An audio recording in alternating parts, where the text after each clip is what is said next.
tax proposal. Mr. President,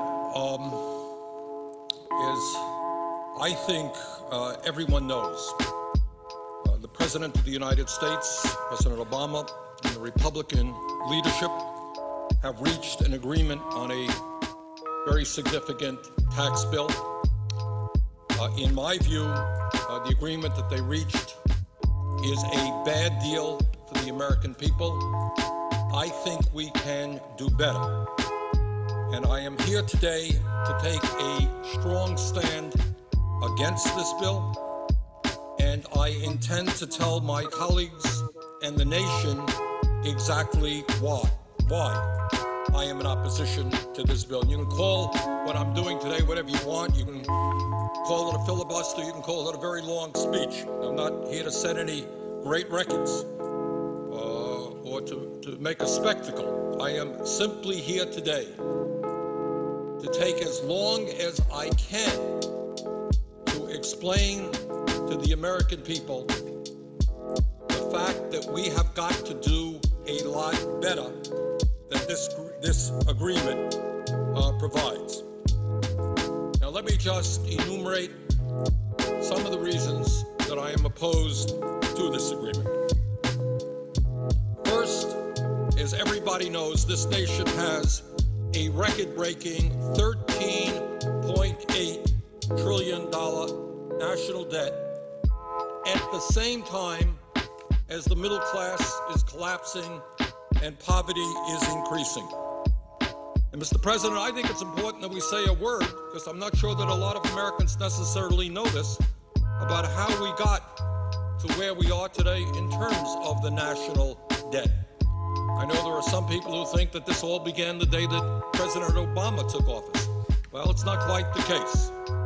When President Clinton left office, this country was running, in fact, a very significant surplus, and the projections were that we were going to continue to run a surplus. During the 8 years of President Bush, for a number of reasons, including the war in Iraq, the war in Afghanistan, including huge tax breaks for the wealthiest people in this country, including a Medicare Part D prescription drug program, and including the Wall Street bailout, among other things, all of which were not paid for. Those are the primary reasons that we saw an almost doubling of the national debt during the Bush administration. And since President Obama has been in office, we have passed a stimulus package, also adding to the deficit in national debt. But here we are today with a $13.8 trillion national debt, $1.4 trillion deficit, and almost all Americans are in agreement that this is a very serious issue.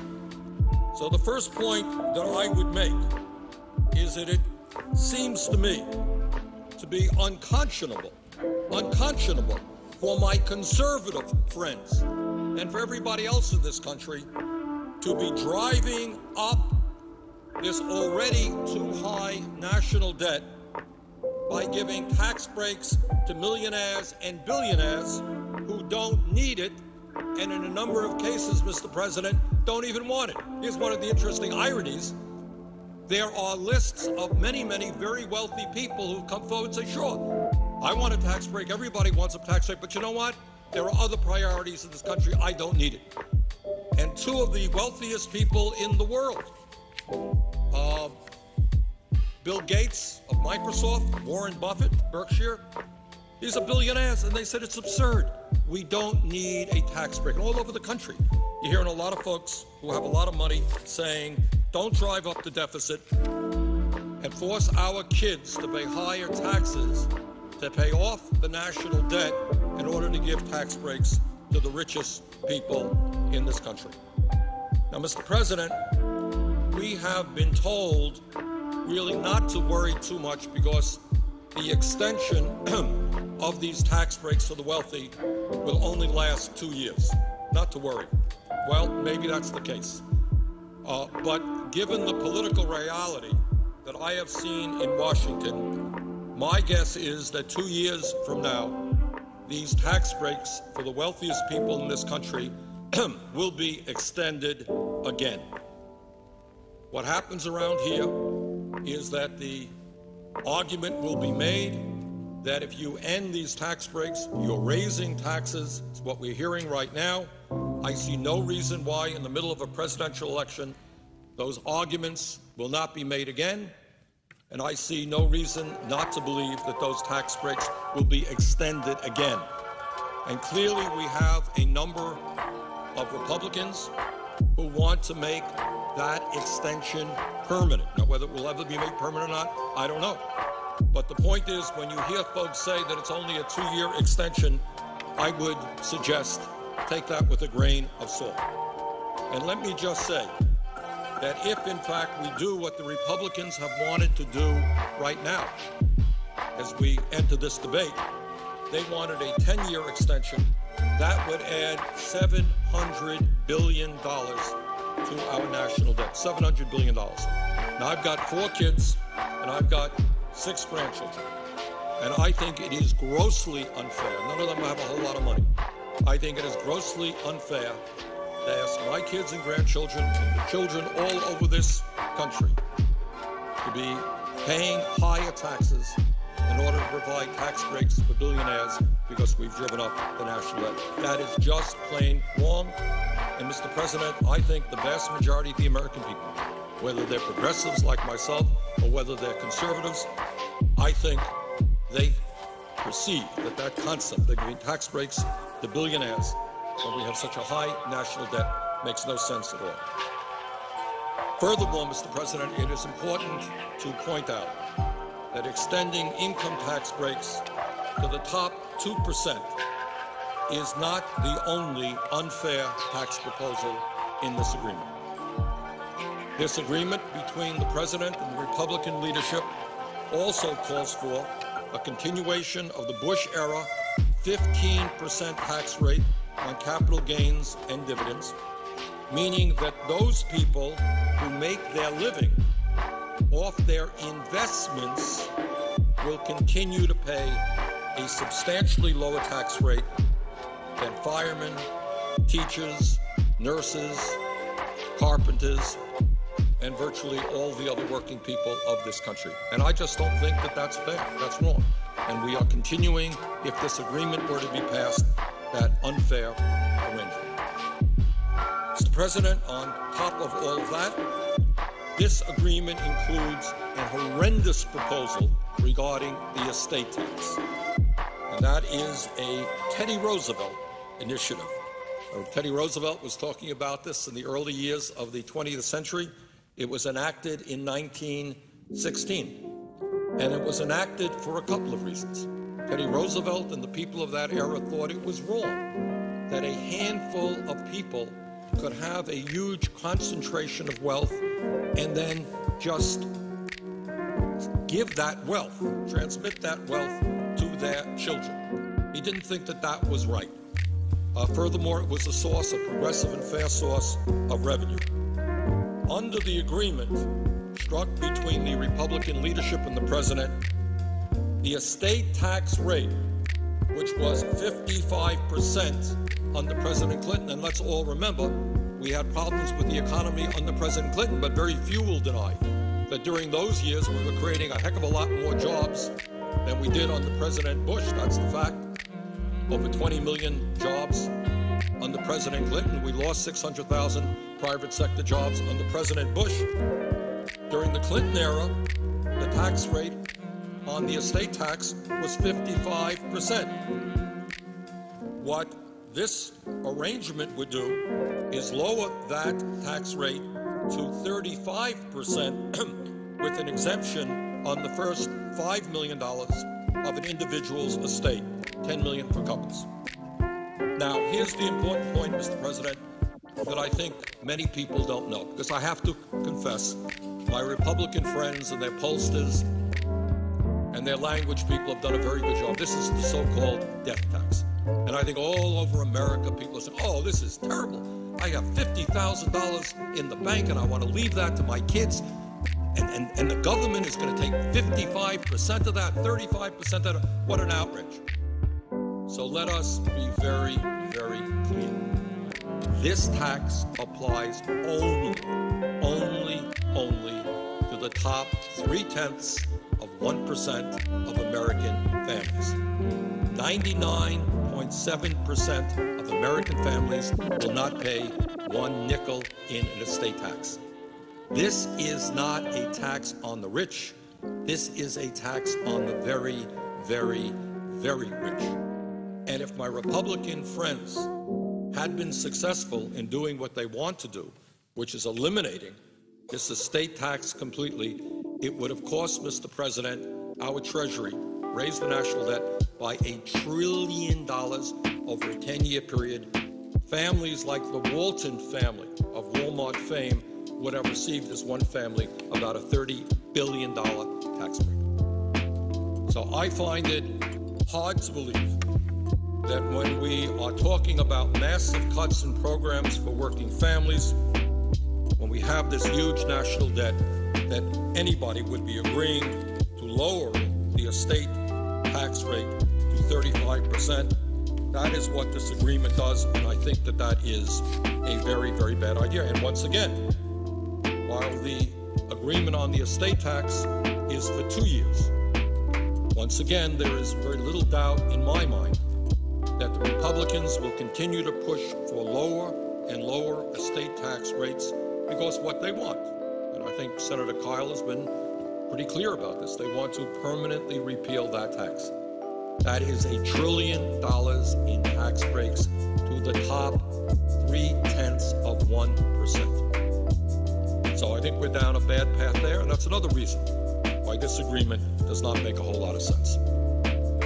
Mr. President, I would say thirdly, and here's a very important point that I think has not yet gotten the attention that it deserves, and that is this agreement contains a payroll tax holiday,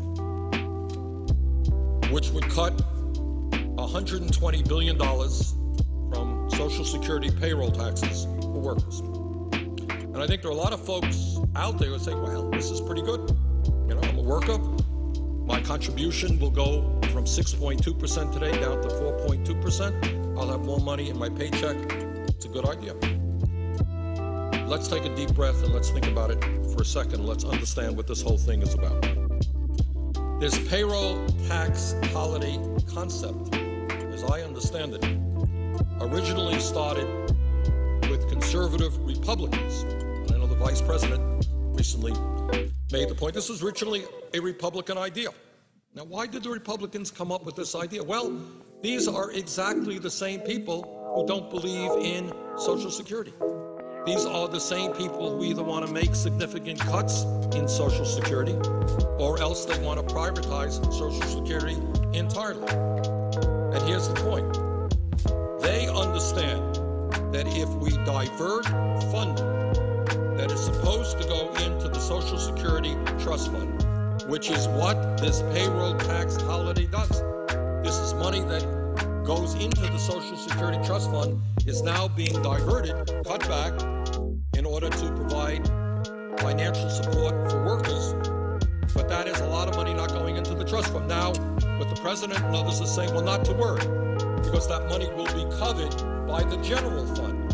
That is a very, very bad and dangerous precedent, because up until now, what Social Security has been about is 100% funding from payroll contributions, not from the general tax base.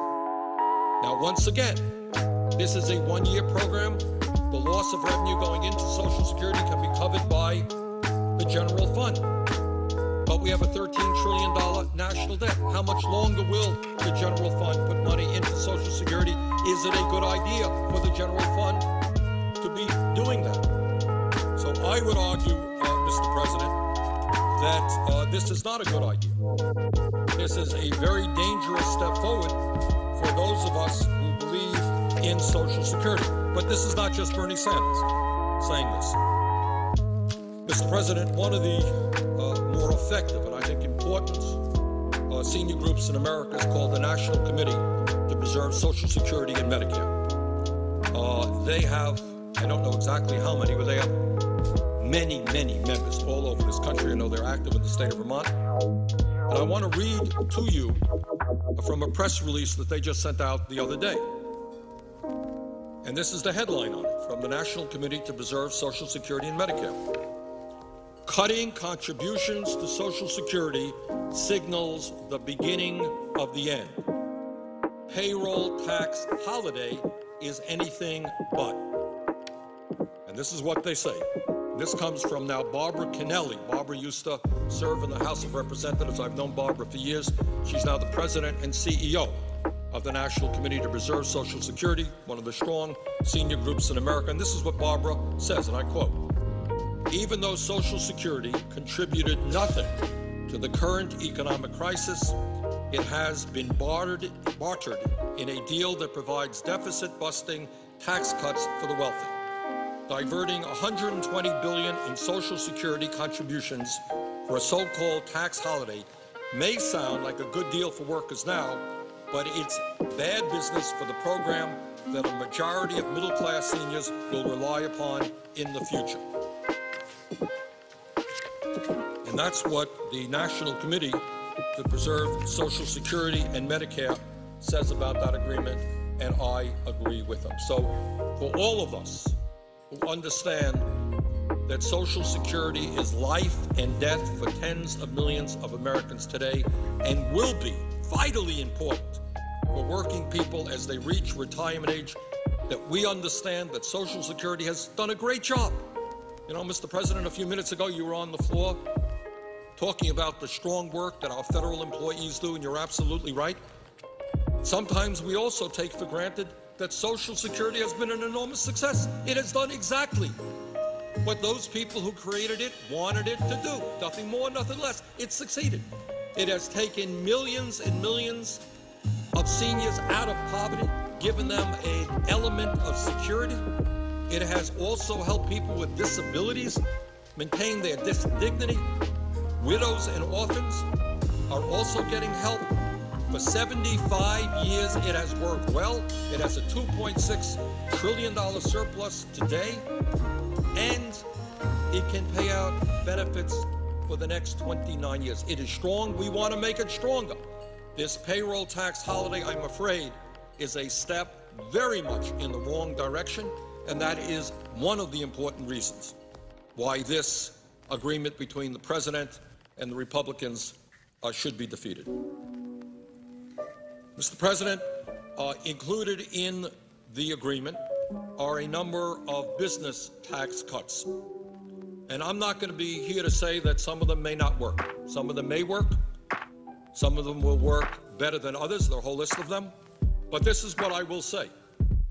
Economists on both ends of the political spectrum believe that if we are serious about addressing the horrendous economic crisis that we're in now, 9.8% unemployment, that there are far more effective ways of creating the jobs that we have to create than those tax proposals. With corporate America already sitting on close to $2 trillion cash on hand. It's not that our friends in corporate America don't have any money. We've got to help them. They've got $2 trillion cash on hand. The problem is not, in my view, that corporate taxes are too high. It is that the middle class simply doesn't have the money to purchase the goods and products that make our economy go and create jobs.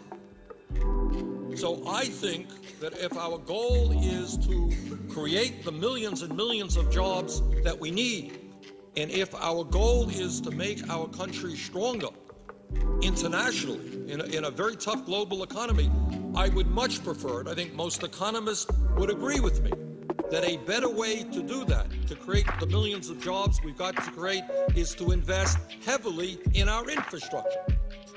Now, the truth is, and I don't think anyone disputes this, the infrastructure in the United States is crumbling, and I'll go into more detail about that later.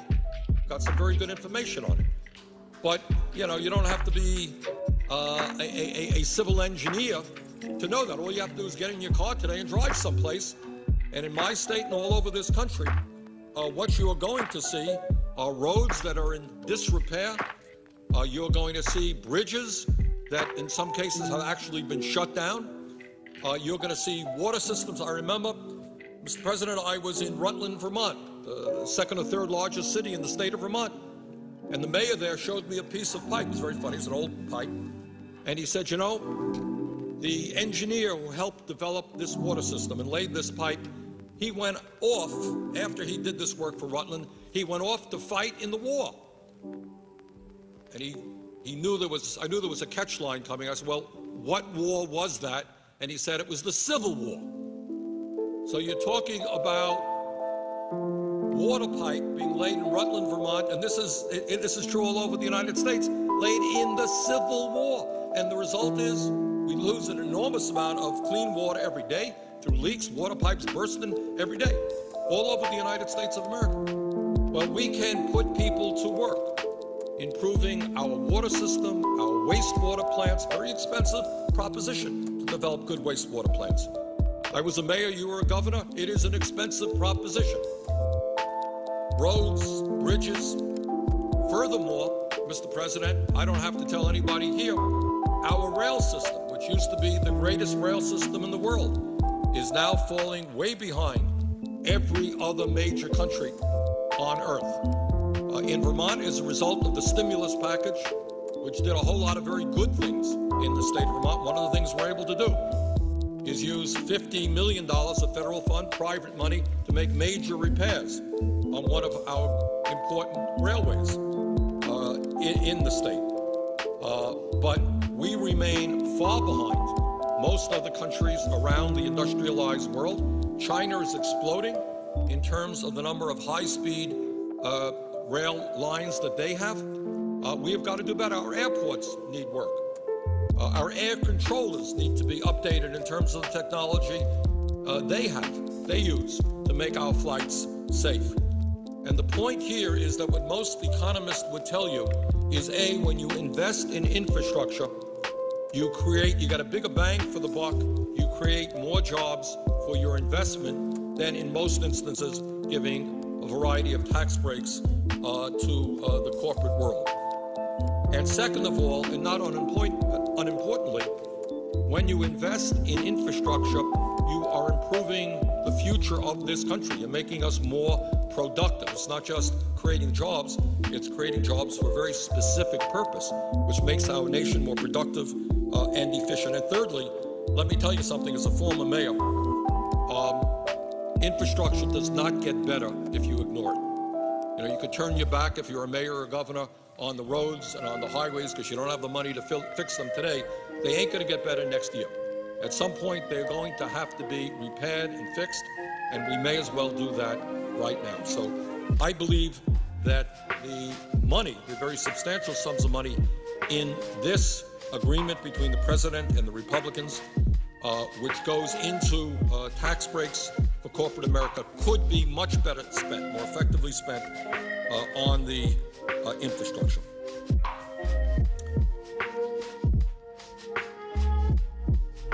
Point I want to make in opposition to this agreement is that what we have heard from the president and others is that, look, this is a compromise. You can't get everything you want. Well, you can't get everything what you want around here. That's true.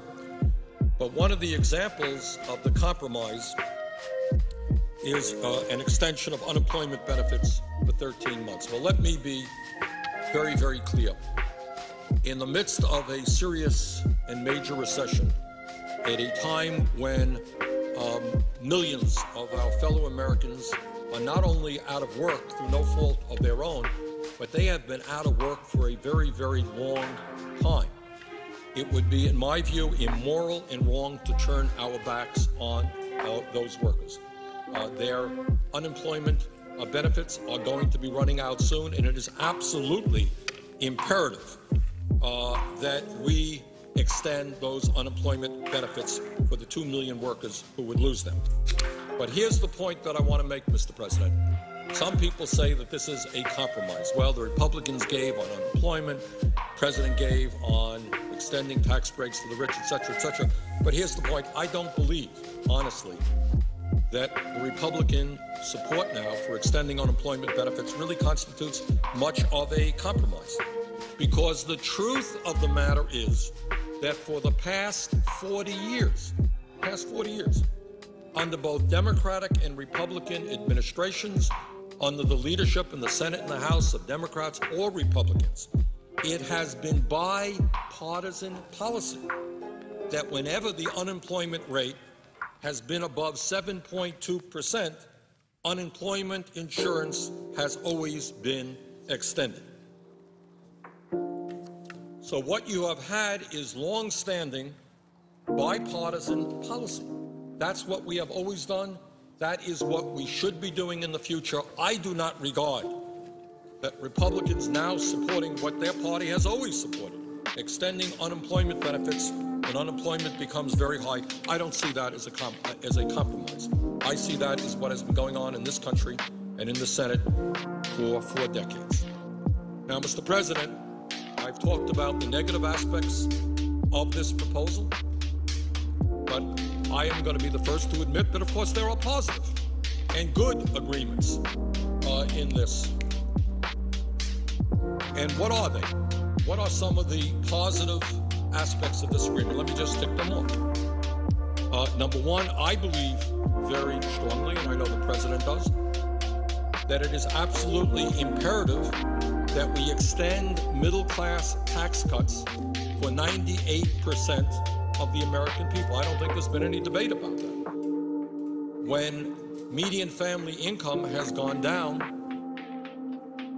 by over $2,000 during the Bush years, when millions of our people today are working longer hours for low wages, when people can't afford to send their kids to college or take care of child care, I think it makes absolute sense. I don't think anyone denies that it is absolutely imperative that we extend middle-class tax cuts, and that's what this provision does, and that's the right thing.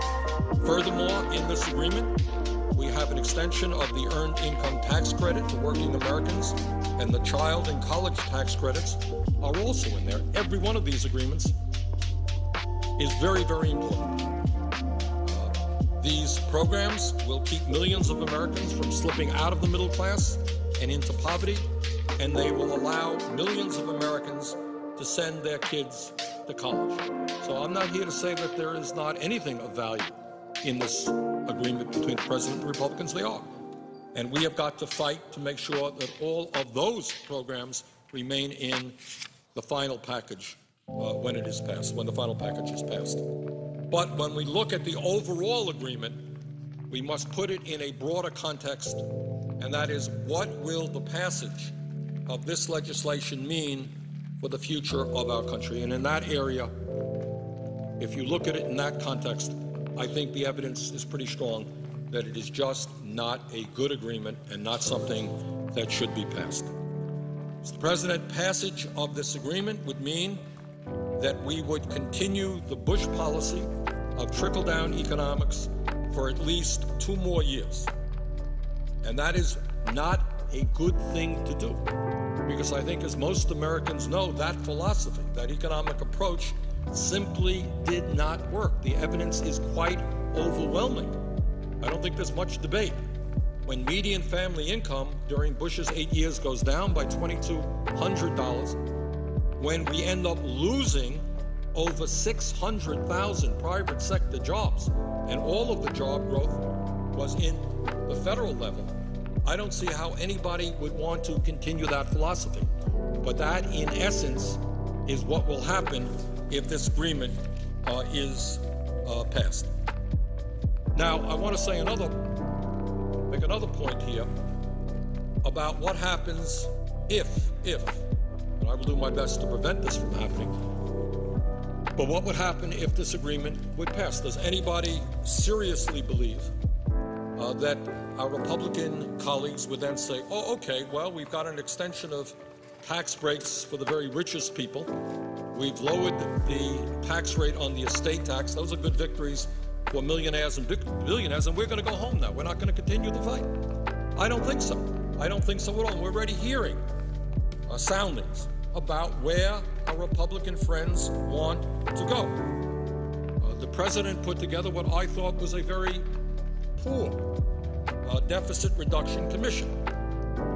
I thought that the folks on it were not reflective of the American people. I thought there was a very much big business, corporate partiality there. And the initiatives that came out of that commission, which fortunately did not get the 14 votes they needed, suggest to me that those of us who are concerned about protecting the needs of the middle class and working families, we are going to have to be pushing back pretty hard for what's coming down the pike. I think that what we will be seeing is that if this proposal negotiated between the president and the Republicans is passed, what you will be seeing within a few months are folks coming here on the floor of the Senate, and this is what they'll say. They'll say, you know what? Deficit is high, national debt is too high, and yes, oh yes, we drove the national debt up by giving tax breaks to billionaires, but that's the way it goes. But we're going to have to deal with that national debt. And then the Republicans will tell us we have a great way to deal with it. We've given tax breaks to billionaires, but now what we're going to have to do is start making deep cuts in Social Security. And that Deficit Reduction Commission started paving the way for that. Very substantial cuts in Social Security. Maybe we'll have to raise the retirement age in Social Security to 69 or 70. Maybe we'll have to make cuts in Medicare.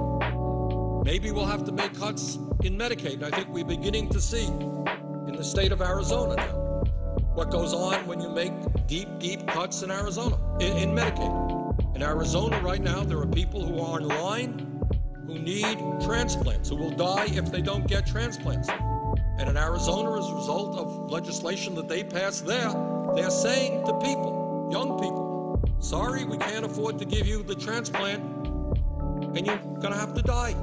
Well, is that what we're looking forward to seeing all over America? I certainly will do everything I can to prevent that. We're certainly going to see attacks on environmental protection, on education. Some of us believe that if this country is going to prosper, succeed in the global economy, we've got to have the best educational system in the world, from childcare through college. Right now, it is extremely difficult for middle-class families to send their kids to college. Does anyone have any doubt whatsoever that our Republican friends are not going to come back here and say, we can't afford to raise Pell Grants as we have in recent years. We can't afford to support working families who are having their kids in childcare. Cut. That is in fairness to them. They've been pretty honest about it. So I would suggest, Mr. President, that if their argument is that we have a high deficit and a high national debt,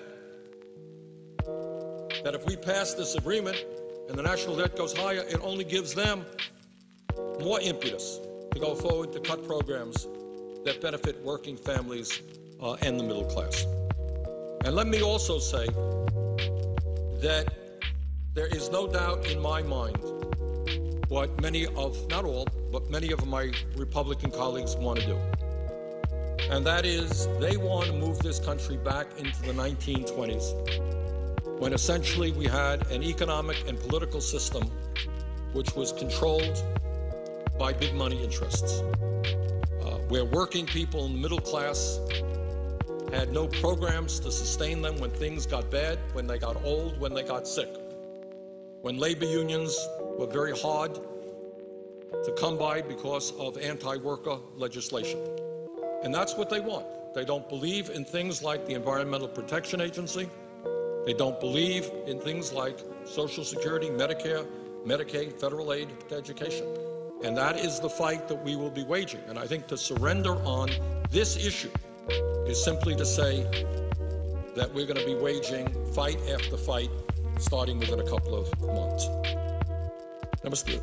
President, President Obama has said that he fought as hard as he could against the Republican tax breaks for the wealthy and for an extension in unemployment. Well, maybe, but the reality is that that fight cannot simply be waged inside the Beltway. What our job is to appeal to the vast majority of the American people to stand up and to say, wait a minute, I don't want to see our national debt explode. I don't want to see my kids and grandchildren paying higher taxes in order to give tax breaks to millionaires and billionaires. The vast majority of the American people do not support that agreement in terms of giving tax breaks to the very rich. And our job is to rally those people. And I would like very much to see the American people saying to our Republican colleagues, some Democratic colleagues, excuse me, don't force my kids to have a lower standard of living in order to give tax breaks to the richest people in this country. And what the president and all of us should be doing is going out and saying to those people, call up the members of the Senate, call up the members of the House and say, excuse me, how about representing the middle class and working families for a change rather than the wealthiest people in this country? That's what democracy is about. This fight is not going to be won inside the Beltway here in a Senate debate. It is going to be won when the American people stand up and say, wait a second, we cannot continue to give tax breaks to people who are doing phenomenally well right now. We can't give tax breaks to the rich when we already have the most unequal distribution of income of any major country on earth. Top 1% earns 23% of all income in America, more than the bottom 50%. They don't need more tax breaks to be paid for by our kids and our grandchildren. In my view, Mr. President, vast majority of people are behind us on this issue, but they have got to make their voices heard to their senators, to their congressmen. And when they do, I believe we can come forward with an agreement which protects the middle class and working families and not is a boondoggle for the wealthiest people in this country.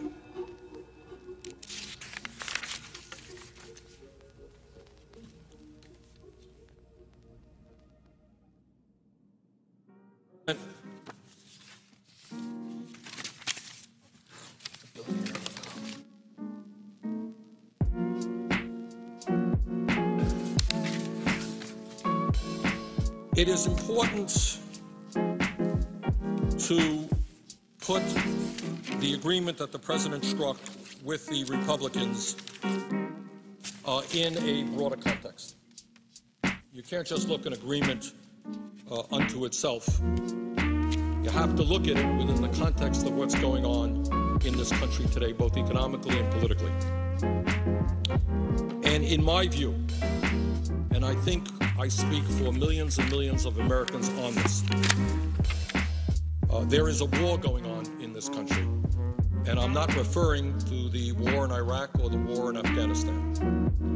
I'm talking about a war being waged by some of the wealthiest, the most powerful people in this country against the working families of the United States, against the disappearing and shrinking middle class of our country. The billionaires of America are on the warpath. They want more and more and more.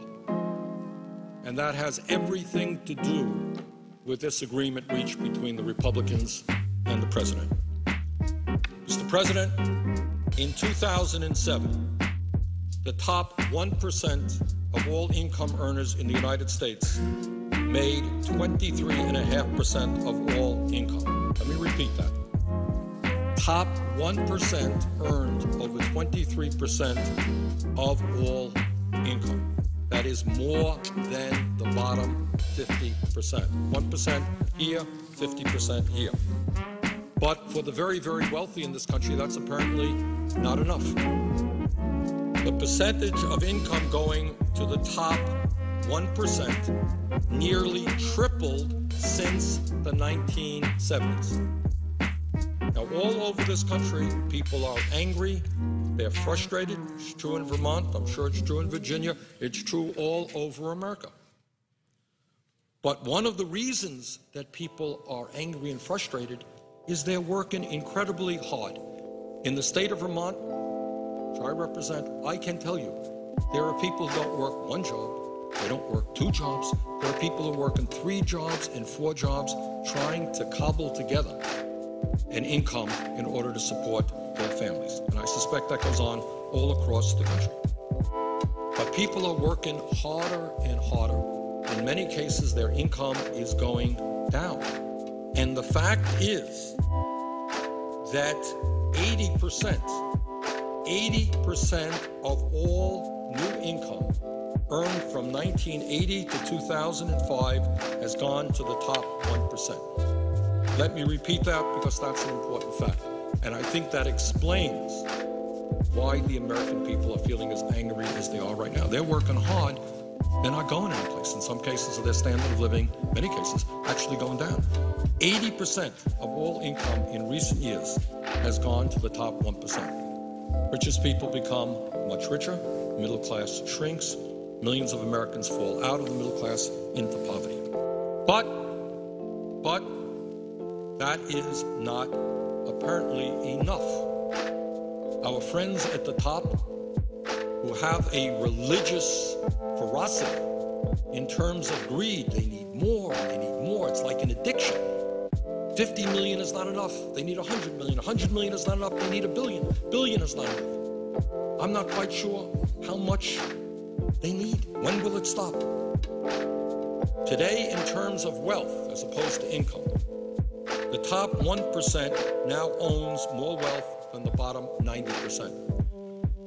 You know, Mr. President, we went to school and we used to read in the textbooks about Latin America, for example, and they used to refer to some of the countries there as what they call banana republics, countries in which a handful of families control the economic and political life of the nation. Well, I don't want to get the American people too upset, but we are not all that far away from that reality today.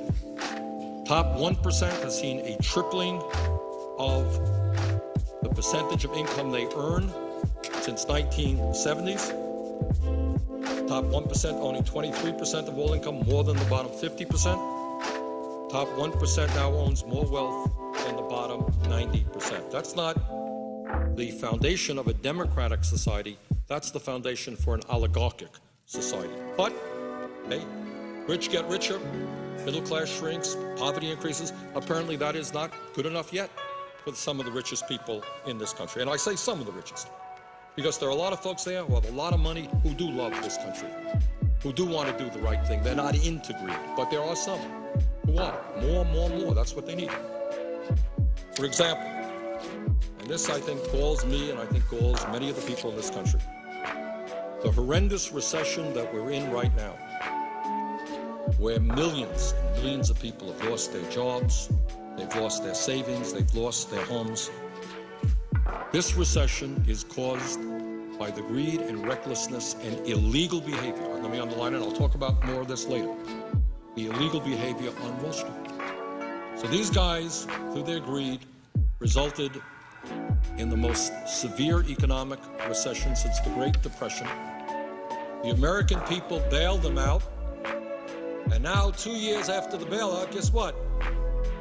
They are giving themselves more compensation than they ever have. So they're saying to the American people, sorry we caused this recession because of our greed. Sorry you're unemployed.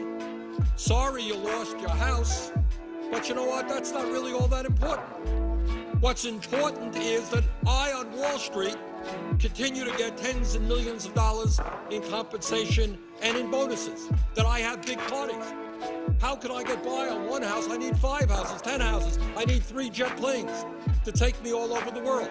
Sorry, the American people, we've got the money, we've got the power, we've got the lobbyists here on Wall Street. Tough luck. That's the world. Get used to it. Rich get richer, middle class shrinks. Not enough, not enough.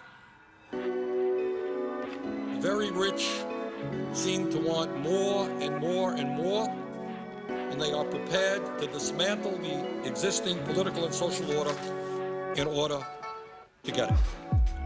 So you got economics and distribution of income and wealth is one thing, but then we're talking about politics. And what happened last year, as I think most Americans know, is the Supreme Court made a very strange decision. The Supreme Court decided that corporations are people.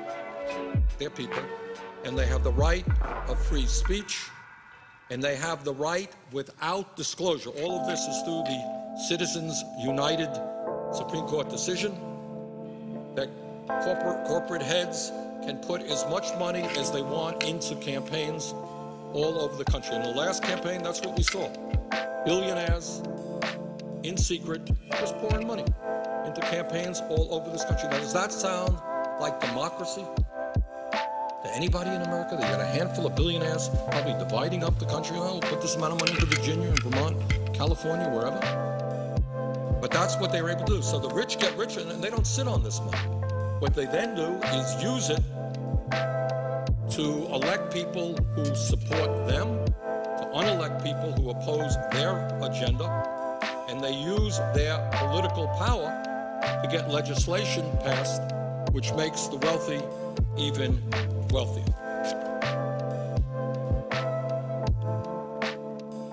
Mr. President, one of the manifestations of that is, in fact, the agreement reached between the President and the Republican leadership.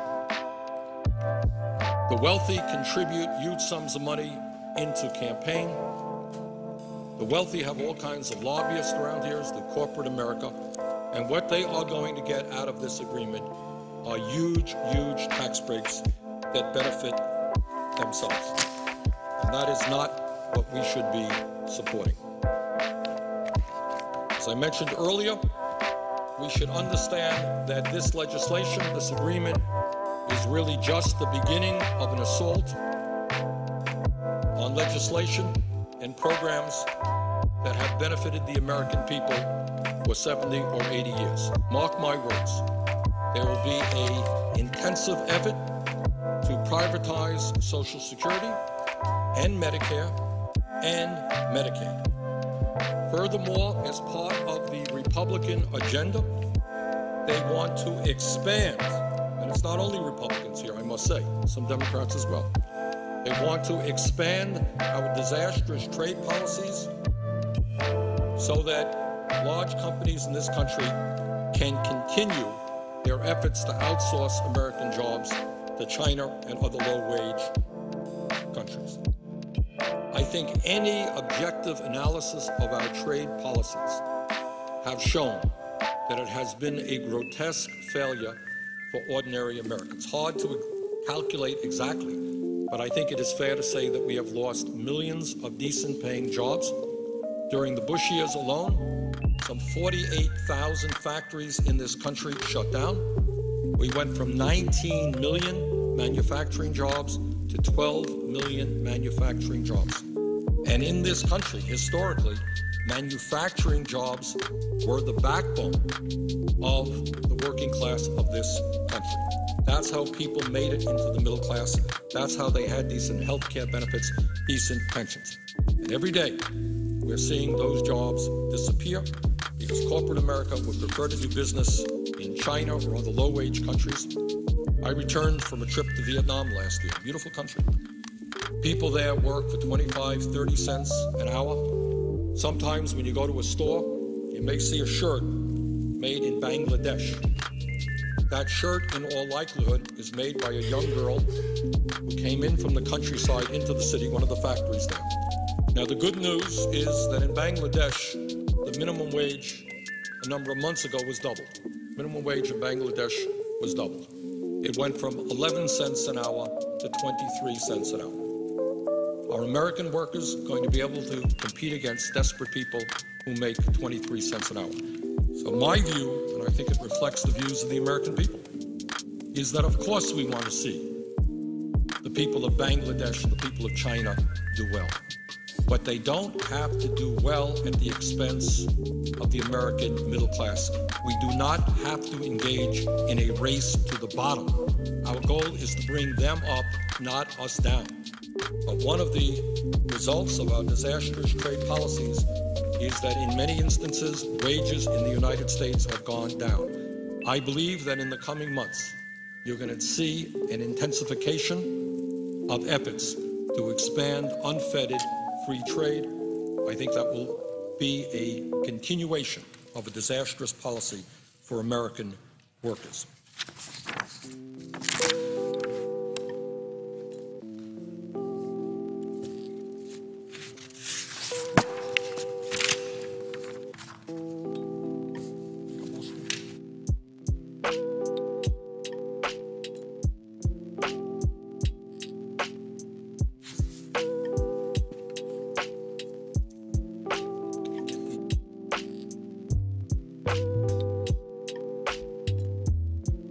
Let me just personalize this a little bit.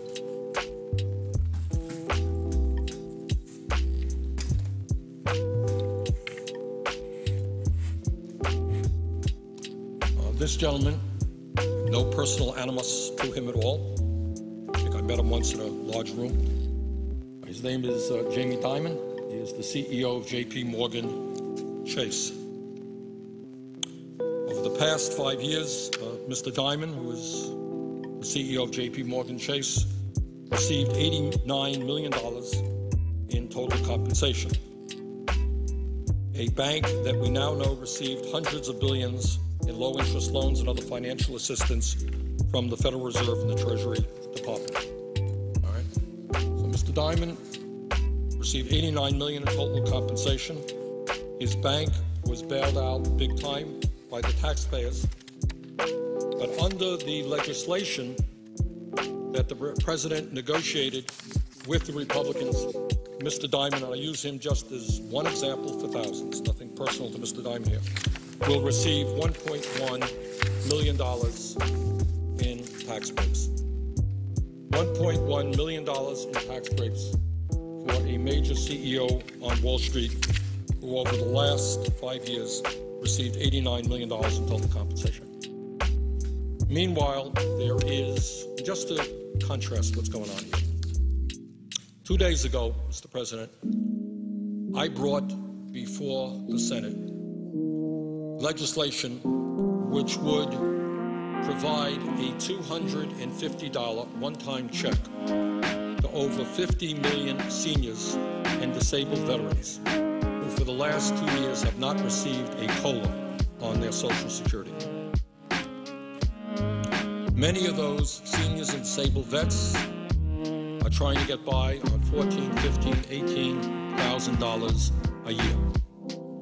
The total package for that bill is approximately $14 billion that would go out to over 50 million seniors and disabled vets.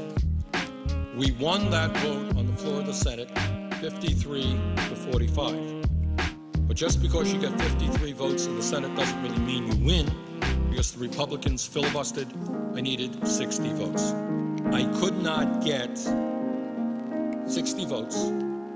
I could not get one Republican vote to provide a $250 check to a disabled veteran trying to get by on $15,000 or $16,000 a year. But Mr. Dimon, who made $89 million in the last 5 years, will get a $1 million tax deduction if this agreement is passed. Now, that may make sense to some people. It does not make a lot of sense to me.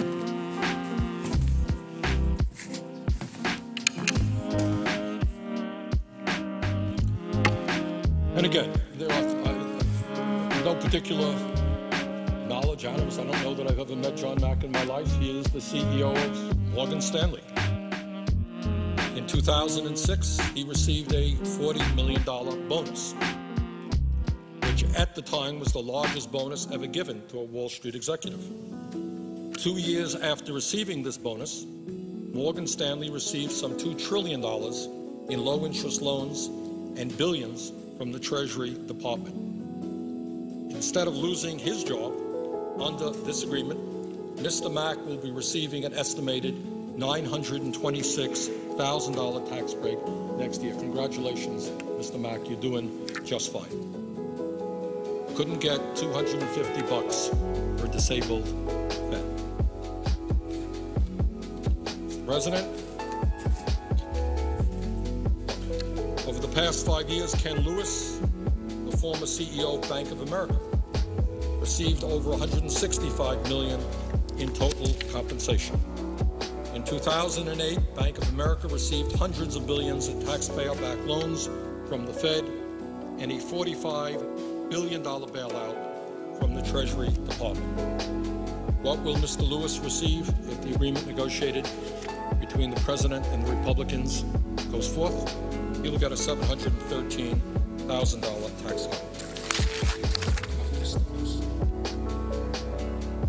And on it goes. I didn't mean to specifically pick on these guys. There'll be some of the wealthiest people in the country will be receiving a $1 million plus tax break. And so we as a nation have got to decide whether or not that makes a lot of sense.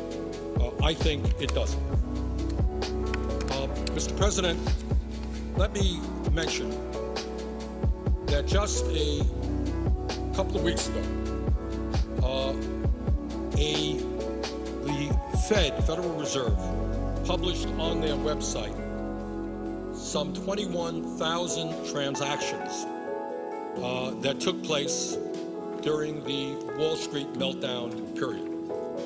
And that disclosure was made possible as part of a provision that I put into the financial reform bill because I thought it was important that the American people, for the first time, lift the veil of secrecy at the Fed and get a sense of the kind of money that was lent out by the Fed and who received that money. Now, what's very interesting is that the American people and the media have focused on the $700 billion Wall Street bailout, now known as TARP. Now, I happen to have voted against that agreement, but in fairness, that agreement was pretty transparent. The Treasury Department put up on their website all of those people who received, all of those banks and financial institutions who received the money. If you want to know where the money went, it's right up there on the Treasury Department's website. But at the same time, a bigger transaction was taking place than TARP, which got relatively little attention, and that was the role that the Fed was playing in terms of the Wall Street bailout.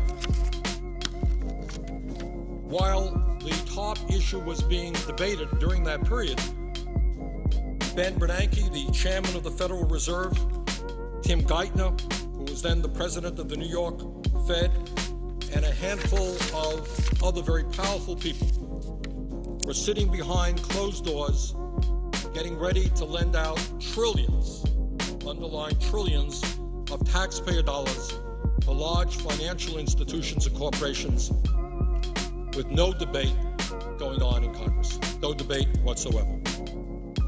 Now, on March 3rd, 2009, I'm a member of the Budget Committee, the Senate Budget Committee, I asked the Fed Chairman, Mr. Bernanke, to tell the American people the names of the financial institutions that received this unprecedented backdoor bailout from the Fed, how much they received, and the exact terms of this assistance. And I will never forget that. I asked Mr. Bernanke for that information. He said, Senator, nope, not going to give it to you. Not going to make it public. Well, on that day, I introduced legislation to make that information public, working with a number of members of the House and the Senate. Some strange bedfellows, very conservatives, progressives came together on this issue. We managed to get into the Wall Street reform bill a disclosure provision. And just on December 1st, last week, that information was made public. And let me talk a little bit about what was in that information made public by the Fed. After years of stonewalling, the American people have learned the incredible and jaw-dropping details of the Fed's multi-trillion-dollar bailout of Wall Street and corporate America, not just Wall Street, one of the things that we learned.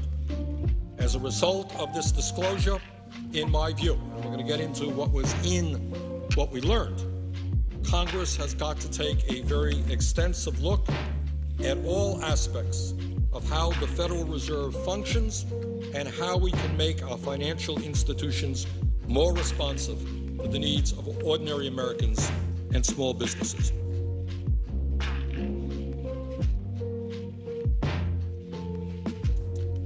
Now, what have we learned from the disclosure of December 1st? And this is based on an examination of over 21,000 separate Federal Reserve transactions. More work, more research needs to be done, but this is what we have learned so far. As it turns out, while small business owners in the state of Vermont and throughout this country were being turned down for loans, not only did large financial institutions, and I'm talking about every major financial institution, receive substantial help from the Fed, but also some of the largest corporations in this country, not financial institutions, also received help in terms of very, very low-interest loans. So you got every major financial institution, you got some of our largest private corporations, but here's something that we also learned, and that is that this bailout impacted not just American banks and corporations, but also foreign banks and foreign corporations as well, to the tune of many, many billions of dollars. And then on top of that, a number of the wealthiest individuals in this country also received a major bailout from the Fed.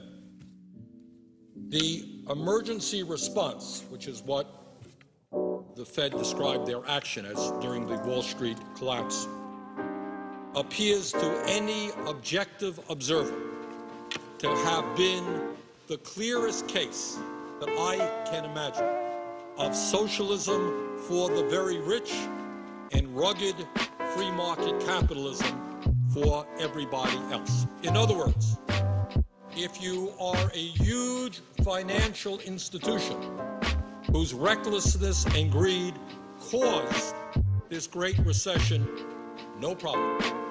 You are going to receive a substantial amount of help from the taxpayers of this country. If you are a major American corporation like General Electric or McDonald's or Caterpillar or Harley-Davidson or Verizon, no problem. You are going to receive a major handout from the United States government. But if you are a small business in Vermont or in California or Virginia, well, guess what? You're on your own. Because right now we know that one of the real impediments to the kind of job creation that we need in this country is that small businesses are not getting the loans they need. Furthermore, what we now know is the extent of the bailout for the large financial corporations. Goldman Sachs received nearly $600 billion. Morgan Stanley received nearly $2 trillion. Citigroup received $1.8 trillion. Bear Stearns received nearly $1 trillion, and Merrill Lynch received some $1.5 trillion in short-term loans from the Fed. But I think what is most surprising for the American people is not just the bailout of Wall Street and the financial institutions and the bailout of large American corporations like General Electric, but I think the American people would find it very strange that at a time when the American automobile sector was on the verge of collapse, and goodness only knows how many thousands and thousands of jobs we have lost in automobile manufacturing in this country, that the Federal Reserve was also bailing out Toyota and Mitsubishi, two Japanese car makers, by purchasing nearly $5 billion worth of their commercial paper from November 5th, 2008 through January 30th, 2009.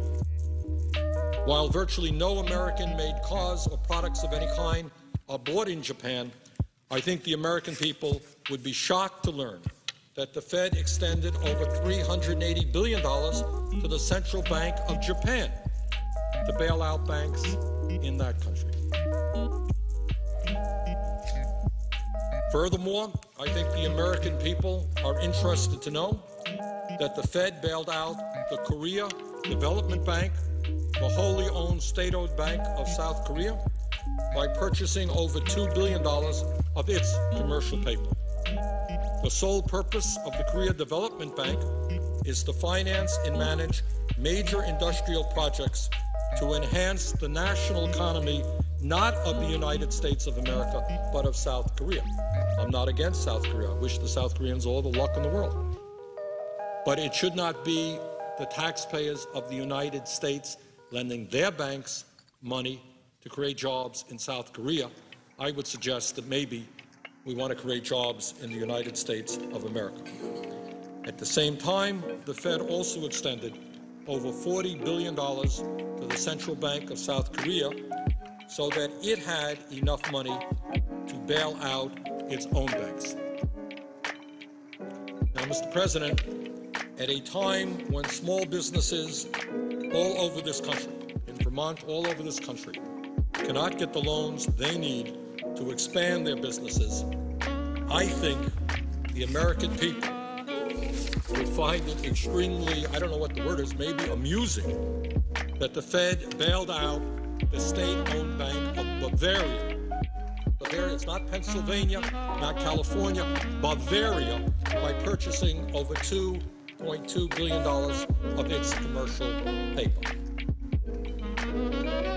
Furthermore, when we cannot get support on the floor of this Senate to extend unemployment benefits to millions of Americans who are on the verge of seeing them expire, I think the American people would find it incomprehensible that the Fed chose to bail out the Arab Banking Corporation based in Bahrain by providing them with over $23 billion in loans with an interest rate as low as 0.25%.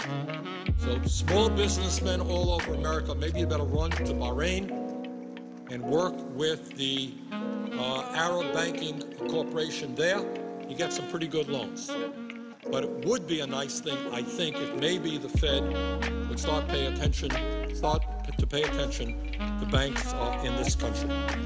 Furthermore, the Fed extended over $9.6 billion to the Central Bank of Mexico.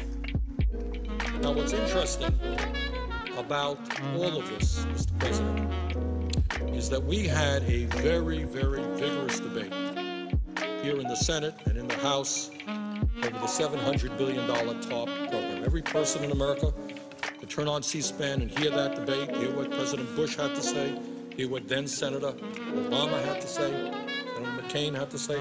It was all pretty public. But what took place at the Fed, which in fact amounted to a larger bailout, was done behind closed doors. Over $3 trillion was lent out with zero transparency. In fact, as a result of this recent disclosure, this is the first time we have gotten a glimpse of the magnitude and the particulars, the specificities of where that money was lent out. And I think this is not a good thing for this country. Again, I voted against the bailout of Wall Street, but the debate was open, it was public, people wrote to their senators, called their senators. That's called democracy. After the TARP bailout took place, all of the loans were put up on the website. Transparency, the American people knew who got the money. But the actions of the Fed were done behind closed doors, and in my view, it's an issue we're studying right now, I think that there were significant conflicts of interest. I think you had people sitting there at the New York Fed who were beneficiaries of this bailout, and that is just an issue that we've got to explore. And I should tell you, Mr. President, that as part of the provision we got into the financial reform bill, the GAO is in fact doing just that, investigating possible conflicts of interest at the Fed with regard to this bailout. But I think the question that the American people are asking as they read about what the Fed did during the financial crisis is whether or not the Fed has now become the central bank of the world without any debate on the floor of the United States Senate or the Congress and without the knowledge of the American people. And I think that that is wrong. So I would hope that out of this effort in bringing disclosure and transparency to the Fed, that one of the things that will come will be more transparency at the Fed.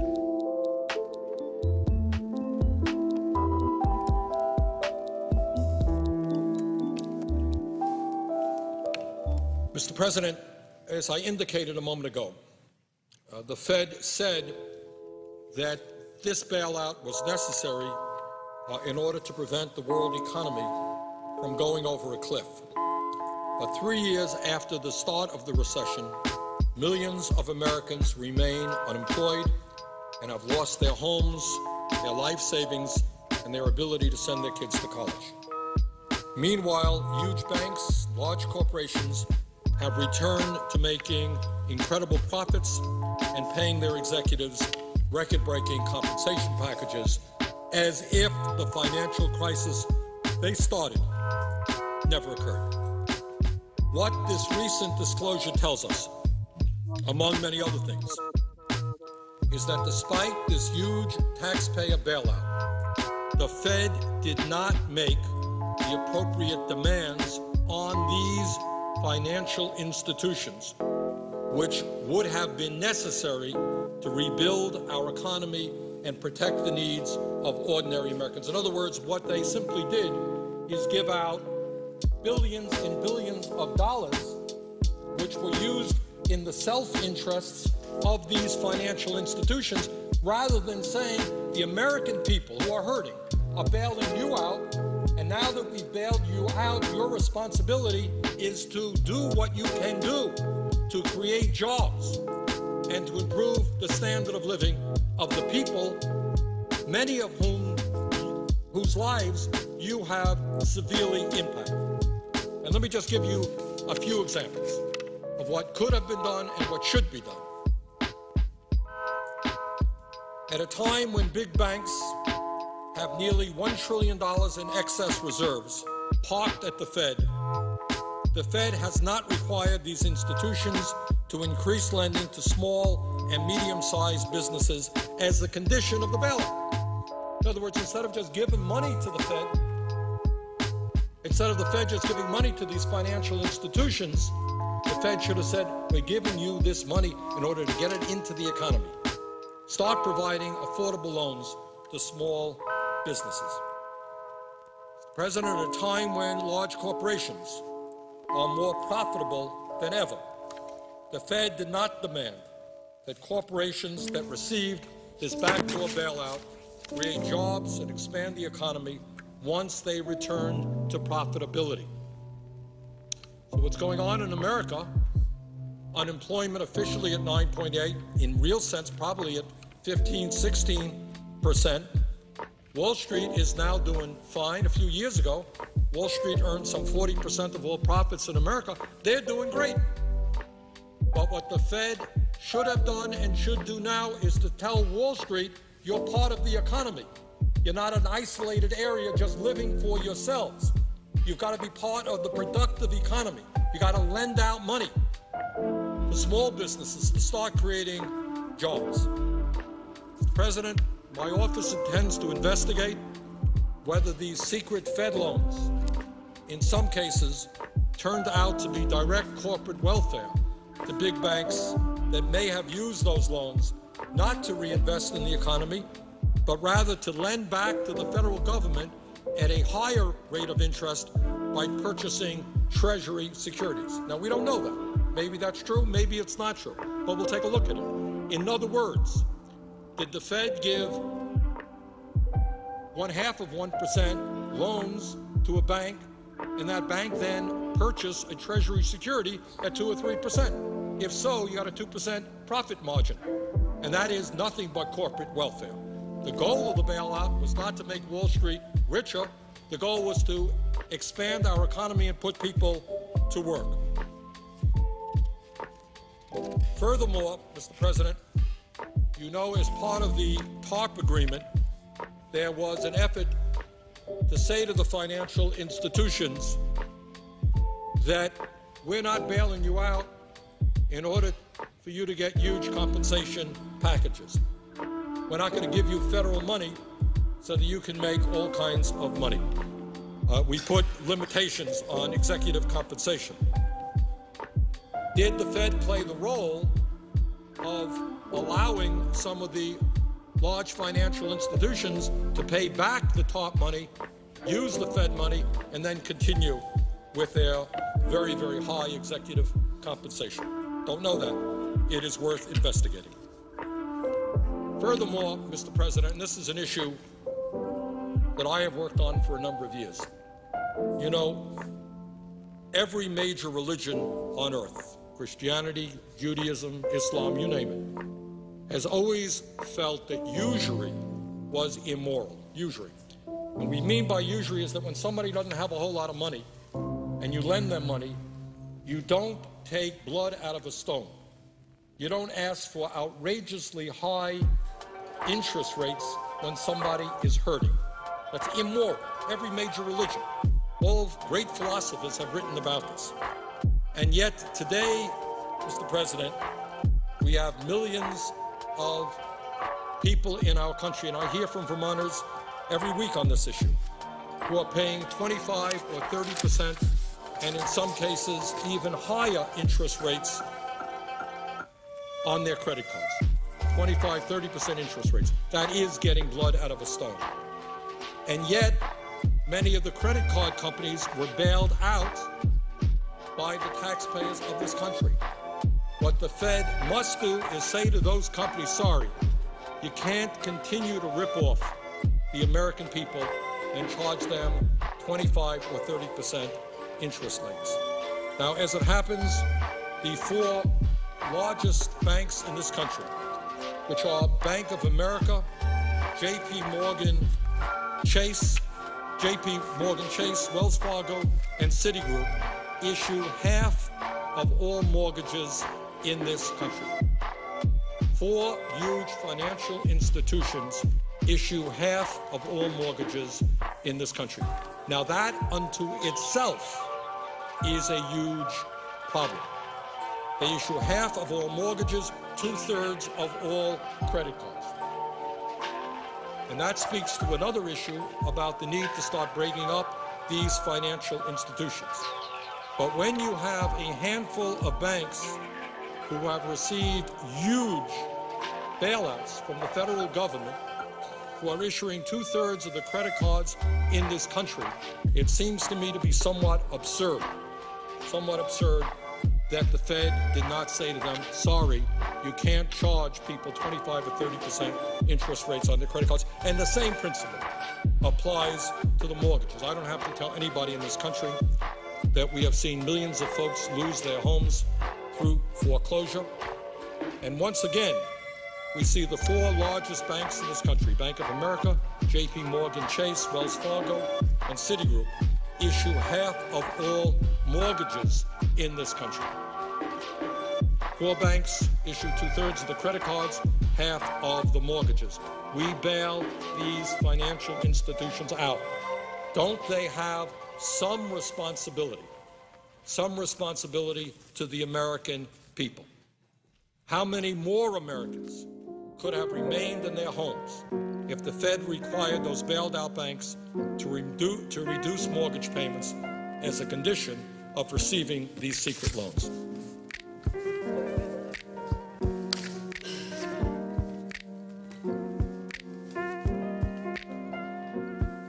In terms of the interest rates on credit cards, a lot of people don't know this. But right now, the banks are able to charge as much as they want to charge, but in fact, credit unions are not. Right now, we are looking at a situation where over 1/4 of all credit card holders in this country are now paying interest rates above 20%, and in some cases as high as 79%. And in my view, Mr. President, when credit card companies charge over 20% interest, they are not engaged in the business of making credit available to their customers. They are involved in extortion and loan sharking.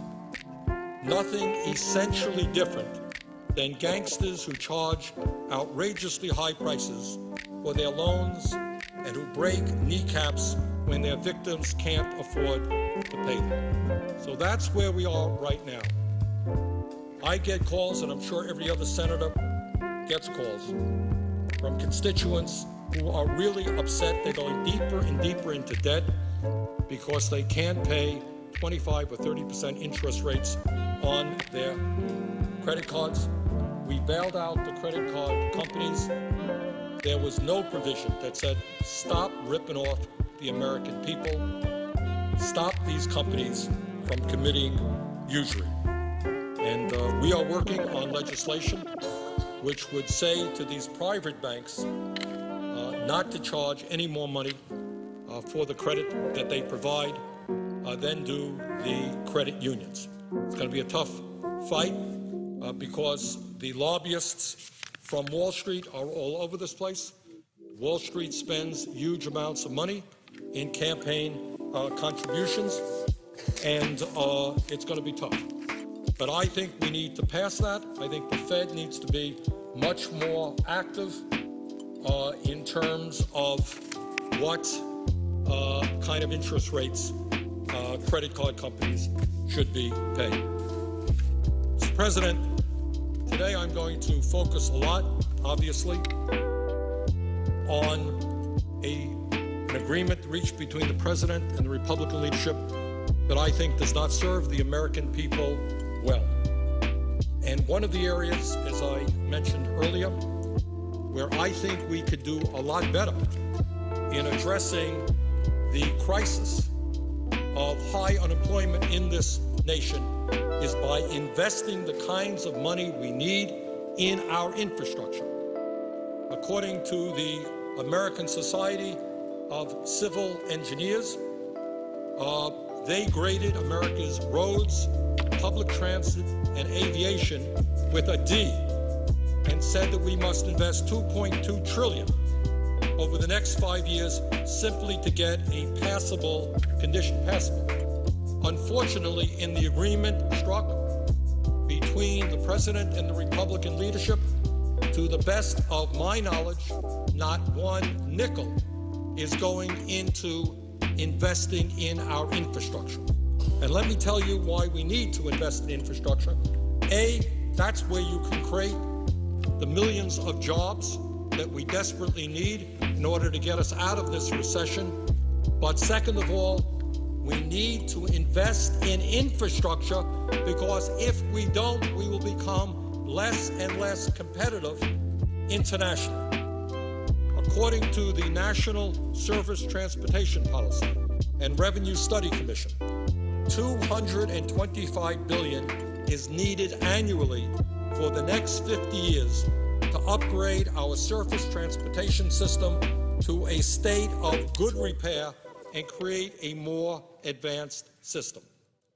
The Federal Highway Administration reports that $130 billion must be invested annually for a 20-year period to improve our bridges and the operational performance of our highways. At present, Mr. President, 1 in 4 of the nation's bridges are either structurally deficient or functionally obsolete.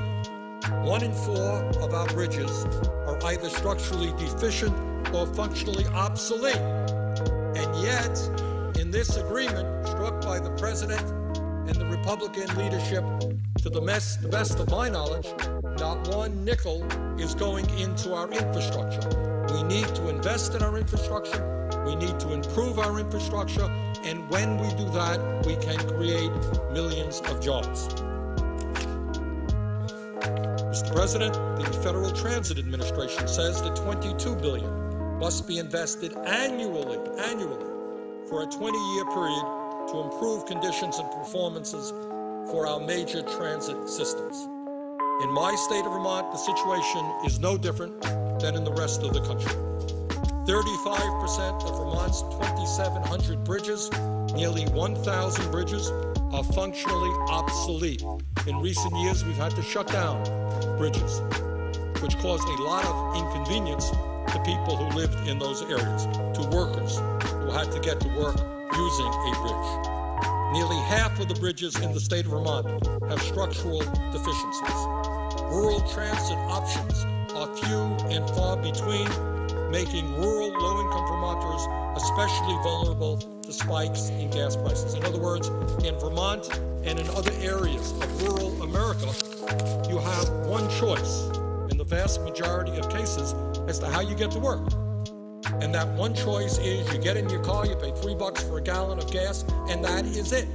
And that's because rural transportation in this country is very, very weak. We can create jobs building the buses, building the vans that we need, making it easier, cheaper for workers in rural America to get to work. Urban area, not different. Subways, New York City, Chicago, right here in Washington, D.C., are in disrepair. Let's improve, let's expand. Our public transportation system makes America run better, makes us more efficient, makes us more productive, more competitive, and it creates jobs now. Not one nickel, as far as I can understand, has been invested in our infrastructure in this agreement. Mr. President, the United States invests just 2.4% of GDP in infrastructure. 2.4%, whereas Europe invests twice that amount. And here is something that I think every American should be keenly aware of and very worried about. I don't have to tell anybody that the Chinese economy is exploding every single day in almost every way. In China, they are investing almost 4 times our rate, or 9% of their GDP annually in their infrastructure. Years ago, I was in Shanghai, in China, and I was coming from the airport to downtown as part of a congressional delegation. And while we were on the bus coming in, my wife noticed something. She says, "What was that?" There was a blur that went right by the window. I, of course, didn't notice it. She did.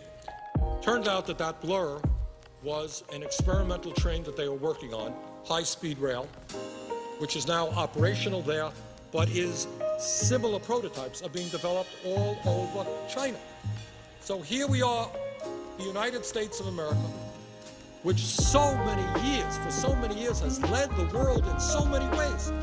And now you're seeing a newly developing country like China, high-speed rail all over their country, making their country more productive and efficient.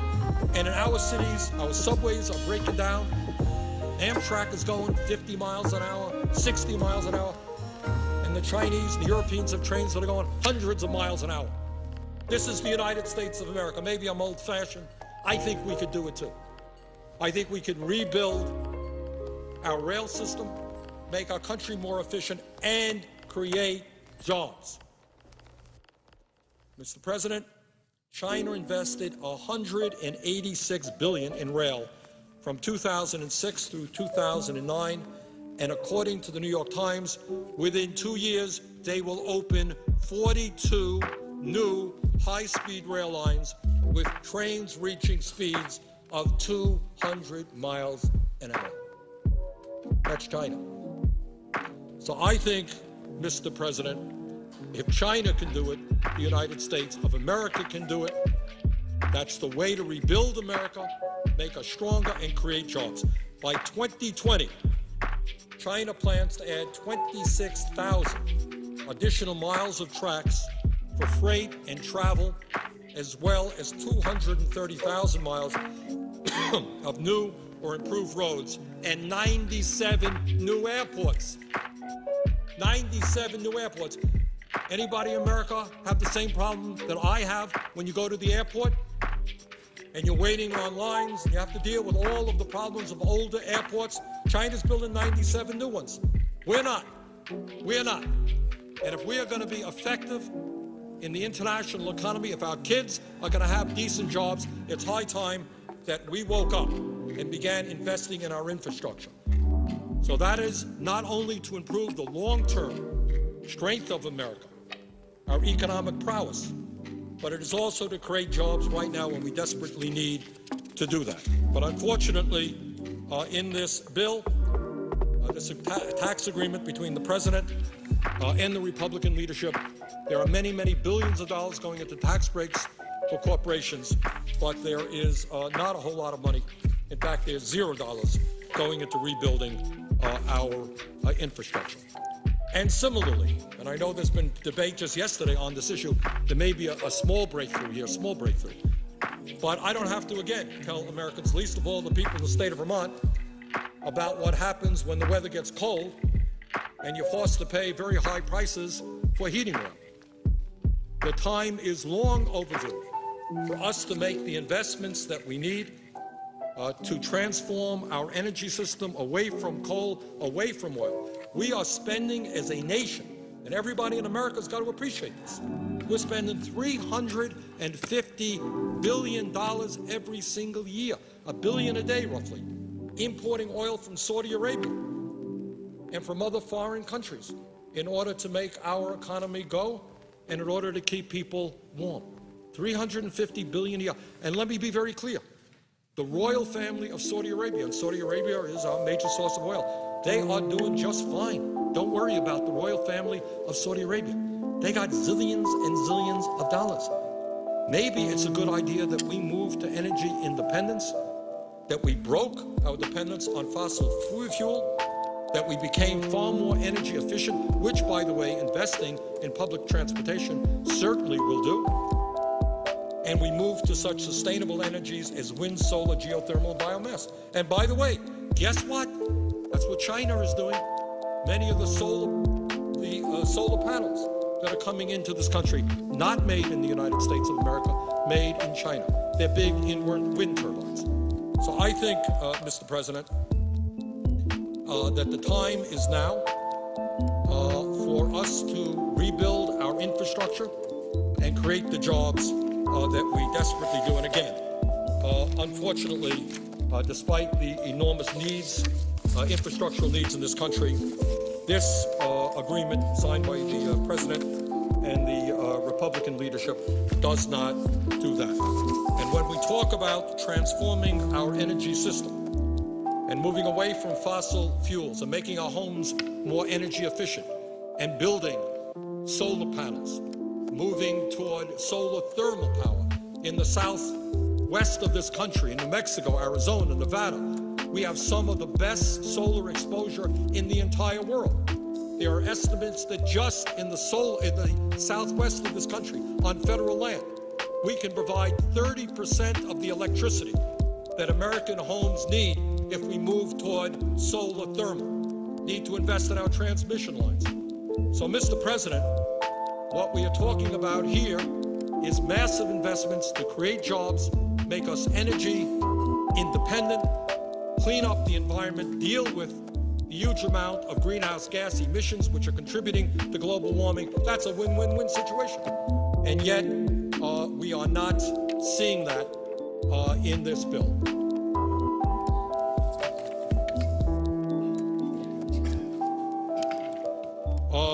And I will want to tell you something, Mr. President. I'm going to get into this at greater length later. And that is when we talk about our good friends in the oil industry, and I'm not here to make a long speech about BP and what they've done in Louisiana, etc. But I want everybody to know this. I'm going to get into this at greater length later.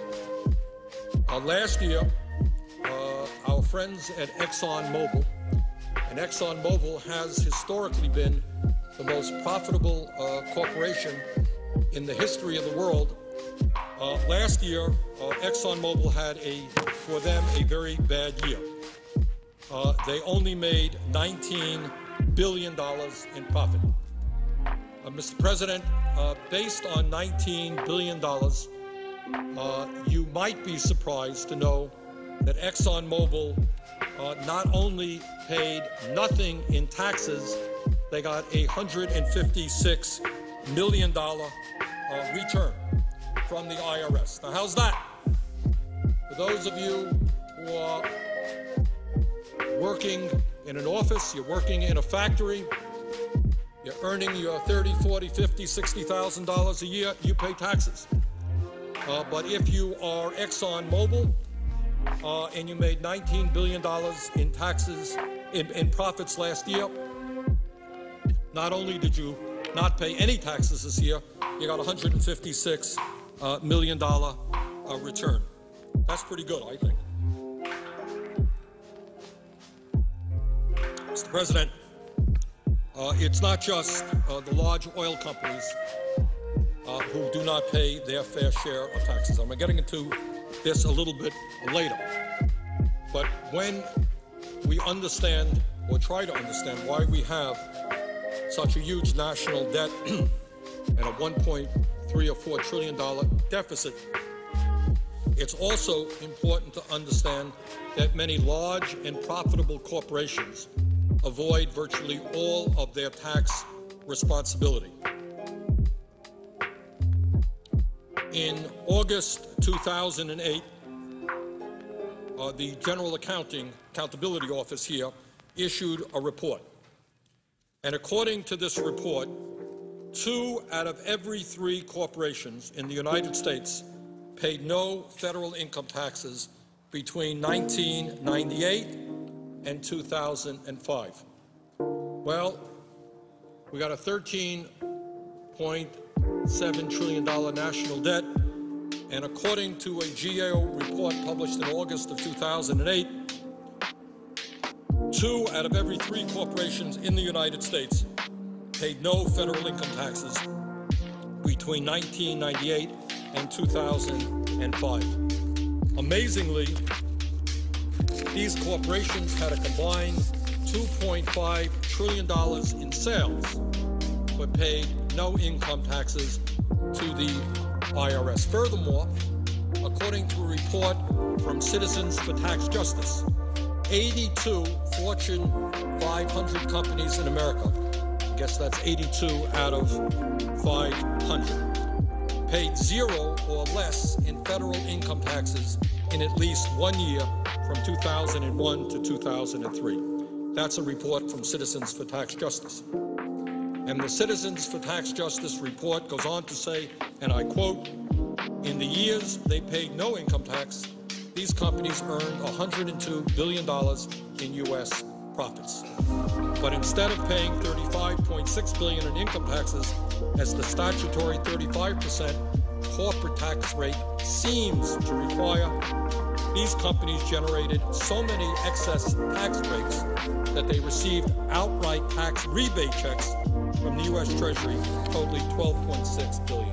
That's from the Citizens for Tax Justice. So, Mr. President, when we take a comprehensive look at what is going on in this country, why we have a $13.7 trillion national debt, it is terribly important to understand that while the middle class pays its share of taxes, there are many, many, many large corporations that not only are paying nothing in taxes, they are getting rebates from the federal government. I'm going to go on to this at greater length later on. But there, as a member of the Budget Committee, I can tell you, we discuss quite often about how every single year, corporate interests and wealthy individuals stash away huge amounts of money in tax havens in the Cayman Islands, Bermuda, and other countries in order to avoid paying their taxes in the United States of America. These are American corporations turning their backs on the American people, saying, as Mrs. Helmsley said so many years ago, I guess many of you remember, only small people pay taxes. Only the working stiffs out there pay taxes. If you're a large corporation, you got a good lawyer, you know what you do, good accountant. Invest your money in the Cayman Islands and in Bermuda. You don't have to pay American taxes. But by the way, as the disclosure report of last week indicated, no problem, you get bailed out. When things go bad, you will be bailed out by American taxpayers. So, Mr. President, on and on and on it goes. The rich and large corporations get richer. The CEOs earn huge compensation packages. When things get bad, don't worry. Uncle Sam and the American taxpayers are here to bail you out. But when you are in trouble, well, we just can't afford to help you if you're the working class or the middle class of this country. Mr. President, I want to return for a moment to the agreement that the President and the Republican leadership negotiated. Because I think that is the issue that all of America is now talking about. President, Republican leadership says it's a good deal. Democrats in the House yesterday said, wait a second. Doesn't look to us like it's a good deal. In fact, we don't even want to bring it up to the floor of the House. And I can tell you that here in the Senate, there are a number of us, I don't know how many, who say, wait a second, this ain't a good deal for the middle class, not a good deal for our kids, not a good deal for workers. We can negotiate a better deal. And the reason we are trying to delay passage of this agreement, and I hope very much it doesn't have the votes here, is we want the American people to stand up and say, wait a second, it makes no sense to us to be giving huge tax breaks to the richest people in this country, literally millionaires and billionaires, driving up the national debt so that our kids could pay more in taxes in order to pay that debt off. This is a transfer of wealth. It's Robin Hood in reverse. We're taking from the middle class and working families, and we're giving it to the wealthiest people in this country.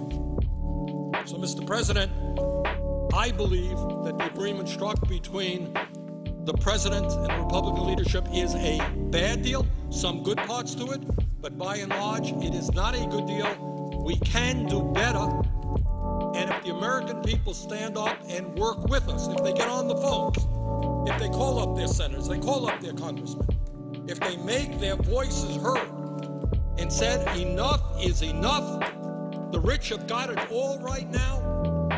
Top 1% earns 23.5% of all income, more than the bottom 50%, that it is absurd that we continue to bail out people who do not need any help. We're doing just fine. So, Mr. President, I am here to take a stand against this bill. And I'm going to do everything I can to defeat this bill. And I'm going to tell my colleagues and the American people exactly why, in my view, this is not good legislation. And let me just tick off some of the reasons why I think that this bill does not serve the best interest of the disappearing middle class of this country. And I should tell you, Mr. President, I don't know what kind of telephone calls you're getting from Colorado, but I can tell you that in the last 3 days alone, according to my front desk staff, both here in Washington and Vermont, I think we're over 5,000 telephone calls and emails, and well over 98% of those messages are against this agreement. And I don't know to what degree that's indicative of what's going on all over this country, but I suspect it is not radically different in other states. I think the American people are saying $13.8 trillion national debt. Let's not give tax breaks to billionaires, drive up that national debt, force our kids to pay more in taxes, and at the same time have Republicans come forward and start slashing Medicare and Medicaid and Social Security because of this large debt that we are making larger. And I appeal to my conservative friends. I'm not a conservative, but many conservatives have spent their entire political careers saying we cannot afford to drive up the national debt. It's unsustainable. I agree with that. So vote against this agreement because it is driving up the national debt. And in a significant way, it is doing that by giving tax breaks to people who absolutely don't need it. Once again, for those people who are earning $1 million a year or more, they on average, will be getting about $100,000 a year tax break. People earning $100 million a year, that number is going to be a lot higher. Who believes that that makes any sense at all? Mr. President, let me give you some other reasons why I think this agreement is a bad agreement. The President says, well, yes, we are going to extend tax breaks for all, including the top 2%. But don't worry, it's only going to be for 2 years. Not to worry, only going to be for 2 years. Well, maybe that will be the case, but you know what? I doubt that very much. I've been here in Congress long enough to know that if you extend a tax break, it is very, very hard to undo that extension. Because if we can't do it now, if we can't tell our Republican colleagues that it is absurd to continue giving tax breaks to millionaires and billionaires, if we can't do it now, what makes you think we're going to do it in the midst of a presidential election? And I have to say that as somebody who admires and likes the President. The President's a friend of mine. His credibility has been severely damaged. He's going to go forward, and if he's the Democratic nominee, I suspect that he will say, well, yeah, I extended it for 2 years against my will, but don't worry. I'm going to repeal him after 2 years. Mr. President, you tell me who's going to believe him. His credibility has been severely damaged. We're caving in on this issue. We should not be. The polls show us the American people do not believe millionaires and billionaires need more tax breaks. If the calls to my office are indicative of what's going on in this country, overwhelming opposition to that agreement. So what I'm saying here is that while the President says, don't worry, this is only temporary, yeah, I don't like it, says the President, don't like it, but it's only 2 years, I have my doubts. I expect that in 2 years, if this agreement goes forward, it will be extended again. As you know, Mr. President, they wanted 10 years of an extension of tax breaks for the rich. I have my strong suspicion that that is exactly what will happen if not made permanent. And this country cannot afford to give tax breaks to millionaires and billionaires and have the middle class pay higher taxes to pay them off. And I want to say also, Mr. President, that while a lot of attention has been focused on the personal income tax issue, that is not the only unfair tax proposal in this agreement. This agreement continues the Bush-era 15% tax rate on capital gains and dividends, meaning, let's be very clear about what this means, meaning that those people who make their living off of their investments, if you invest, if you earn dividends, will continue to pay a substantially lower tax rate than the average American worker, person in the working class, middle class, our firemen, our teachers, our nurses. Those people are not going to pay 15%. They pay a higher rate than folks who have capital gains and dividends. I think that that's wrong. This agreement extends those provisions. Furthermore, Mr. President, and this is a point that has got to be made over and over and over again, this agreement between the President and the Republicans lowers the estate tax rate to 35%. Under this agreement, the estate tax will decline to 35%. Under President Clinton, when the economy was much stronger, the estate tax was 55%. Now, I know, Mr. President, that the Republicans have done a very good job in trying to convince the American people that this is a so-called death tax, that in every family in America, when a loved one dies, the family is going to have to pay 35%, 45%, 55%. I have had people in Burlington, Vermont coming up to me and say, what are you doing? I got $30,000 in the bank. I want to leave it to my kids. Why are you forcing my kids to pay such a large tax? So let us be very, very clear.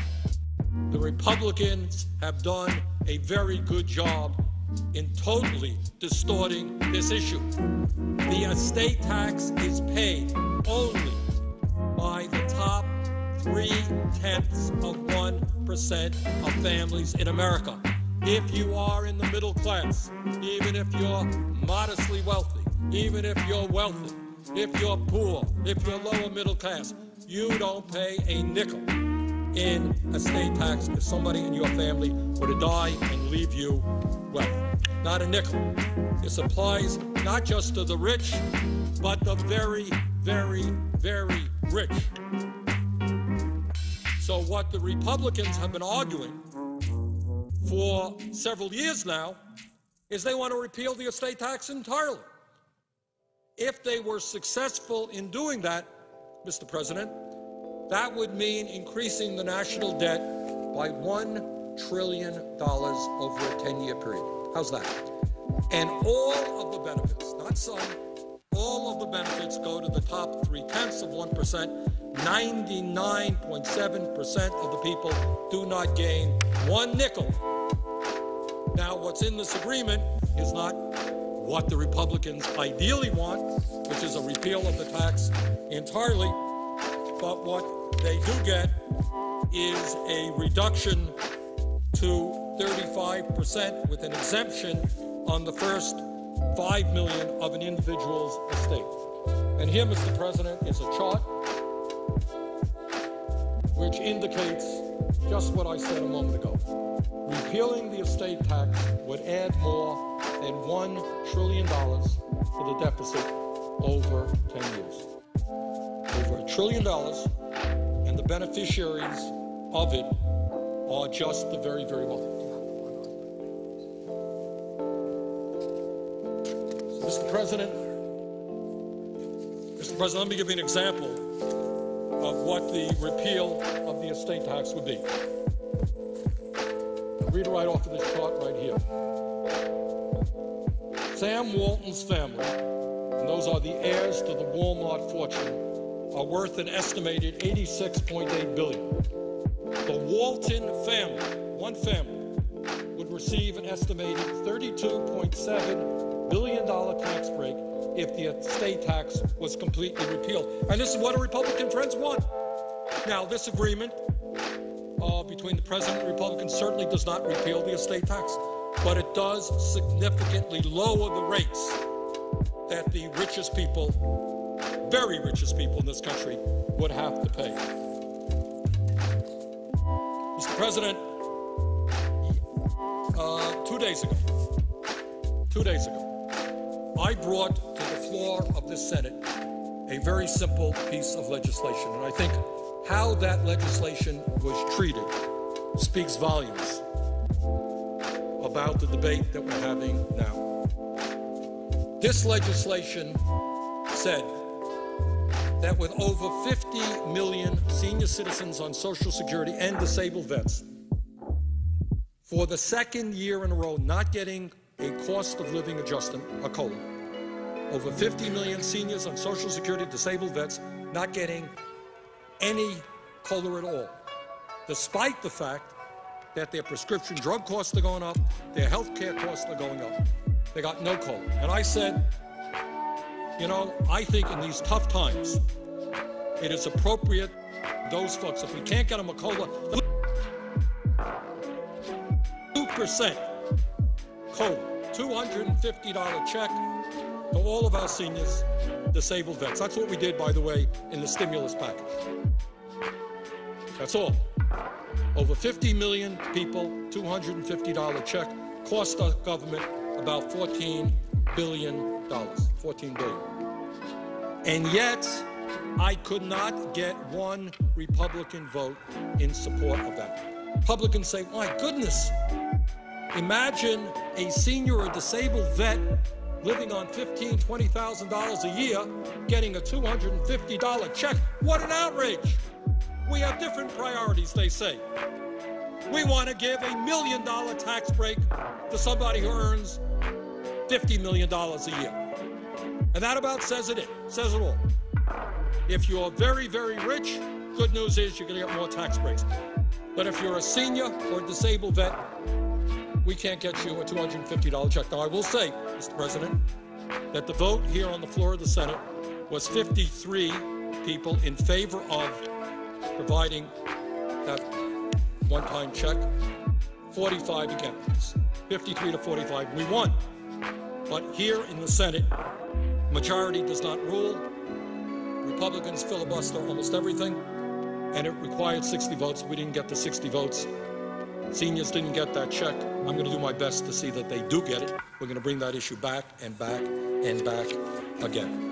So I raise that issue, Mr. President, to tell you that one of the very weakest proposals in this agreement, totally outrageous, is the decrease in the taxes for the estate tax. Now, there's another issue I want to touch on, and I'm going to spend a long time on this issue because it hasn't gotten the coverage and the attention that I think it deserves.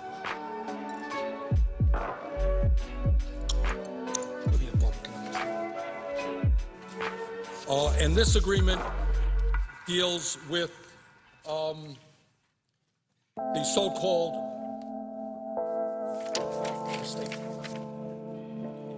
this agreement deals with the payroll tax holiday. And I know the President, the Vice President, and others have been touting this. And they're saying, well, you know, this is really a good thing because we're going to put more money into the pockets of working people. What will happen is if you're a worker right now, you're paying 6.2% in a payroll tax for Social Security. It's going to be reduced for 1 year to 4.2%. You get the difference, and this is really a good thing. Well, all of us want to see working people have more money in their pockets. That's what we're doing. That's what we're fighting for. But let me be very clear that while on the surface, this so-called payroll tax holiday sounds like a good idea for working people, it is actually a very bad idea. And what the American people should understand is that this payroll tax holiday originated from right-wing Republicans whose ultimate goal, trust me, is not to put more money into the pockets of working families. It's the ultimate destruction of Social Security. And what they understand is that if we divert funding that is supposed to go into the Social Security Trust Fund, this will ultimately weaken the long-term financial viability of Social Security.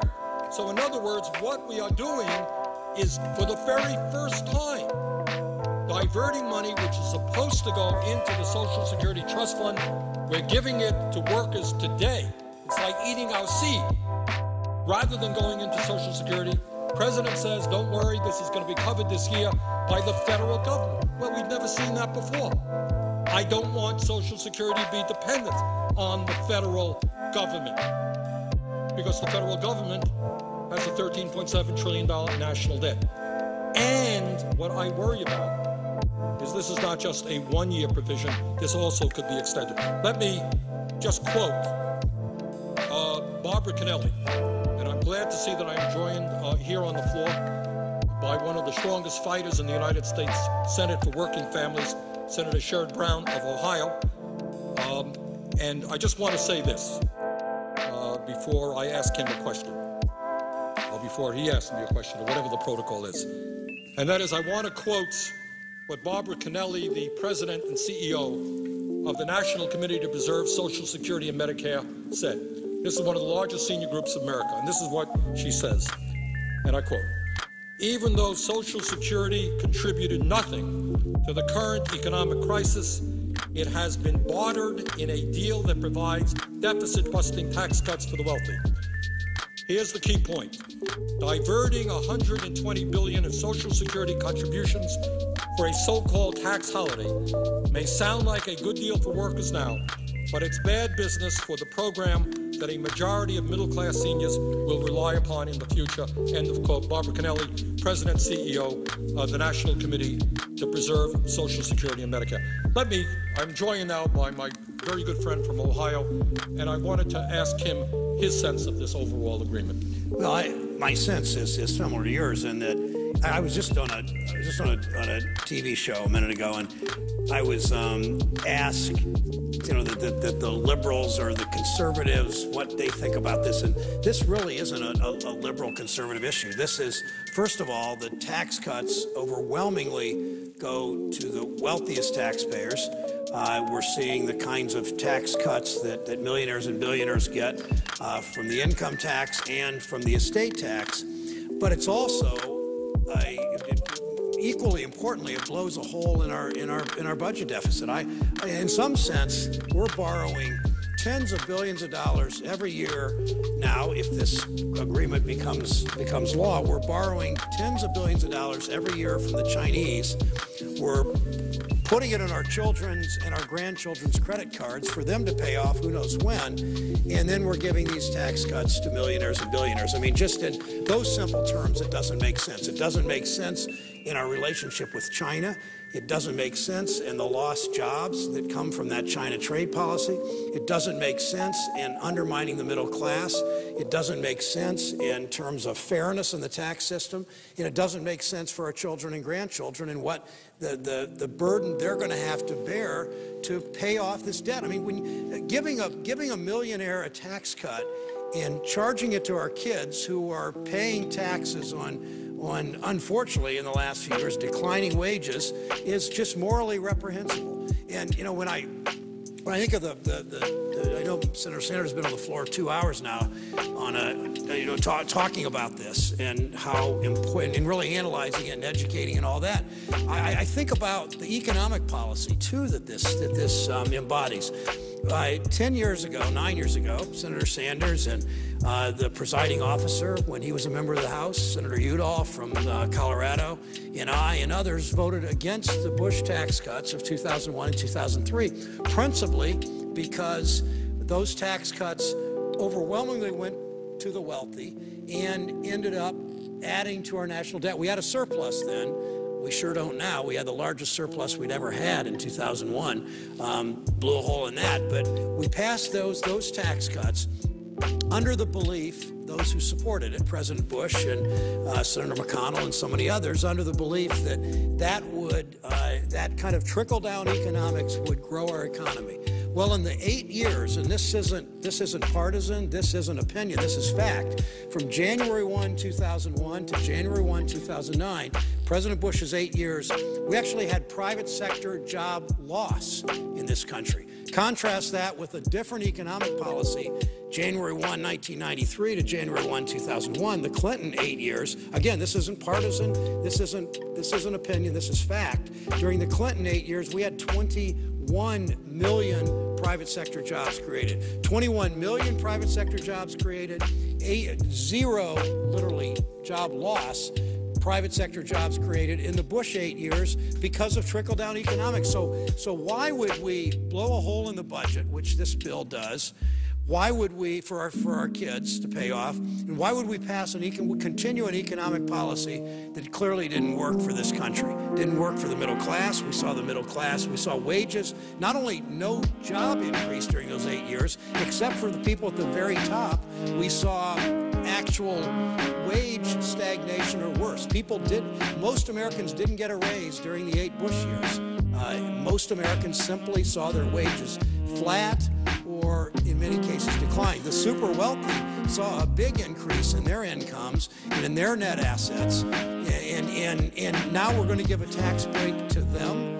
I mean, this isn't class warfare. I have lots of people I know that have a lot of money. I don't aim ill will at them, but why would we help those people who have done so very well and then have our children pay for it? Now, Senator Sanders had just mentioned the letter from Barbara Kennelly, the Social Security, one of the largest seniors organizations in the country, and what this will mean for Social Security. And here's my fear, Mr. President, that if this is passed, we're going to see our budget deficit increase, according to the Congressional Budget Office, about $900 billion because of this package, $800-some billion over the next couple of years. As soon as it's signed by President Obama, even though it was negotiated with the Republican Senate leadership and overwhelming numbers of Republicans in the Senate and House, I assume we're going to vote for it, they're going to say, look at the huge budget deficit that President Obama created. from that day on, they're going to go after ways to cut the budget. That's okay. I agree. We need to deal with spending and taxes and the whole picture.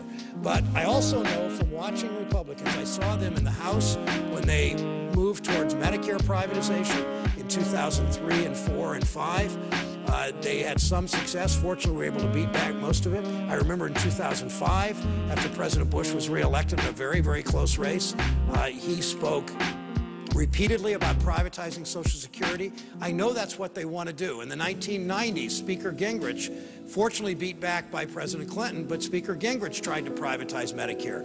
And that's the way they cut the budget. They go after Medicare and Social Security. So this vote on this package, and to me, it's, you know, we need to call the president, to write to the president, to work with the president, to say no deal, and that this has got to be something very different from what it is now, because it will cause huge deficits that our children and grandchildren will have to bear.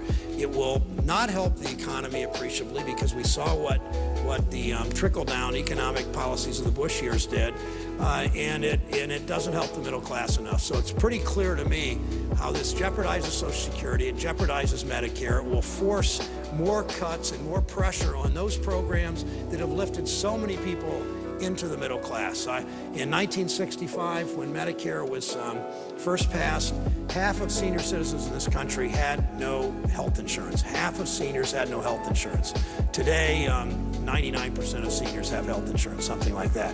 And I know that we're a country now that has created a strong middle class.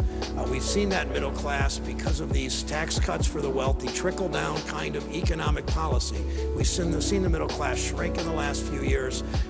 I don't want that to keep happening. That's why I'm very concerned about this. That's why I am working with the president to say no deal, that we need to much more seriously focus on not running up a huge debt, on making sure that Social Security is protected, on an economic policy that works for the middle class, and on a tax policy that's fair to the middle class. That's why Senator Sanders' work is so important on the floor today, taking the floor for a longer period than anybody I've seen since I've been in the Senate, in a filibuster kind of setting where he is he is raising these questions, asking these questions, educating the public, talking to people all over the country, in this chamber and outside, to change this policy. If I could interrupt my friend from Ohio and ask him a question. This is an issue that he dealt with last night. Talk about the kind of priorities that we have seen in the Senate recently, where just a couple of days ago, you and I worked very hard to try to make sure that seniors on Social Security and disabled vets were able to get a $250 check at a cost of $14 billion. And we couldn't get one Republican vote for that, while at the same time, Republicans are pushing tax breaks of over $1 million a year for the richest people in this country. Does that seem... Well, yeah, it tells a story, and I came to the floor right after that vote. I had supported it all along. I co-sponsored Senator Sanders' his effort to bring that to the floor for the $250 check for all seniors and all disabled veterans, I might add, not just Social Security beneficiaries. But I came to the floor right afterwards because I was pretty amazed. I know there's partisanship here. I know that some people think that their whole view of the world is to give tax cuts to the richest people in the country. It'll all trickle down and we'll all do better. It'll all lift all boats. And that's a pretty good economic theory. You might have learned at Harvard, or you might have learned at Johns Hopkins near here or wherever, but it just doesn't work. I mean, it's nice theory, but it doesn't work to lift all boats. So Senator Sanders' effort was to provide a $250 check one time, cost of $14 billion, but one time, not continued $14 billion, one time for seniors who had not had a cost of living adjustment in 2 years. And it just seemed to make so much sense when the average senior in this country gets about a $14,000 a year Social Security check. I guess that's about $1,200 a month. That's not their entire income for most seniors, but it's a big, big part of it. Many seniors live only on that.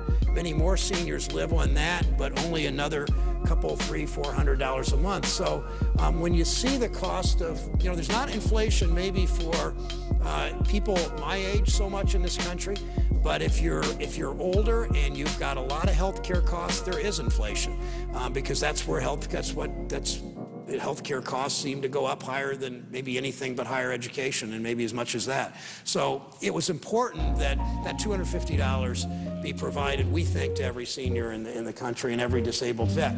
Now, what was so amazing about it was that 42 Republican senators have signed a letter saying they will do nothing in the Senate until the tax cuts for the rich are approved, till they're signed into law. Now, it's almost, I've never seen the United States senators engage in a work stoppage or a strike. I mean, it wasn't really quite a strike. It was probably illegal for us to strike. I don't know, maybe, but it really was a work stoppage. They were saying, we're not doing anything until you give tax cuts to my rich friends. And I might say also to many people in the House and Senate whose income is in that bracket too. I'm not accusing them of that, to be sure, but they were there for their rich friends and their biggest contributors and the wealthiest people in this country, but they weren't there for a senior citizen living on $1,200 a month that could use that extra $250. I've met too many seniors, and I know that the presiding officer, when he travels to Colorado Springs, or he goes to Cimarron, or he goes to Denver, I know that he hears seniors say, I cut my medicine, I cut my pills in half because I need my prescription to run for 2 months rather than one because I can't afford it, or I skip my medicine today because my house is too cold and I don't have enough to eat. I mean, we know seniors make those choices, and we make choices here. And the choice we made is 42 Republicans made it and blocked, because you need 60 votes. You know, we had a majority of voters of senators, an easy majority for Senator Sanders' effort from the 53 votes, efforts to do this, the $250, but you need 60 votes. So 42 Republican senators engaged in their work stoppage, saying we're not doing anything until we get these tax cuts for the rich, said no to seniors. And I just am amazed by that, the callousness. I guess I'm even more amazed when you consider, what's today, the 10th or 11th, when you consider in 2 weeks, it's Christmas Day, and that doesn't seem to bother them. Doesn't seem to bother them on unemployment benefits. 85,000 Ohioans a week and a half ago lost their unemployment benefits. 85,000. Their holiday season's ruined. But I guess all of us will go home, and I want to go home and be with Connie and my kids and on Christmas. My children are grown. We have one grandchild. I want to be with them as much of Christmas as I can. But we have a job to do today, and this week, and next week, and this month, and this year, and that is to extend unemployment benefits to people who have lost them, who are looking for jobs as hard as they can in the great majority of cases, and extending the tax cuts for the middle class and doing the right thing. And so far, we haven't done that, and I need to go to the airport, but I want to yield back to Senator Sanders for his work today. I hope next week when we come back on Monday, we're prepared to do whatever it takes to say no deal on this one, and to make this work for the middle class, make it work for Social Security beneficiaries, make it work for unemployed workers. I want to thank my good friend from Ohio, one of the real fighters for working families here in the Senate, not only for coming down here, but for his years of efforts. But he makes a very important point.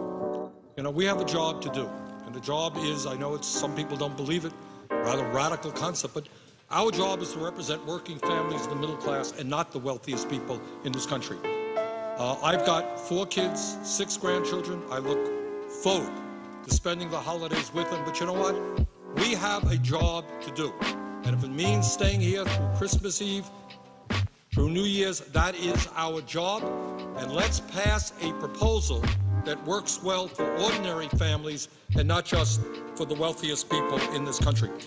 I wanted to thank Senator Sherrod Brown for coming down, and what I want to say now is when you look at this agreement, we've talked now about the absurdity of, in the middle of a time when we have a $13.7 trillion national debt, giving tax breaks to people who don't need it.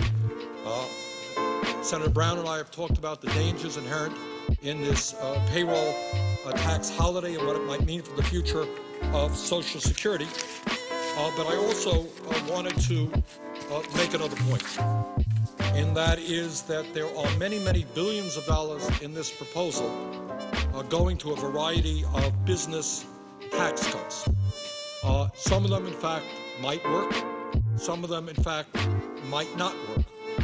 But what is very, very clear is that if your goal is to create as many jobs as possible for every dollar of investment, this particular approach is not very effective. When we talk about tax breaks for corporations and companies, what we should be aware of is that corporate America today is sitting on close to $2 trillion in cash. They have that cash on hand. And the problem is not that they don't have the money. The problem is that working people don't have the money to buy the products that these guys are producing. And I believe, and not just me, but I think a variety of economists from across the board believe, that it makes a lot more sense, if we're serious about creating jobs, to invest in our infrastructure. And I say that for a number of reasons. When you put money into roads and bridges and public transportation, you are creating, for every dollar that you spent, far more jobs than giving a variety of tax breaks. That's just what is an economic fact. Second of all, when you are investing in our infrastructure, not only are you creating jobs short-term, you're leaving the country with a long-term improvement that increases our competitiveness in a very tough global economy. I mentioned a moment ago, and we'll get back to it later, China is investing huge amounts of money into high-speed rail, into their roads, into their bridges, and yet if you drive around certain parts of America, you think we are a third world nation. You got roads with all kinds of potholes, you have bridges which you can't go across, you got rail systems where trains are going slower. There's a study out there, and I'm going to get to it later, where somebody said that decades and decades ago, it took less time to go from various parts of this country to the other on train than it does today, because our rail beds are in such bad shape. So if we're going to make our country competitive, you've got to invest in infrastructure. It creates jobs. It adds long-term value to this country. Unfortunately, in this agreement, there is, to the best of my knowledge, not one nickel going into infrastructure. And it is important that we, in fact, add provisions which do invest in our infrastructure and create jobs. Another point, Mr. President, that should be made when we look at this so-called compromise agreement established by the President and the Republican leadership is that in the agreement there is an extension of unemployment benefits for 13 months. Now, there is zero question in my mind that that is something that absolutely has to be done. Right now, Senator Brown made this point, we have millions of Americans who have, through no fault of their own, lost their jobs. Maybe their plants went to China. Maybe their companies couldn't get the loans they needed to stay in business. Small businesses going under, big businesses shutting down plants. No question that we have got to extend unemployment benefits. But what bothers me is that this provision in this agreement, which is a good provision, suggests that this is a hard-won compromise, that the Republicans really conceded something and they agreed to a 13-month extension of unemployment benefits. But here's the fact. The fact is that for the last 40 years, when unemployment rates have gone above 7.2%, Republicans and Democrats, in a nonpartisan way, have come together to say, of course we're going to extend unemployment benefits. This is America. We're not going to let working families who are suffering hard times because they're no fault of their own, they've lost their jobs, we're not going to let them lose their homes or not enable them to feed their families. This is America. We're not going to do that. And Republicans have said that 40 years. Democrats have said that 40 years. Democratic and Republican presidents, leaders here in the House and the Senate have said that. So to say, oh my goodness, the Republicans made a major concession, they're going to allow the extension of unemployment benefits for 13 months, that's not a concession. That has been bipartisan public policy for the last 40 years. Now, Mr. President, I've been expressing to you and to the American people why I think this is not a good agreement, why I think this agreement should be defeated, and why I think we can put together a much better agreement. But I do want to be very clear that there are positive aspects to this agreement which should be maintained in an improved proposal. And let me just mention some of them. This proposal, of course, in addition to extending unemployment benefits for 13 months, extends the middle-class tax cuts. And that is obviously something that we have to do. The reality is that the middle class in this country is collapsing. During the Bush years, we saw a $2,200 decline per year in median family income, and working families are hurting, no question about it. And to extend that tax cut for 98% of America would be a travesty. So we've got to maintain those tax cuts, and that is a positive thing in that agreement, which obviously any future agreement must maintain. Also in this agreement is the Earned Income Tax Credit for working Americans, a very important provision, and the child and college tax credits are also in this agreement. And these proposals will keep millions of Americans from slipping out of the middle class and into poverty, and they will allow millions of Americans to send their kids to college. So I'm not here to say to the president or the vice president that there aren't any good proposals and parts of this agreement. There are. But we can do much, much better. Now, what the president says, and he makes a valid point, he says, well, okay, show me the votes. Show me the votes.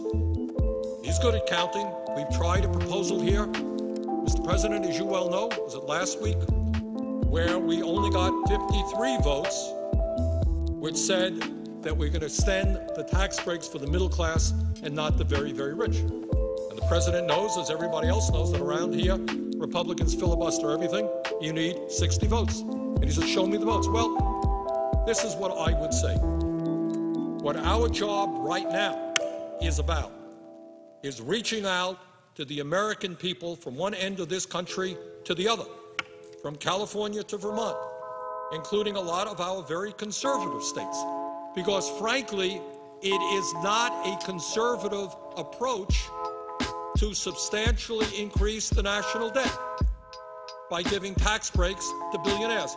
Mr. President, how many times have you been here on the floor hearing our Republican colleagues give long, long speeches about the danger and the unsustainability of a $13.7 trillion national debt and a $1.4 trillion deficit? You've heard it day after day after day. That's their mantra. Well, if they believe that, why are they voting for a proposal that substantially increases the national debt for the very unproductive reason of giving tax breaks to the richest people in this country who don't need it? And I would hope, and the reason why we have to defeat this proposal and fight for a much better one, is I would hope that people throughout this country, in Vermont and Colorado, in many of our conservative states, that they come forward and they say, wait a second, I do not want to see my kids and grandchildren pay more in taxes because we borrowed money from China to increase the national debt in order to give tax breaks to millionaires and billionaires who have done extraordinarily well in recent years, and by the way, have seen a significant decline in their effective tax rate. Mr. President, I know you have heard people like Warren Buffett, one of the richest guys in America. He's made the point over and over again that his effective, what he really pays in taxes, his effective tax rate is lower than his secretary's.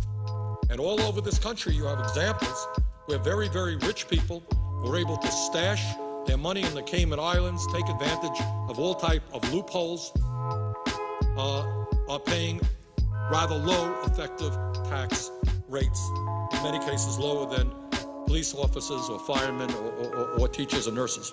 So I think that this is, in fact, opposition to this agreement should be tripartisan.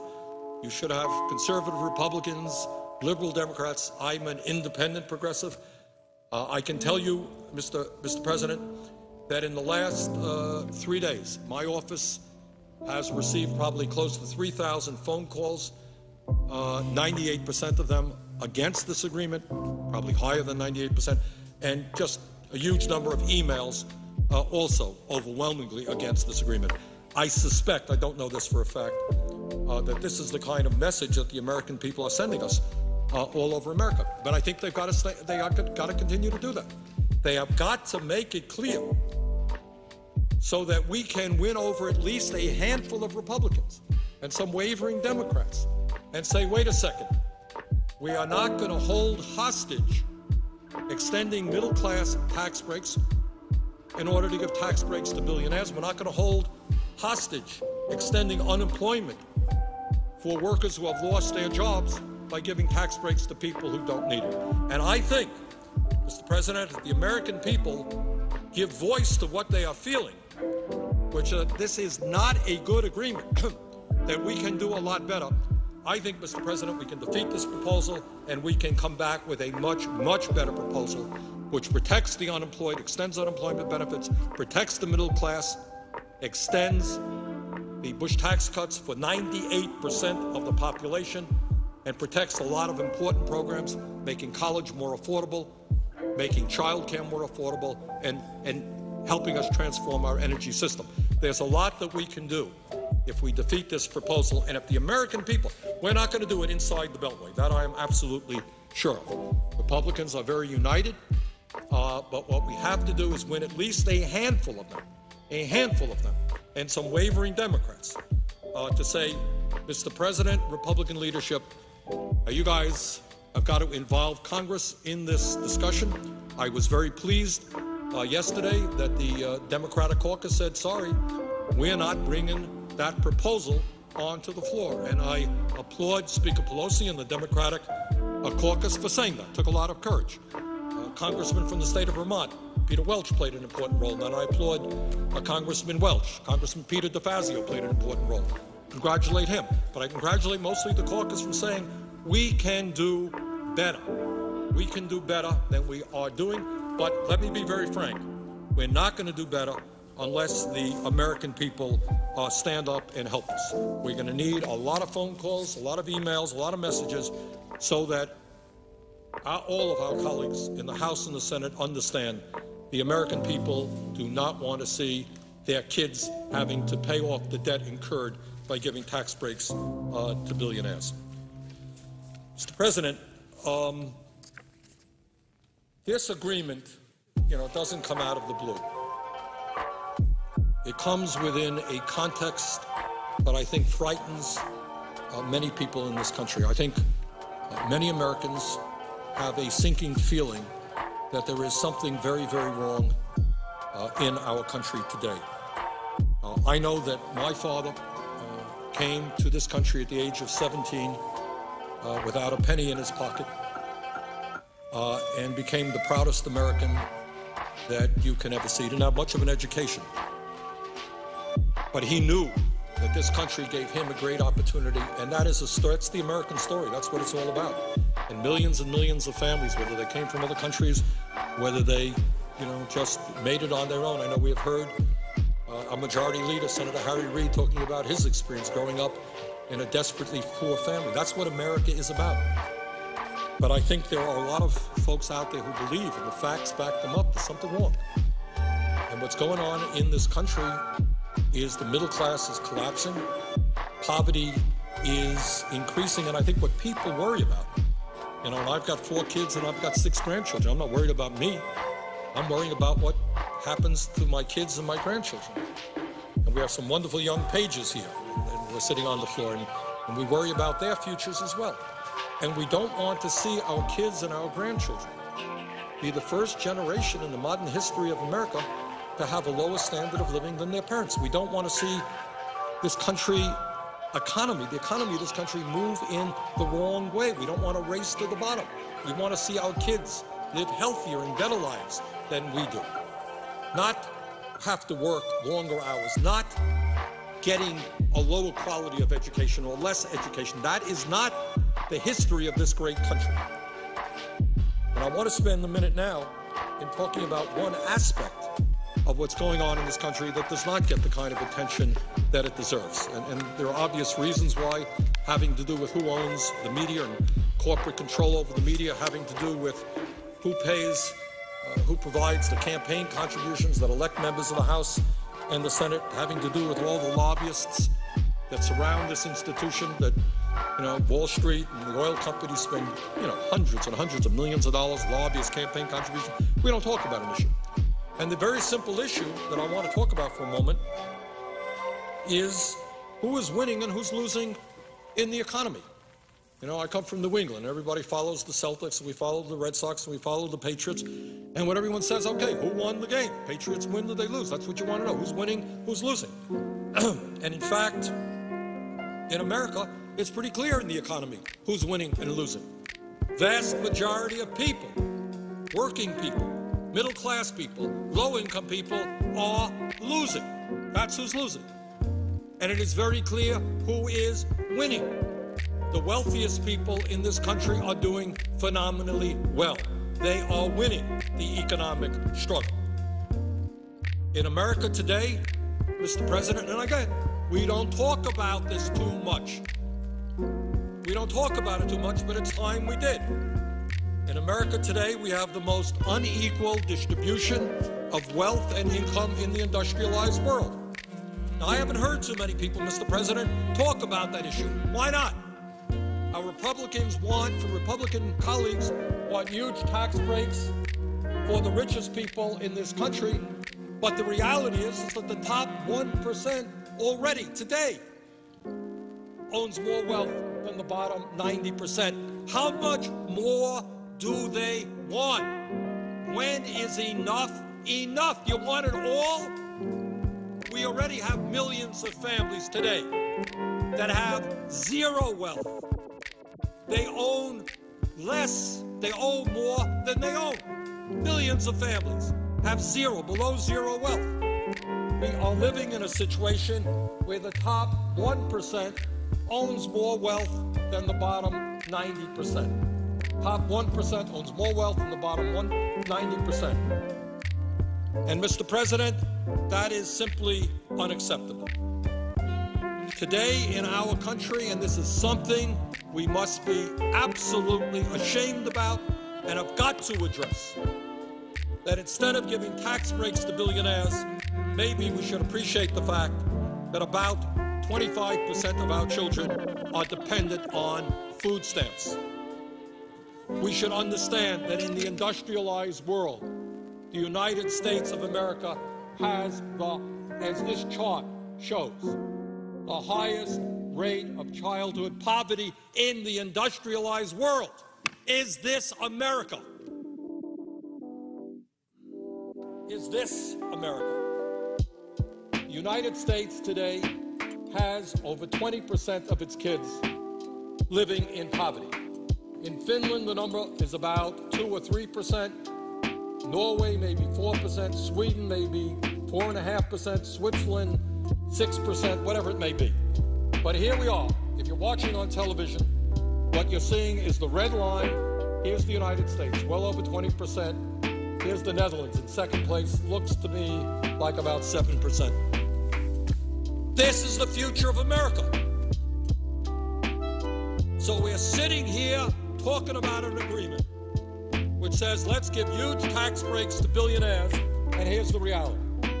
We have a rate of childhood poverty far, far surpassing any other country on earth. And let me tell you something else. I don't know that we have a chart for this, but it is the other half of the equation. What do you think happens when you have millions and millions of kids living in poverty? What do you think happens when you have kids who are dropping out of school when they're 13 or 14? I will tell you what happens. Because I talked to a fella in Vermont who runs one of our jails. And he said that about half the kids who drop out of school end up in the penal system. That's what happens. So the result is the highest rate of childhood poverty in the industrialized world.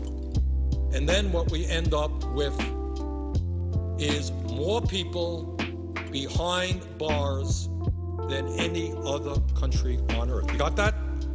China is a communist totalitarian society, much, much larger than the United States of America, which is a democratic society. We have more people in jail than China and more people in jail than any other country. So what we end up doing, seems to me not to be terribly bright, is we end up spending perhaps $50,000 a year keeping people in jail because they dropped out of school, they never found a job, they got hooked up on drugs or whatever, and we pay to put them in jail rather than investing in child care, in education, in sustaining their families. So, Mr. President, when we look at the context in which this agreement was reached, we have got to see that it takes place at a time when the rich are already doing phenomenally well, while we have the highest rate of childhood poverty in the industrialized world. Mr. President, during the 8 years of President Bush, the wealthiest 400 Americans, that's not a lot of people, 400 families, saw their income more than double, while their income tax rates dropped almost in half. So you got 400 families, all of whom are already multi-millionaires. During the 8 years of President Bush, their income more than doubled, while their income tax rates dropped almost in half. I would say to my colleagues here in the Senate, we don't have to worry about these guys. They're doing just fine. They don't need an extension of tax breaks. Mr. President, the wealthiest 400 Americans now earn, on average, $345 million a year, and they pay an effective tax rate of 16.6%. How's that? All right? Top 400 wealthiest people in this country earn $345 million a year, and they pay an effective tax rate of 16.6%. They do not need an extension of tax breaks. And by the way, for the United States of America, this effective tax rate of 16.6% on average is the lowest tax rate for the very rich in America that has ever been. So we've already given the wealthiest people in this country the lowest effective tax rates in the history of our country. That's what we've done. On record, at least since they've been keeping records. So the idea of giving these guys who are doing phenomenally well, who already own more wealth than the bottom 90%, more tax breaks is totally absurd. Mr. President, under the 8 years of President Bush, the wealthiest 400 Americans, we talked about how they doubled their incomes. Incomes is what happens in 1 year. Under the 8 years of Bush, the wealthiest 400 Americans increased their wealth by more than $380 billion. 400 families increased their wealth by $380 billion. That averages to almost $1 billion a family. $1 billion in 8 years. That's the average. Some obviously are more. Collectively, and I know this is not an issue that we talk about too much, collectively, the 400 richest Americans have accumulated $1.27 trillion in wealth. If any of them die this year, their heirs can receive, right now, all of this money tax-free because the inheritance tax has been eliminated in 2010 as part of the Bush tax, estate tax repeal this year. Mr. President, the top 25 hedge fund managers last year made a combined $25 billion in income, a combined $1 billion per person, okay? So if you are a hedge fund manager, you're doing pretty good. And I mentioned a moment ago, we tried just the other day to get checks of $250 out with disabled vets and senior citizens on Social Security who haven't had a COLA in 2 years, couldn't get them that check. but the top 25 hedge fund managers last year made a combined $25 billion in income, $1 billion per person, and our Republican friends say, oh, my word, we have got to lower their taxes. Last year, Mr. President, ExxonMobil, the Bank of America, and other large, profitable corporations paid no federal income taxes. So what you got is a tax system which is totally distorted in the sense that it allows large, profitable corporations to pay, in some cases, and in many cases, zero. And in fact, last year, it would be funny if it really wasn't pathetic. And here you have, as I understand it, last year, ExxonMobil, which made $19 billion, paid nothing in taxes. Bank of America, huge bailout for the American taxpayer, paying their executives all kinds of fancy, huge compensation packages. They got a refund check from the IRS. That's how absurd the situation is. And people say, oh, my word, in order to deal with our deficit, we're going to have to cut back on Medicare, Medicaid, and education. We can't afford it. I guess we can afford to allow ExxonMobil, the most profitable corporation in the history of the world, to make huge sums of money and pay nothing in taxes. We can afford to do that, but we can't afford to protect working families and the middle class.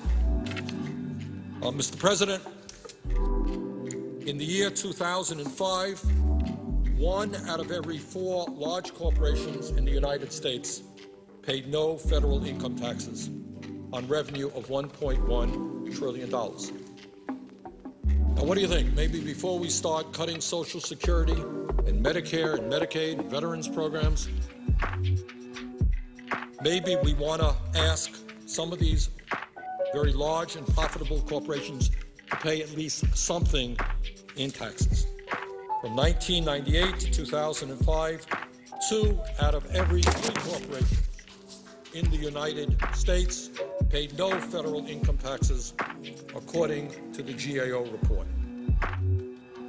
Sadly, the economic pain that millions of people are experiencing didn't even begin as a result of the Wall Street bailout. The middle class was collapsing long before that. It's wrong to blame Bush for all of the problems. He contributed a lot to it, but not all. That trend has been going on for many, many years. As the Washington Post reported last January, and let me quote from an article because, again, I want to put the economic reality facing the middle class in contrast to the economic reality facing the very rich in that broad context of this agreement signed by the President and the Republican leadership. As the Washington Post reported last January, and I quote, the past decade, the Bush 8 years plus 2 years, was the worst for the U.S. economy in modern times. It was, according to a wide range of data, a lost decade for American workers. A lost decade for American workers. Do you know why people are furious? Do you know why they're angry at Washington and everybody else? The last decade was, according to the Washington Post, a lost decade for American workers. There has been zero net job creation since December 1999. 12 years, zero job creation, which is why unemployment is so high, not only for the general population, but even worse for our young people, kids getting out of high school, young people graduating college. According to the Washington Post, this came from the Washington Post in January, middle-income households made less in 2008 when adjusted for inflation than they did in 1999. In other words, the American economy has turned into a nightmare for tens of millions of families. Imagine that. Middle-income households made less in 2008 when adjusted for inflation than they did in 1999. and the number is sure to have declined further during a difficult 2009. They didn't have those numbers, but because of the Wall Street collapse, that certainly is the case. So what are we talking about? You're talking about, as I've just demonstrated, the people on top seeing a doubling of their income while their effective tax rates are going down. You're seeing the middle class collapsing. And what this agreement says is, we're going to provide huge tax breaks for millionaires and billionaires. That is insane.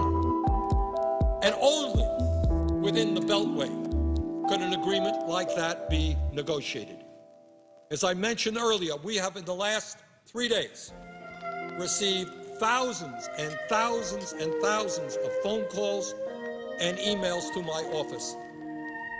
And over 98%, I dare say 99%, say this is not a good agreement. Don't support it. Mr. President, I've been joined on the floor by the very distinguished senator from the state of Louisiana, and I ask unanimous consent that I be permitted to enter into a colloquy with Senator Landrieu. Is there objection? Without objection, so ordered. Well, Senator Landrieu, I thank you very much for joining us here, and I just wondered if you could give the American people your thought about this agreement and what's been going on. I thank the senator. I thank the senator from Vermont for his eloquent and passionate presentation for hours this morning, and he clearly has presented to this chamber and to the American people some stark realities that are unpleasant. Some people might even find them hard to believe, but he has done his homework. He has documented what he has said, and in that backdrop, it does make this agreement made between the Republican leadership and the President of the United States even harder for some of us to understand. And I want to acknowledge, as the senator said, I know there are pressures on all sides and their time is running out. We've got to make a decision about tax cuts in a short period of time. We don't have the benefit of several months or even a half a year. I understand the pressures of time.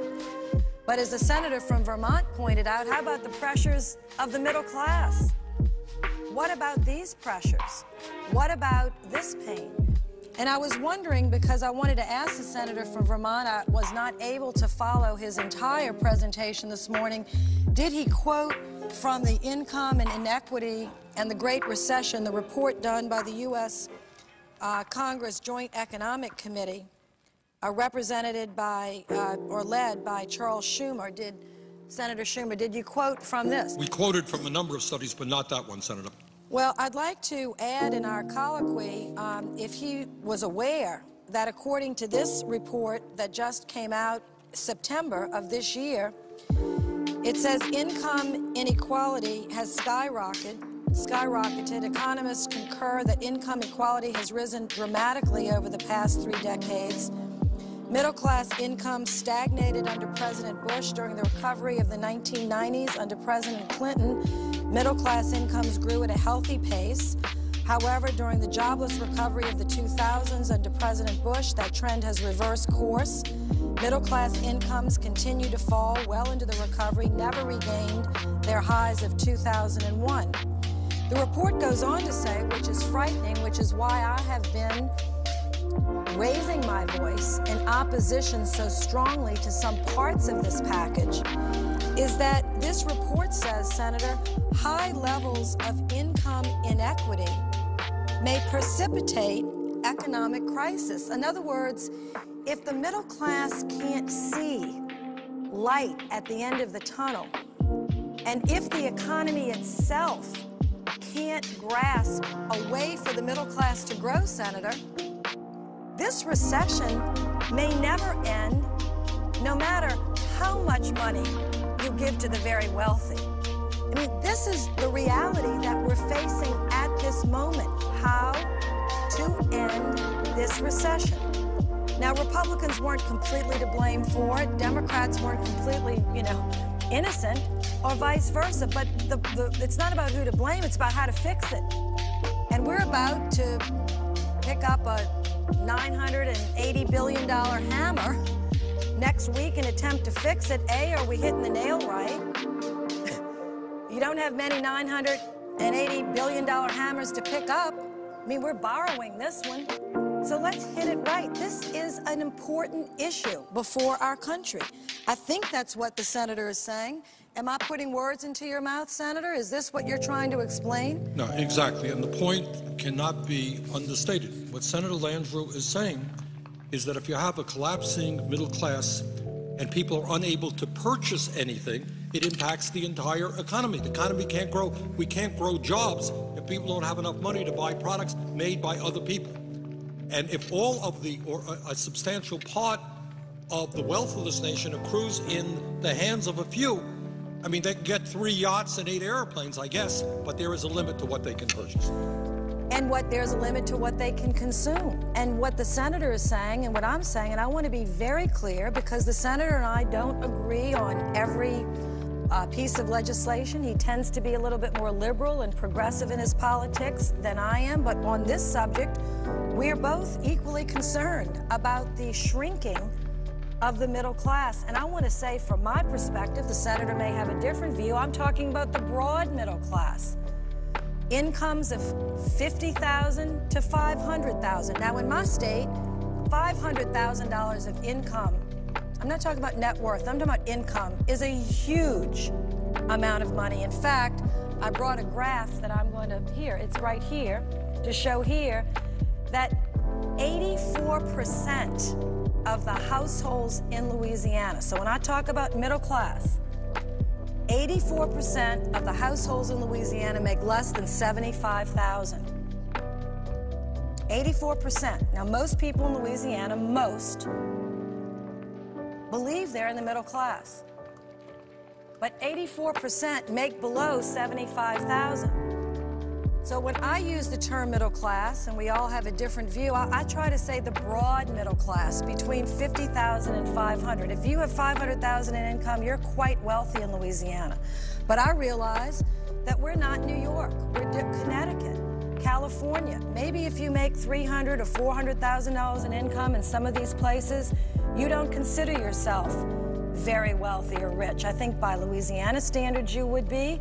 But this is a big nation, so I want to be as broad as I can possibly be here. I'm not talking about the wealthy being $400,000 or $500,000. That may not be the case in California. But what we're talking about in this tax bill is borrowing $50 billion to give tax breaks to families earning over $1 million. So as the senator from Vermont said, whether you put your mark at $250,000 or $100,000 or $500,000, we could disagree about how broad the middle class is. But is there anyone in this chamber, on any side of the aisle, from any state, that believes seriously, given what the senator from Vermont just outlined, which is really not debatable. I mean, these economic studies are not just from one side of the aisle or another, that we should actually, next week, provide $50 billion in extended benefits for the families in America who are making more than $1 million a year. When the inequities are so great, when the needs of the middle class are so great, when there is no evidence to suggest that even after this tax cut that I've seen that's convincing, that the recession will end. And we're doing this for 2 years. What happens, Mr. President, if the recession doesn't end?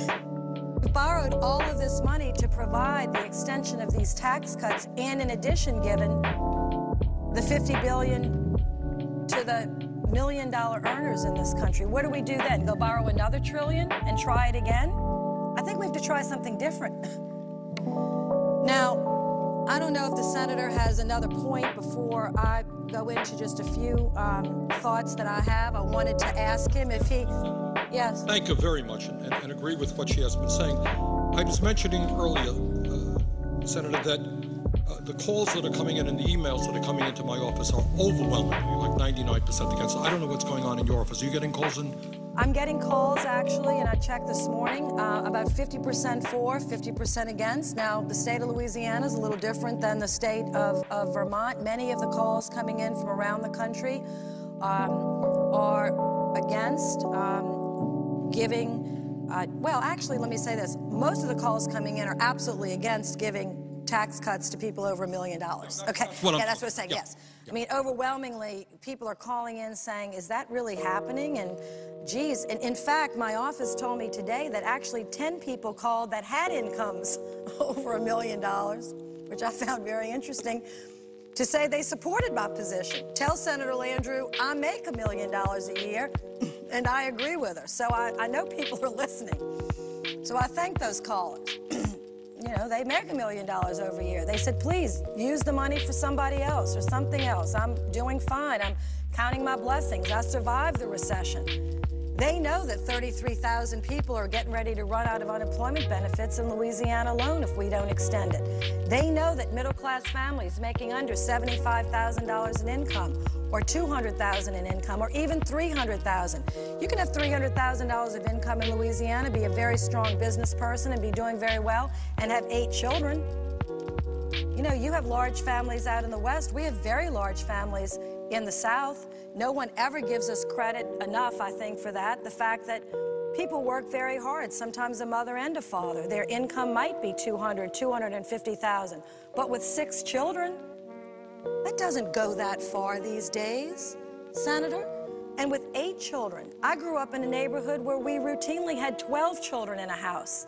How much money do you think you have to make to feed and clothe and send to college 12 children? My father sent 9 of us to college.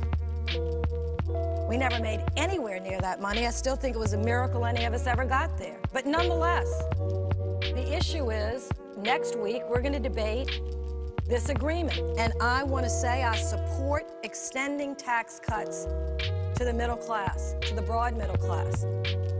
But there is something terribly wrong here in Denmark.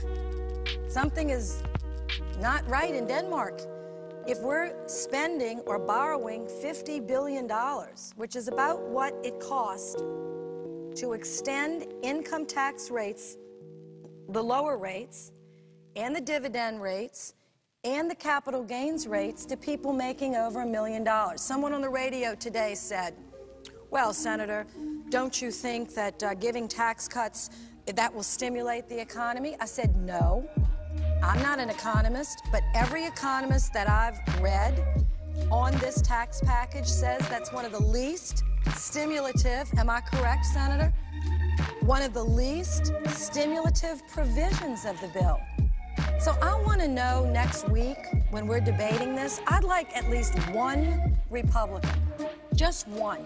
It could be the Minority Leader Mitch McConnell.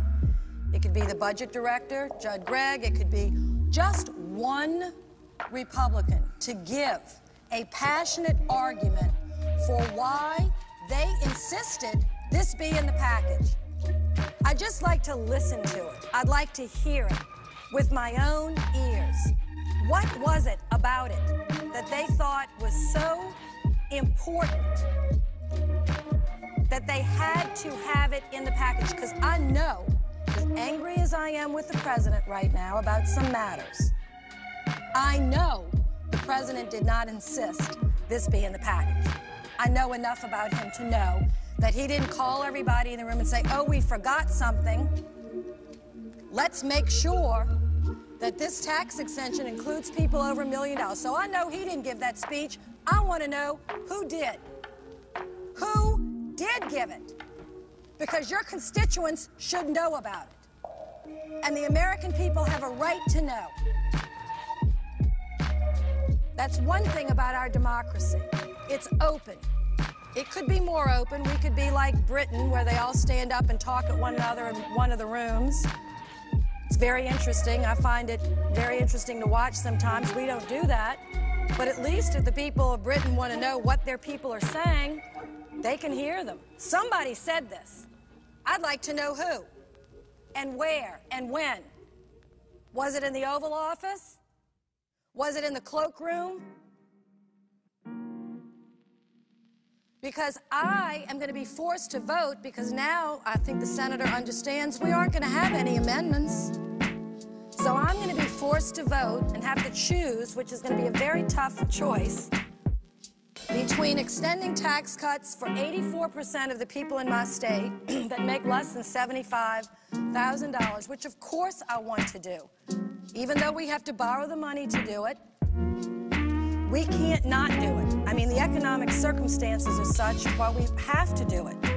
But now, in order to get them help, I've got to say yes to something that I've talked about, and I want to be serious about this. I'm very serious about it. For me, borders on moral recklessness. I've been criticized on both sides of this debate. How can you use words like this? I don't know. I went to Catholic school.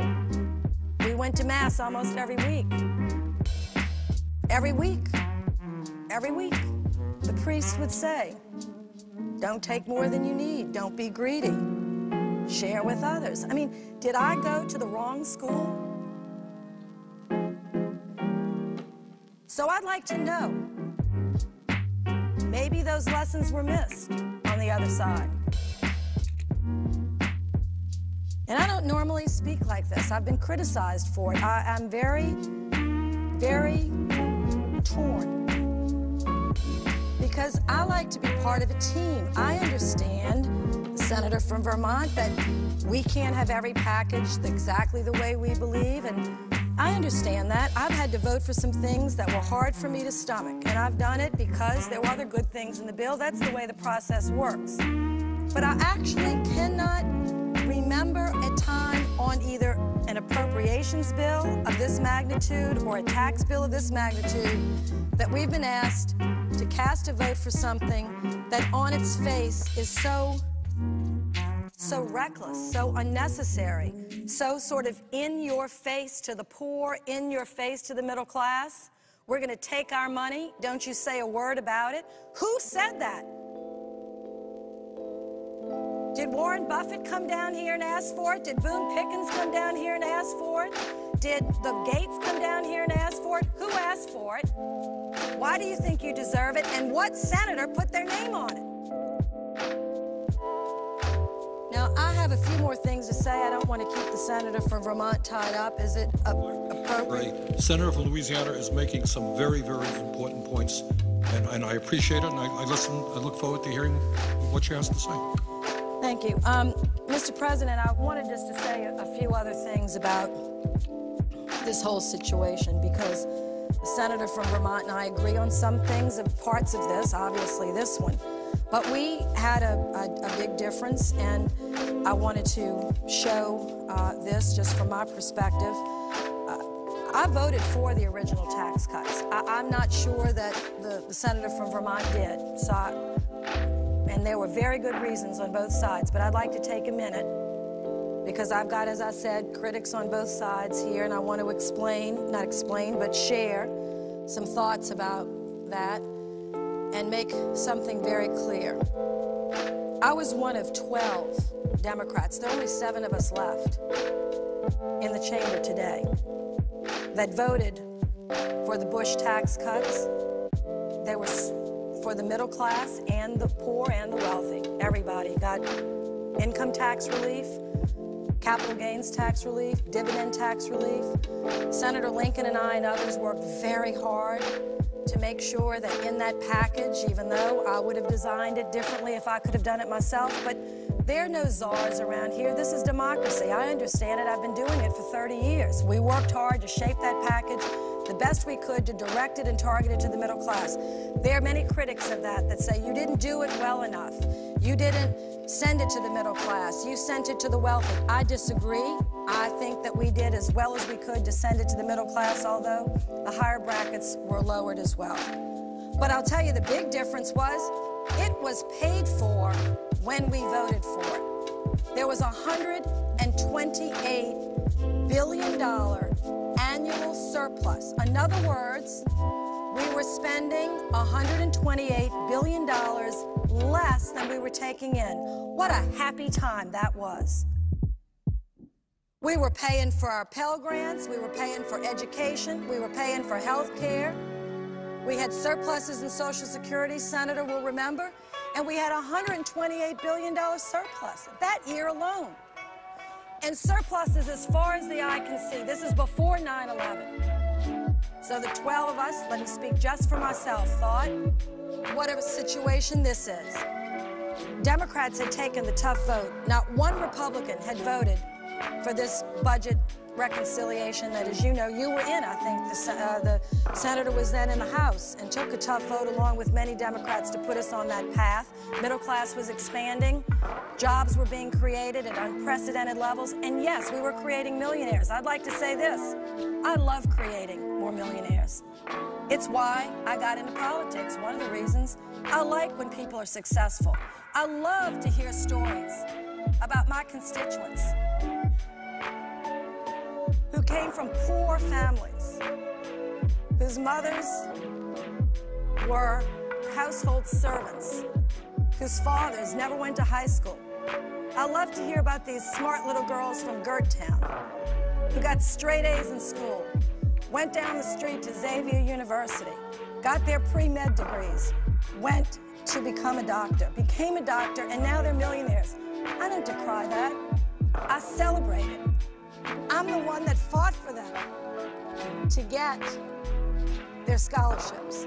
Not individually, but generally. It's what I do. It's what senators do. It's what House members do. I am so mad at people saying to me as a Democrat, we don't like people that are rich. We have something against them. Nothing could be further from the truth. I love the book, The Millionaire Next Door. It talks about how it's a myth that most millionaires in America have inherited the money. The fact of the matter is, we've created such a great country over 250 years. We've actually found the way for poor people to go from nothing to huge wealth and to create a life-changing opportunity for their children and grandchildren. We celebrate it. We write movies about it. Our libraries are full of books about it. There's nothing wrong with that. So when we had a surplus, I thought we should give tax breaks and use some of that money. But today we're being asked to provide tax cuts when the deficit is, and I want to get this number because it's shocking actually. It is 10 times greater than the surplus.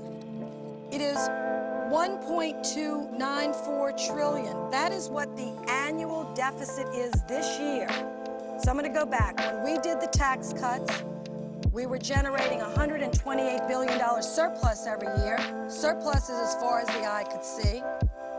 We thought, well, maybe we should give a third of this bounty in tax cuts. We had made investments in other things.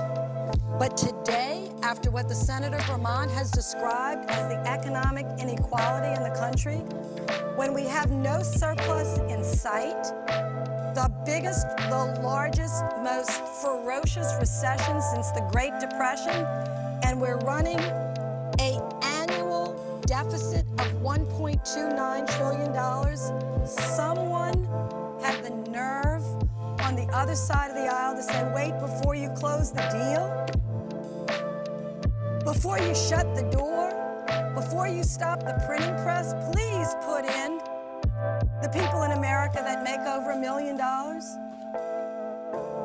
Now, for that $50 billion, there are lots of ways that we could save if we could correct this deal. I don't think we can.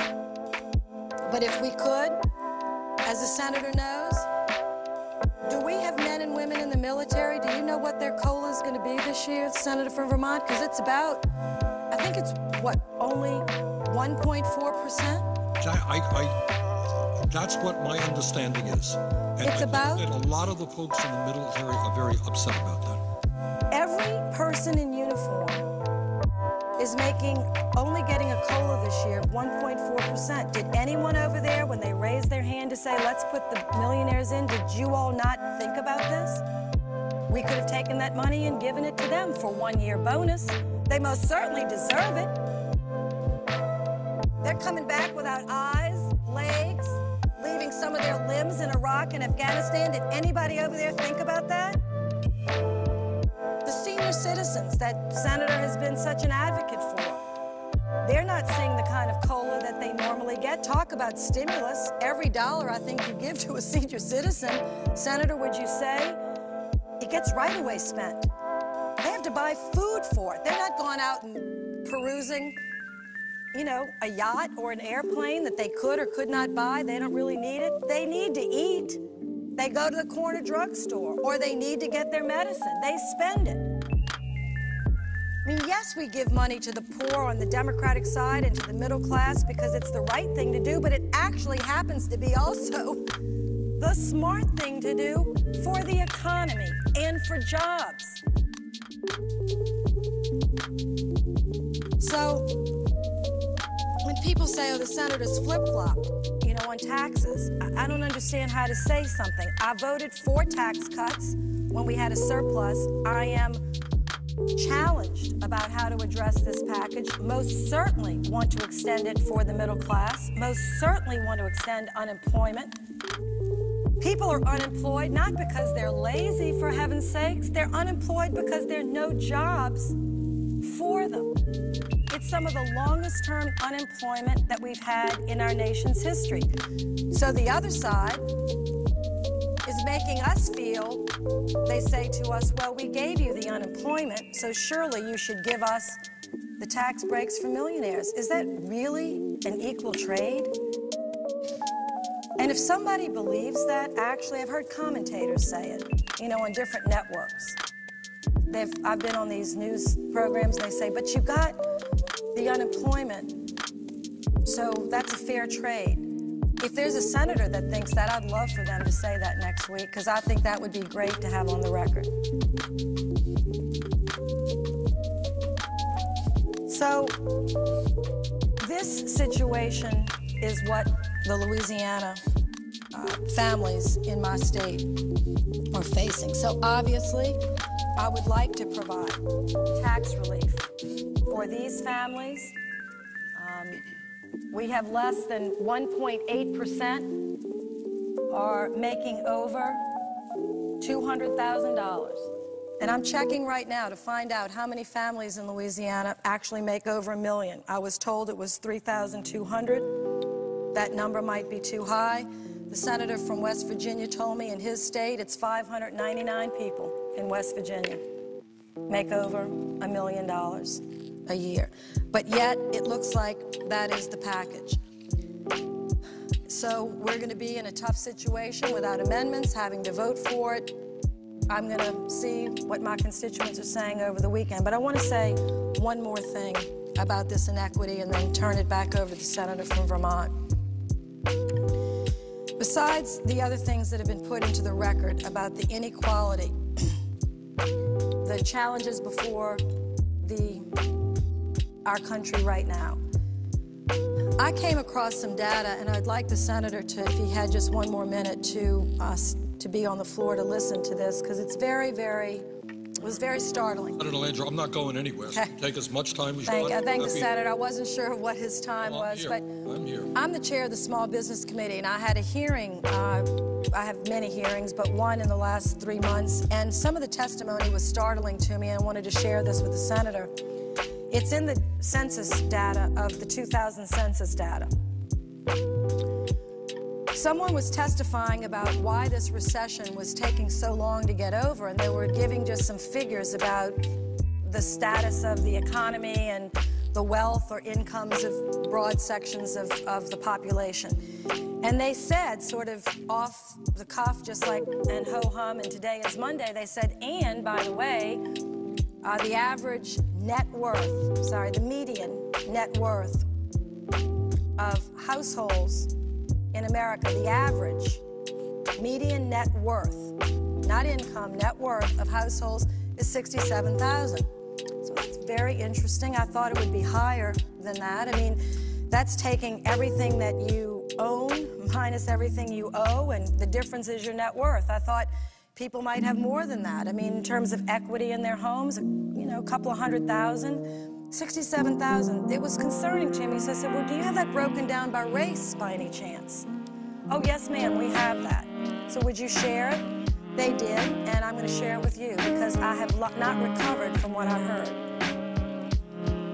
The gentleman says to me, well, for white families in America, the average median, which is 50% more, 50% less, the median for white households, Senator, is 87,000.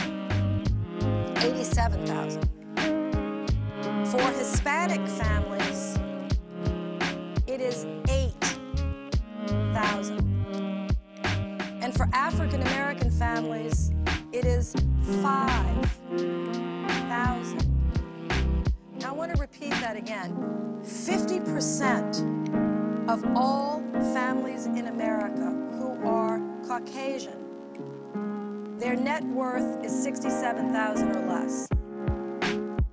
For Hispanic families in America, 50% of all Hispanic households, their net worth is 8,000.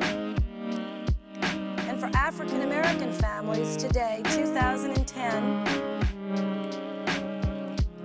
40 years after the peak of the Civil Rights Movement and 150 years or so after the Civil War and all the things we think we've done to try to get people in a more equal position in our society, is $5,000. That's including home equity. That's including home ownership. Without home ownership, that net worth for African American families falls to $1,000. So when people say people are in pain and suffering and anxious and they can't buy anything, well, you wonder why. There's no cushion in a recession like this. How brutal is a recession to people that have so little cushion? For a middle-class family of any race, if you lose your job, you can get unemployment, you've got some equity in your home, maybe you have some savings, you can fall back, there's a cushion, you can land, you can bounce back up. How brutal is this recession to millions of families in America that have no cushion? They're just hitting hard rock. They're just hitting steel. There's no cushion there. And you wonder why people are angry? You wonder why this Tea Party movement is festering? You wonder why people want to, people are so angry that call? I understand that anger. I'm so angry myself, I don't know what to do. My good friend, and I thank her very much. And she is right. No great secret to anybody here. Her politics and mine are not the same on many issues. But she's down here speaking from her heart, coming from a state of Louisiana, and not radically different in Vermont. We got a lot of struggling families. And I want to just reiterate a point, because she's been talking, I think, so effectively about the stress on the middle class and working families in her state and around the country. I want to reiterate this point, Senator, if I might. And I'm not here to pick on George W. Bush, but during the presidency, his 8 years, the wealthiest 400 Americans, those are pretty high up guys, that ain't in the middle class though at all, no matter how broadly you define that, their income more than doubled. Got that? While their income tax rates dropped almost in half. The wealthiest 400 Americans now earn on average $345 million a year and pay an effective tax rate of 16.6% on average. That's the lowest tax rate for wealthy individuals on record. So the point is, Senator Landrieu is talking about, and I'm talking about, that people out in the real world are working longer hours for low wages. Median family income has declined. People are scared to death that for the first time in our modern history, their kids are going to have a lower standard of living than they do. You're hearing that in Louisiana? I am. All right. And the people on top are doing well. And Senator Landrieu is asking a very simple question. Millions of people are asking the same question. The wealthiest people are becoming much richer. Middle class is declining. Poverty is increasing. Who decided? Who are the people who said that billionaires really need an extended tax break? and a reduction in the estate tax.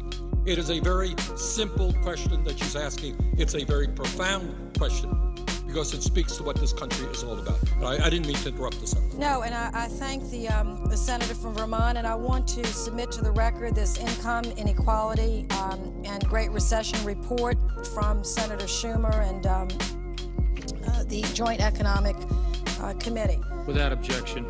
Thank you. But I want to go back to a point about this so that I'm not misunderstood. I guess no matter what I say, critics will take it and do what they will with it. But I am not against tax cuts. I voted for them in many times in my life when we had surpluses. I've even been pressured to vote for things and have done so even when we didn't have the surpluses we had, when they were targeted and focused, and there actually had been some rational thought attached to, well, we might need to borrow some money like we did in the stimulus package and spend it, because if we don't get some spending going, we could slip further into a recession. Even conservative economists counseled us on parts of the stimulus package, which, by the way, contrary to popular myth, was about the same size as this package. This package is actually larger. This package is going to be $900 billion. The stimulus was 800 something. It's going to be less. But in that stimulus package, there was about a third of it were tax cuts. Do you remember that, Senator, Mr. President? A third of it were tax cuts. It wasn't all just spending. But every economist, Republican, conservative, liberal, said the government's got to step up and spend in this economy because this place is shutting down, meaning the country. And so we did. People will still argue on the other side that was the wrong thing to do and we shouldn't have done it. But I'm here to say that for the $2.8 billion that was spent in Louisiana through that stimulus package, tax cuts and spending, I'd like to ask my legislature, who's struggling to balance the budget as I speak, they've been in budget committee over the last couple of weeks, where would you be today without the $2.8 billion? I don't know how much went to Vermont or went to California or went to Colorado. But, you know, people say it was a failure. Let me say that $2.8 billion went to our state, and it warded off some draconian cuts that our cities and counties and parishes would have had to take. And it warded off tax increases so that governors didn't have to raise taxes and mayors didn't have to raise taxes all over this country. Some of them have done that, but they've tried to limit it because they know how fragile this middle class is. I am not unmindful of the importance of providing tax cuts when we can.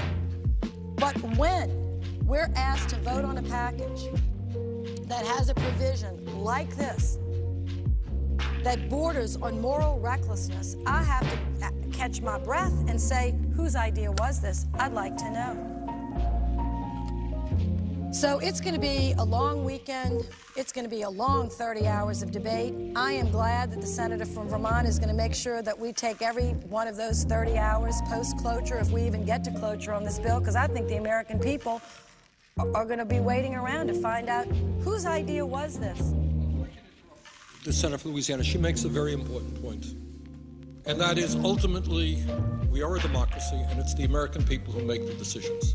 And I know she shares with me the belief that the American people have got to become engaged in this debate, this very, very important debate, which has a lot to do with the future of this country.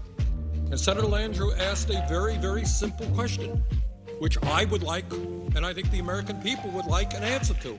Whose brilliant idea was it that in a time when we have seen an explosion in income and wealth to the people on top, while their tax rates have already gone down, whose brilliant idea was it that we drive up the national debt, ask our kids to pay higher taxes to pay off that debt in order to give tax breaks to people who don't need it? That's the question Senator Landrieu was asking. I think the American people need an answer to that. And my hope is that millions of Americans start calling their senators to ask that question. Idea. Whose idea was it? And I would like to know, I don't think, in the irony here, I think Senator Landrieu made this point as well, There are millionaires out there who say, thank you. I don't need it. I am more worried about the kids of this country or our crumbling infrastructure than giving me a tax break that I don't need. I can't spend it. Thanks very much. That's what Warren Buffett has said, right? That's what Bill Gates has said. I know Ben Cohen of Ben & Jerry's has said it. You got many millionaires are saying it. We are giving some of these guys something they don't even want. So I just want to, thank Senator Landrieu very much, not only for her being here today, and please continue, but for raising these important issues. Just one more point, and I'm going to turn this back over to the senator. I was on the Greta Van Susken show last night, and I said Greta's always a tough interviewer, but she's fair, so I'm happy to go on her program. It was a tough interview, but, we debated these things, and I think that's important. To debate them here, debate them on television, debate them on town hall meetings. That's what a democracy is about. She asked me a question I'd like to answer. She said, Senator, we're so frustrated. Nobody ever hears anybody say they want to cut spending, they want to eliminate waste, fraud, and abuse. So let me concede this point that, for me, I don't think we do talk enough about eliminating the waste, eliminating the fraud, and eliminating the abuse. I think we should spend more time, and I am going to commit myself, because I know the American people say, every time we ask for a tax cut, you say we can't afford it. Why don't you cut some spending, et cetera? Now, let me correct. I've voted for tax cuts. I'm for tax cuts. I've even given tax cuts to people that do make higher than the $75,000 or $100,000 or $250,000. When we had a surplus, when I thought it was the fiscally responsible thing to do, other people could disagree. This is the first time I'm being asked to provide a tax cut for people that earn over $1 million with a deficit. But I'll say this. I'm going to commit myself to trying to find places that we can cut. I support the freeze, the federal freeze. I support it in appropriations this year. Senator Inouye's taking down on the appropriations level $8 billion below the president's budget. And if we need to go even further, perhaps we can. But we have to be careful where we cut. And I ask people to be rational about this. Do you want to cut Pell Grants, which now are valued in 1970? I looked at this the other day, and the senator from Vermont is particularly because of Claiborne Pell. When the Pell Grants went in, it was a grant to help kids go to school. That still is what it does. But in the 1970s, Mr. President, the Pell Grant paid 100% of the average, two-year college. It only pays 50% of that today. I think that I remember it paid almost 60 or 40% of a four-year college. A public college. It only pays like 40% or less of that today. The value, because we have not kept up with a program like Pell Grants, which is a powerful tool to lift the middle class or lift the poor out of poverty and expand the middle class.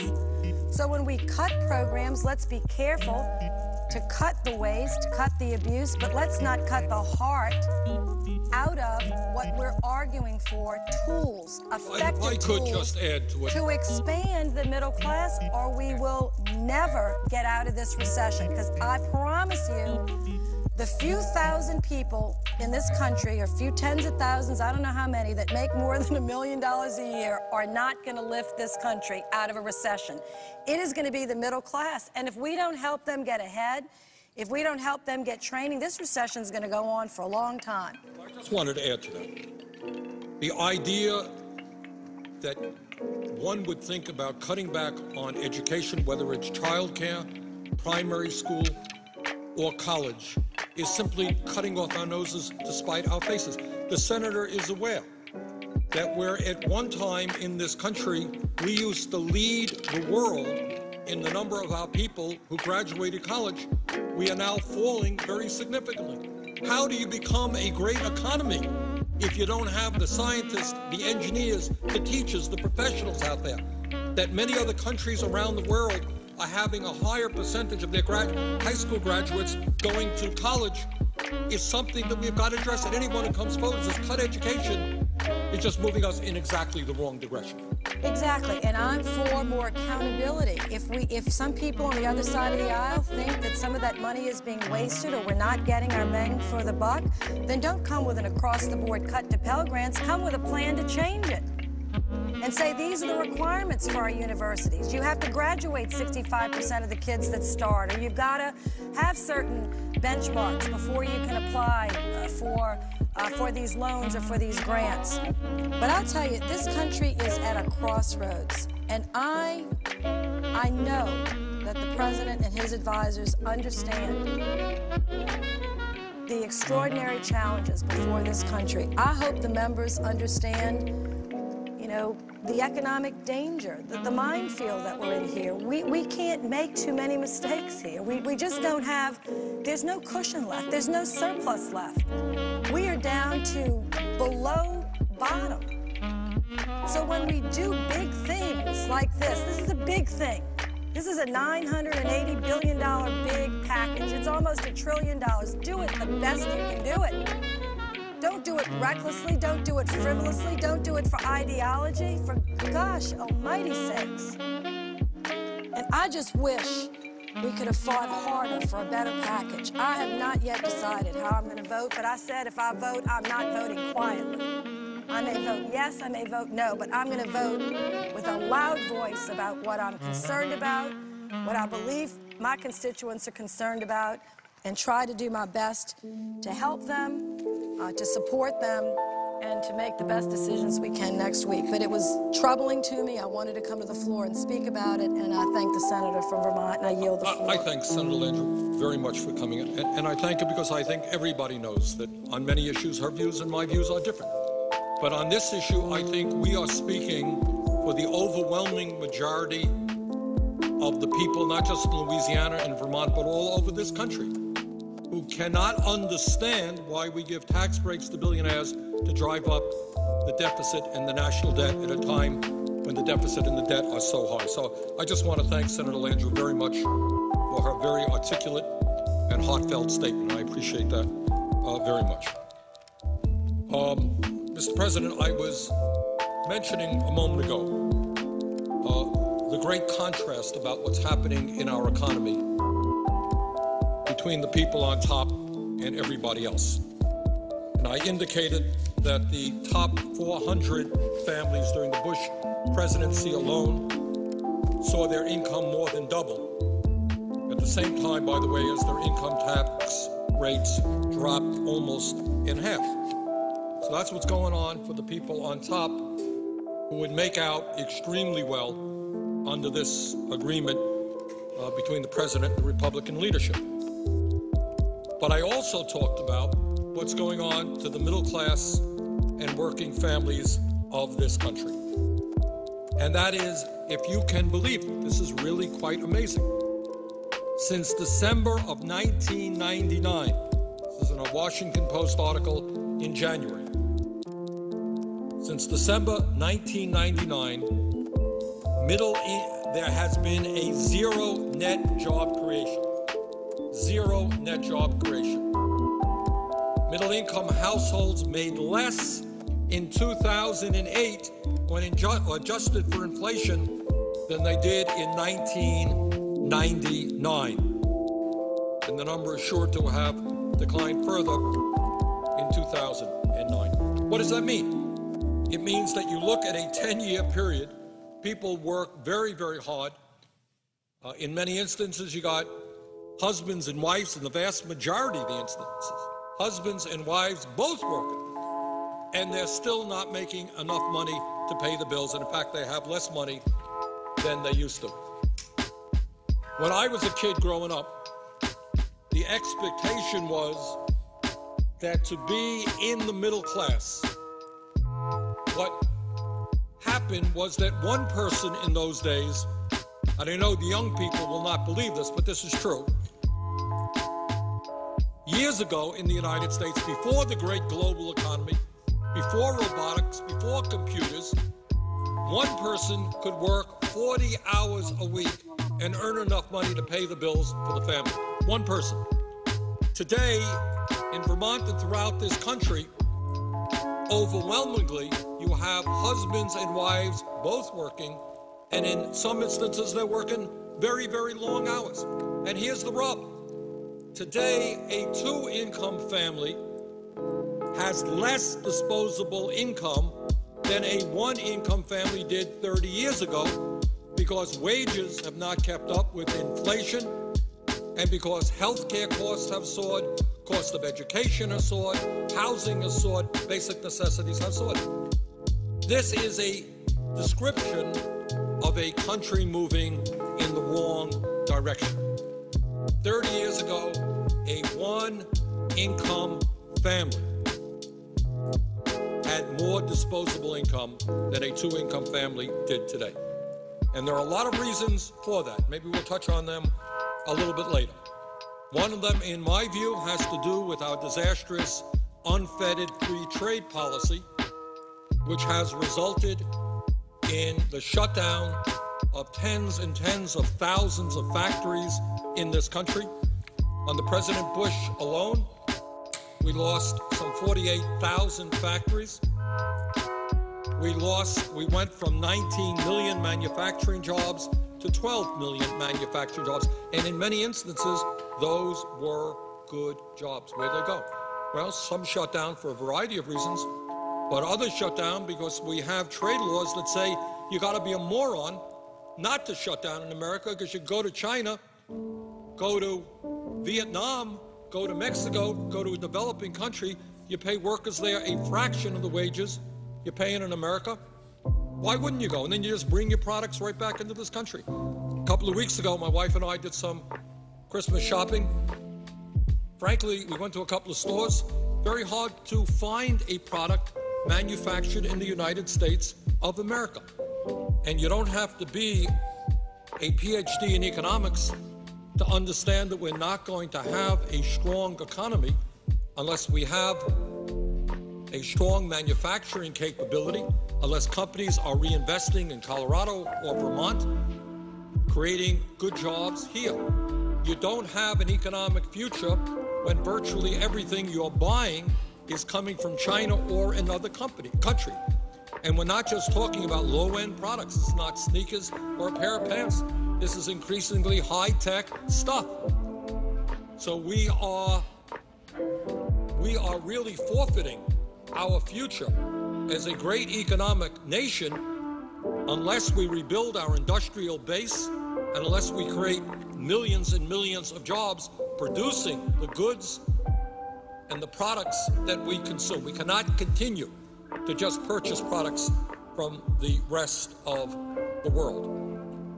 Mr. President, when we talk about the collapse of the middle class, it's important to also recognize the fact, as reported in USA Today last September, and let me quote, "The incomes of the young and middle-aged, especially men, have fallen off a cliff since 2000, leaving many age groups poorer than they were even in the 1970s, end of quote. USA Today. Point being, for young workers, for example, when we had a manufacturing base in America in the 40s, 50s, 60s, you could graduate high school, go out and get a job in a factory. Was it a glamorous job? No. Was it a hard job? Yes. Was it a dirty job? In some cases. But if you worked in manufacturing, and especially if you had a union behind you, the likelihood is that you earned wages to take your family into the middle class, you had decent health care coverage, and you might even have a strong pension. Where are all those jobs now? During the Bush years alone, we went from 19 million jobs in manufacturing to 12 million jobs. A horrendous loss of manufacturing jobs. So if you're a kid today in Colorado and or in Vermont, and you're not of a mind for whatever reason to go to college, 30 or 40 years ago, you can go out, you get a job in a factory, and you make some money. Today, what are your options? What are your options? You can get a minimum wage job at McDonald's or maybe at Walmart's. Benefits are minimal or non-existent. And that is a significant transition of the American economy. I want to tell you something else when we talk about manufacturing. Didn't get a whole lot of publicity, but it is worth reporting here.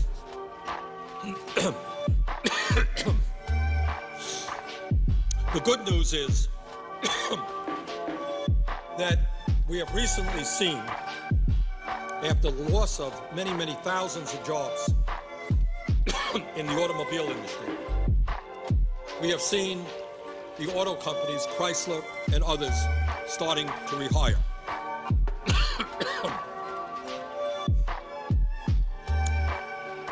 What I think has not been widely reported is that the wages of the new workers who are being hired is 50% of the wages of the older workers in the plant.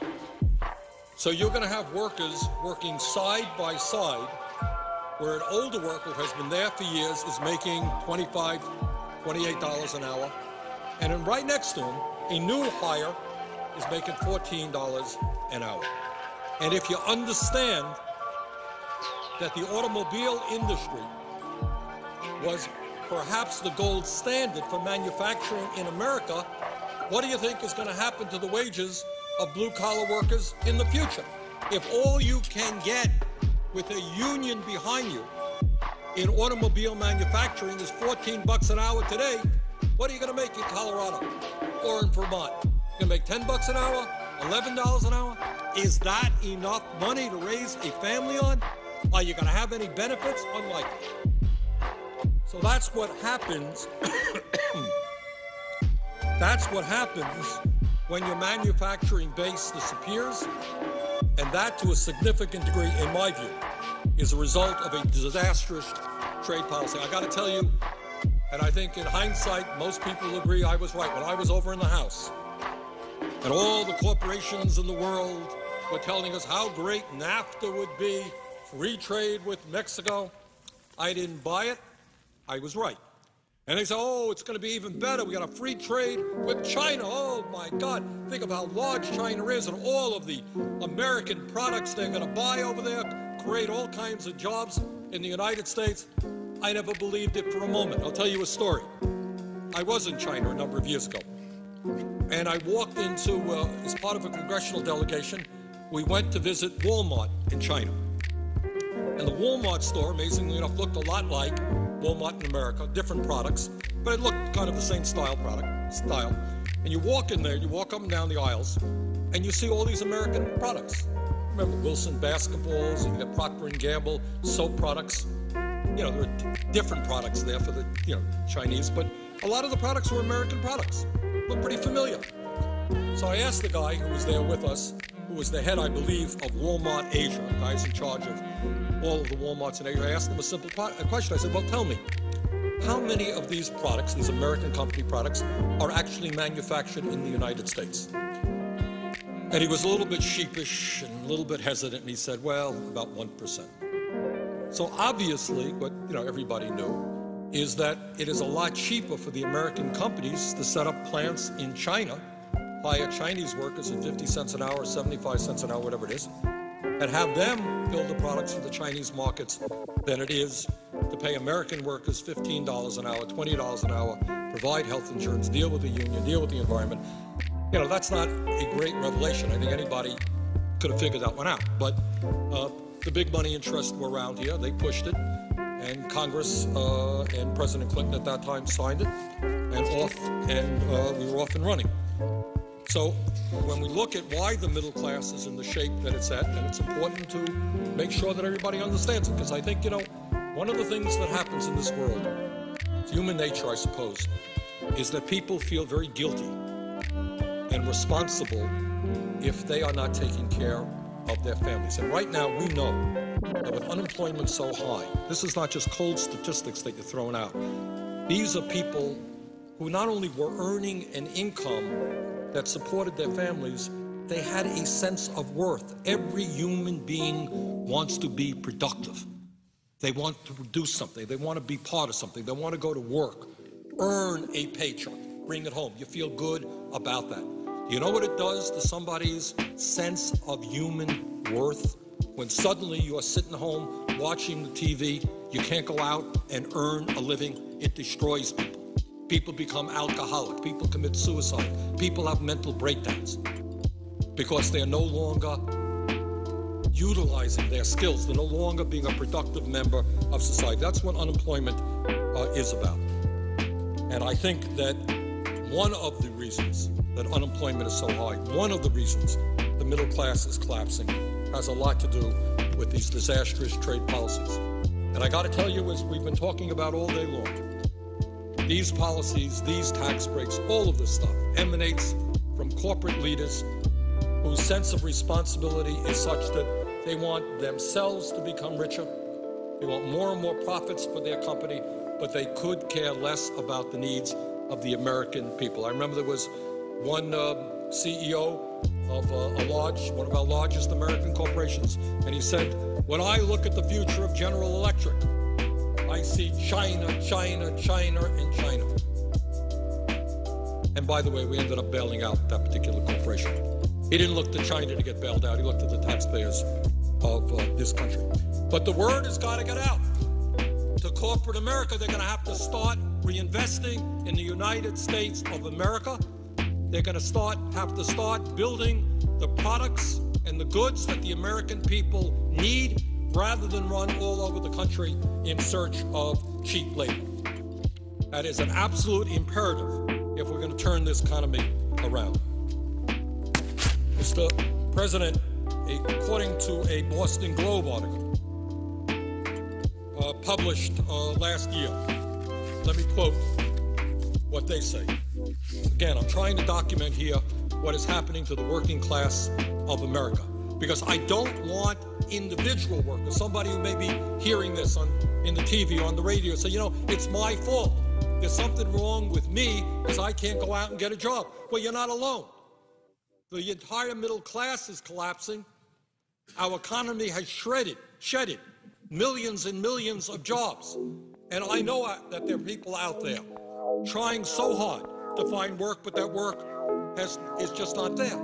That's why we've got to rebuild the economy and create jobs. This is what the Boston Globe said last year. Quote, the recession has been more like a depression for blue-collar workers. And this is an important point to be made here. When we talk about the economy, we kind of lump everybody together. That's wrong. The truth is that right now in the economy, people on top are doing very well. Unemployment rate for upper income people is very low. Very low. They're doing okay. As opposed to, as this Boston Globe article points out, what's happening to blue-collar workers. And this is what they say. The recession has been more like a depression for blue-collar workers who are losing jobs much more quickly than the nation as a whole. This is the working class of America. The nation's blue-collar industries have slashed 1 in 6 jobs since 2007. Let me repeat that. It's just an astronomical fact. The nation's blue-collar industries, manufacturing, have slashed 1 in 6 jobs since 2007, compared with about 1 in 20 for all industries, leaving scores of the unemployed competing for the rare job opening in construction or manufacturing, with many unlikely to work in those fields again. Again, never.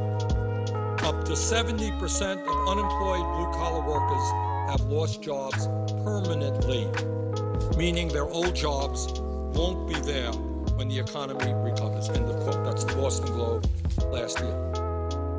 So when we talk about the economy, what we have got to do is understand that blue-collar workers, middle class, young workers are really hurting very, very much. And in the context, again, of the debate we're now having, the discussion about whether we should approve the agreement reached between the president and Republicans on taxes, the idea of not significantly investing in our economy, but rather giving tens of billions of dollars to the very rich in more tax breaks makes no sense to many of us. When we talk about why people are angry in America, why people, when asked the question by pollsters, do you think America is moving in the right direction? And overwhelmingly, they think not. Let me tell you why they think not. This is just during the presidency of President Bush from 2001 through 2008. During that period alone, just in that period, and by the way, the pain is certainly continuing right now. I don't mean to suggest otherwise. During those 8 years of Bush, over 8 million Americans slipped out of the middle class and into poverty. Today, nearly 40 million Americans are living in poverty. 7.8 million Americans lost their health insurance, and that is continuing. I think a recent study came out that suggests that the uninsured now are about 50 million Americans. 50 million Americans have no health insurance now. We hope that health care reform is going to make a dent in that. I think it will. But as of today, without the major provisions of health care reform being implemented, 50 million Americans. 50 million Americans without any health insurance. Mr. President, during that period, and we haven't talked about this a whole lot, there's another thing going on in the economy for the working class. Years and years ago, if you worked in a manufacturing plant, you had a union, you stood a reasonable chance of having a pension. During the Bush years, 3.2 million workers lost their pensions, and about half of American workers in the private sector have no pension coverage whatsoever. The idea today of having a defined pension plan, significantly paid for by your employer, is going the way of the dinosaur. That is just not there anymore. Workers are more and more dependent on Social Security, which has been there for 75 years, which we have got to protect and demand will be there another 75 years, because right now, millions of workers are losing their pensions. I mean, I'm throwing these statistics out, and the reason I'm doing that is I want people to appreciate that if you're hurting now, stop being ashamed. It's not, yeah, we can all do better. Every one of us can do better. But you're in an economy which is contracting, especially for the middle class and working families. According to an article in USA Today, from the year 2000 to 2008, middle-class men, women have done better, middle-class men experienced an 11.2% drop in their incomes, a reduction of $7,700 after adjusting for inflation. Middle-class women in this age group saw a 4.8% decline in their incomes as well. So they did pretty bad, but the men did even worse.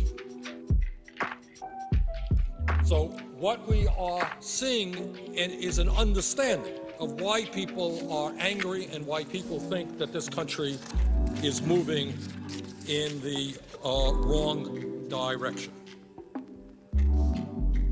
Mr. President, I think most people understand that today our country is experiencing the worst economic crisis since the Great Depression of the 1930s. And it's important to say that because, again, it is hard enough when you don't have a job, when you don't have income, when your dignity and self-respect is declining. But I don't want people to be banging their own heads against the wall, blaming themselves for all of the problems. Something is going on in the nation as a whole. You're not in this alone. When we talk about working class families all across the country seeing a decline in their incomes, it's not because people are lazy. It's not because people are not working hard. It's not because people are not trying to find jobs. What we have is an economy which is rotting in the middle, and we've got to change the economy. If there's anything that we can say about the American people, we work hard. We, in fact, work longer hours than do the people of any other country, industrialized country on earth. We are not a lazy people. We are a hard-working people. If the jobs are there, people will take them. If people have to work, People have to work 60 hours a week or 70 hours a week. That is what build this economy. We don't need tax breaks for billionaires. We need to create jobs for the middle class of this country so that we can put people back to work. Now, let me just take a few minutes to discuss how we got to where we are today, and in my view, what policies we need to move this country forward to create the kinds of jobs that we desperately need. Now, let's just take a quick look back to where we were in January of 2009. It seems like a long time ago, but just a couple of years ago. And that was the last month of the administration of President Bush. In that month, we lost over 700,000 jobs. That is an absolutely incredible number. In fact, during the last 6 months of the Bush presidency, we lost over 3.5 million jobs, all of which was caused by the greed and recklessness and illegal behavior on Wall Street. Our gross domestic product, which is the total sum of all that our economy produces, had gone down by nearly 7% during the fourth quarter of 2008. That was the biggest decline in more than a quarter century. Some $5 trillion of Americans' wealth evaporated in a 12-week period as people in Vermont and all over this country saw the value of their homes, retirement savings, and stocks plummet. And I want to say just one word again about Wall Street greed, because I think for a variety of reasons, we just don't talk about it enough. What you had was a situation in which a small number of folks at the head of huge financial institutions, through their greed, through the development of very reckless policies, through illegal behavior, through pushing out financial instruments which turned out in some cases to be worthless, that as a result of all of that, they plunged this country into the worst recession that we have seen since the Great Depression. From January, that is at the end of the Bush administration. But it's important to understand, very important to understand, that the Wall Street crisis took us over the wall in terms of precipitating the severe recession that we're in. But we have to remember that during those 8 years, as I mentioned earlier, the middle class was also shrinking. So it wasn't, oh my goodness, everything is going great. Then you got the Wall Street disaster, and now we're in the midst of a terrible recession. This trend of a middle class collapse went on long before Bush, precipitated significantly during the Bush years, but it went on before as well. But just during the Bush years, over the 8-year period of President Bush from 2001 to 2009, we lost 600,000 private sector jobs. We lost 600,000 private sector jobs, and only 1 million net new jobs were created, all of them in the government sector. So for my friends, my Republican colleagues, to tell us that we need more tax breaks for the very rich, because that's going to create jobs, that's what trickle-down economics is all about. What I would say to them, you had your chance. It failed. In case you don't know, losing 600,000 private sector jobs in 8 years is not good. That's very, very bad. That's an economic policy that has failed. We don't need to look at that movie again. We saw it. It stunk. It was a bad movie. Bad economic policy. More tax breaks for the rich are not what our economy needs. In fact, what every economist will tell you, that is the least effective way to create jobs. During the Bush era, median income dropped by nearly $2,200.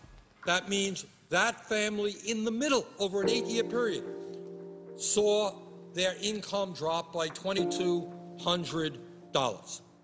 During the 8 years of Bush. And I say all of these things just to tell you that we are not where we are today just because of the Wall Street crisis. That took us over the cliff.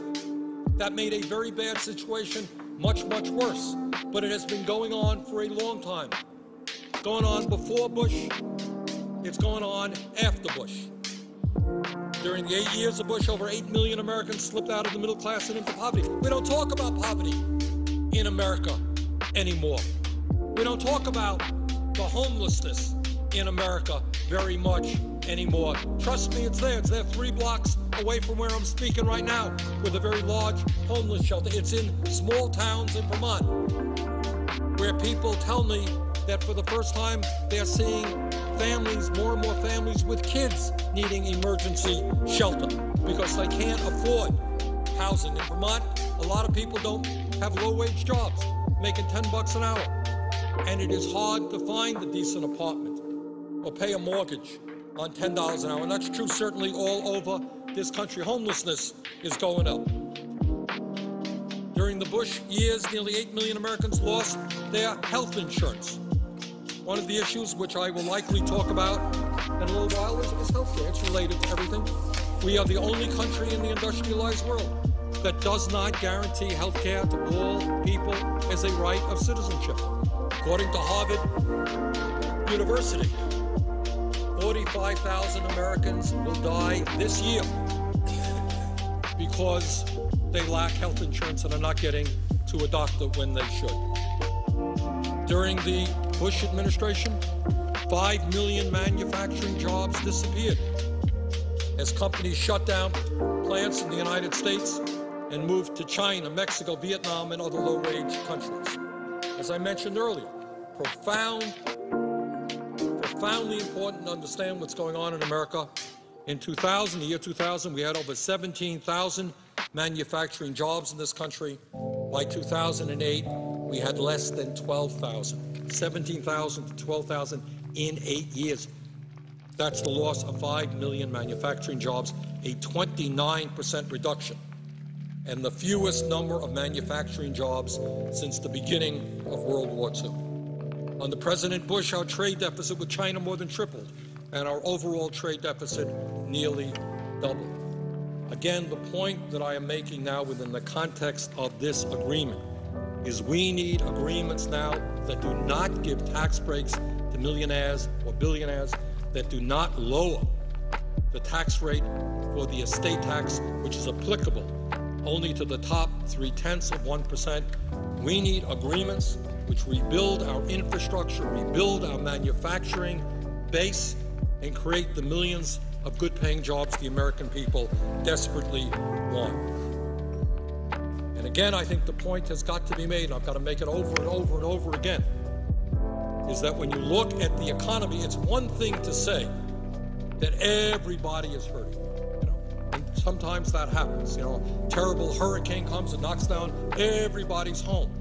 Well, the hurricane that has hit America for the last 10, 20 years has not impacted everybody. It has impacted the working class. It's impacted the middle class. The people on top are doing better than they ever were. Our friends on Wall Street, whose greed and illegal behavior caused this recession, they are now making more money than they ever did after being bailed out by the middle class of this country. During the Bush years, the wealthiest 400 Americans saw their incomes more than double. Do you really think that after seeing a doubling under the Bush years of their incomes, that these people are in desperate need of another $1 million a year tax break? In 2007, the 400 top income earners in this country made an average of $345 million in 1 year. That is a pretty piece of change. That's the average, $345 million. In terms of wealth as opposed to income, the wealthiest 400 Americans saw an increase in their wealth of some $400 billion during the Bush years. Imagine that. In an 8-year period, top 400 wealthiest people each saw an increase on average of $1 billion apiece. And together, these 400 families have a collective net worth of $1.27 trillion. Does anybody in America really believe that these guys need another tax break so that our kids and our grandchildren can pay more in taxes because the national debt has gone up? I don't think most Americans believe that, and that is why, in my view, most Americans are not supporting this agreement.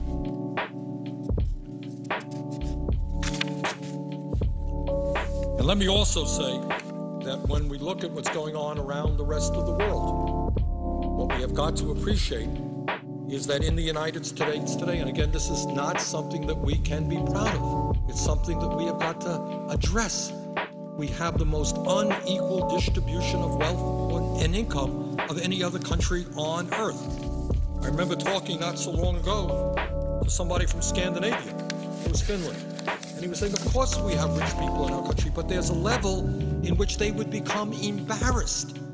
We now have a situation where the CEOs of large corporations make 300 times more than their workers. In many other countries, yeah, everybody wants to be rich, but there is a limit. You can't become a billionaire stepping over children who are sleeping out on the street. That's not what this country is supposed to be about. Enough should be enough. Mr. President, the top 1% today earns 23.5% of all income. In the 1970s, that number was 8%. In the 1990s, it was approximately 16%. And now it is 23.5%. So the people on top are getting a bigger and bigger chunk of all income. Furthermore, it's not just the top 1%. I mean, there are economists who write, yeah, you think the top 1% is doing well? Yeah, they are. It's really the top 1/10 of 1%. If you can believe this, I just want people to digest this.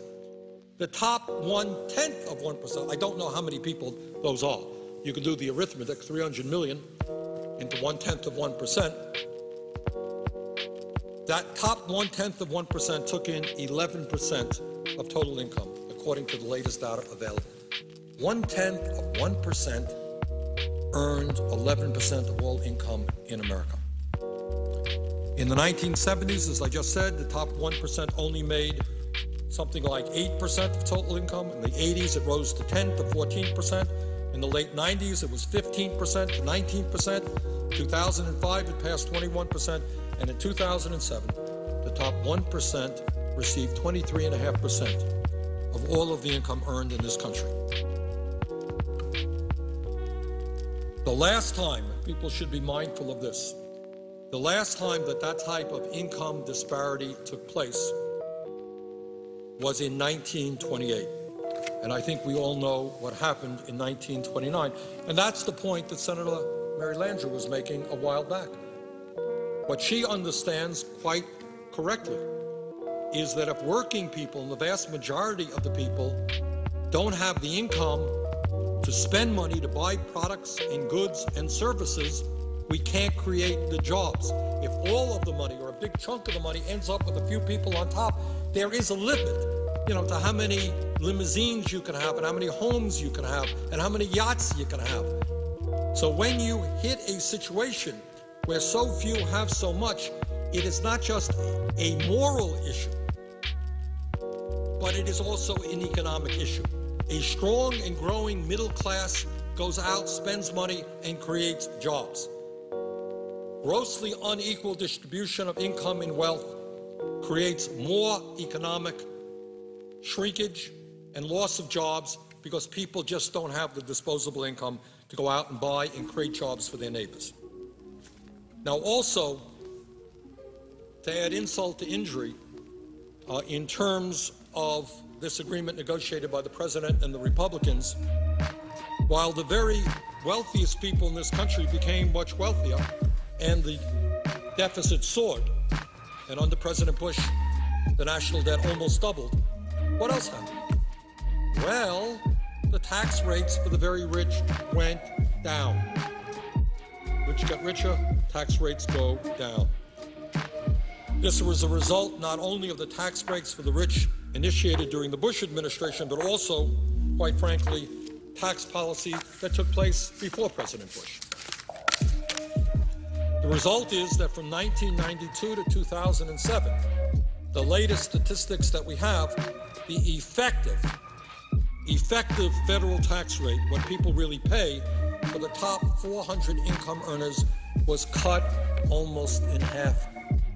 So these crybabies, these multimillionaires and billionaires, these people who are making out like bandits, they are crying and crying and crying, but their effective tax rates for the top 400 income earners in America was cut almost in half from 1992 to 2007. And I think the point that needs to be made is that when is enough enough? And that really is the essence of what we're talking about. When does greed end? Greed is, in my view, it's like a sickness. It's like an addiction. You know, we know people who are on heroin, they can't stop. They destroy their lives. They need more and more heroin. There are people who can't stop smoking. They have problems with nicotine. They get addicted to cigarettes, cost them their health. People have problems with food. You know, we all have our share of addictions. But I would hope that for these people who are worth hundreds of millions of dollars, they will look around them and say, there is something more important in life than the richest people becoming richer when we have the highest rate of childhood poverty in the industrialized world. Maybe they will understand that they are Americans, part of a great nation which is in trouble today. Maybe they've got to go back to the Bible or whatever they believe in, and understanding that there is virtue in sharing, in reaching out, that you can't get it all. But I think this is an issue that we have got to stay on and stay on and stay on. This greed, this reckless, uncontrollable greed is almost like a disease, which is hurting this country terribly. How can anybody be proud to say that I'm a multimillionaire and I'm getting a huge tax break and 1/4 of the kids in this country is on food stamps? How do you be proud of that? I don't know. Mr. President, as I mentioned, it's not just income, it's wealth. Top 1% owns more wealth than the bottom 90%. During the Bush years, the wealthiest 400 Americans saw their wealth increase by some $400 billion. How much is enough? Now, all of these things are related to the agreement that the President and the Republicans worked out, because we are all concerned about the national debt and our deficit. Now, in terms of the federal budget, when President Bush first took office, he inherited a $236 billion surplus in 2001 and a projected 10-year surplus of $5.6 trillion. That's what Senator Landrieu was talking about a moment ago. But then some things happened. And we all know that 9/11 was not his fault. What happened is we went to war in Afghanistan. We went to war in Iraq. And the war in Iraq was the fault, I'm afraid, of President Bush, something I certainly did not support, nor do I think most Americans support. And the war in Iraq, by the time our last veteran is taken care of, will probably end up costing us something like $3 trillion, adding enormously to our national debt. So when we talk about Iraq, it's not only the terrible loss of life that our soldiers and the Iraqi people have experienced, let's not forget what it has done to the deficit and the national debt. We did not pay for the war in Iraq. We just put it on the credit card. President Bush gave out $700 billion in tax cuts for the wealthiest 1% of Americans. $700 billion. Where was the offset? There was none. Gave them tax breaks, that's it. Adds to the national debt. President and Republicans supported a $400 billion Medicare Part D prescription drug program. I have always believed, as one of the leaders, in believing that we needed a strong prescription drug program for seniors. But the program that was passed was written by the pharmaceutical industry, written by the insurance companies, and nowhere near as cost effective as it could be.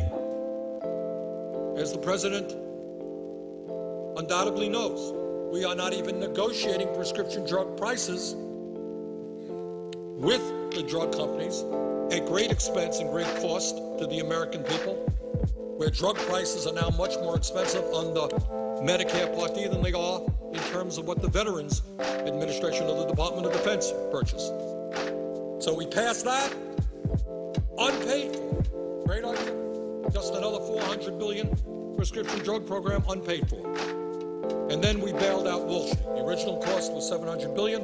A lot of that, in fact, has been paid back. But there is expense there as well. So you add all of these things together in normal governmental growth, and it turns out that the Bush administration turned a $236 billion a year surplus into a $1.3 trillion a year deficit. And more or less, that's where we are right now.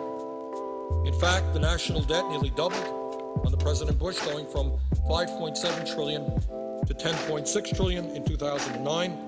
And now we are at $13.7 trillion, borrowing huge sums of money from China and other countries in order to maintain our existence. That's where we are.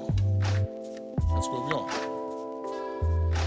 Now, have we been seeing in recent years some improvements in the economy? We sure have.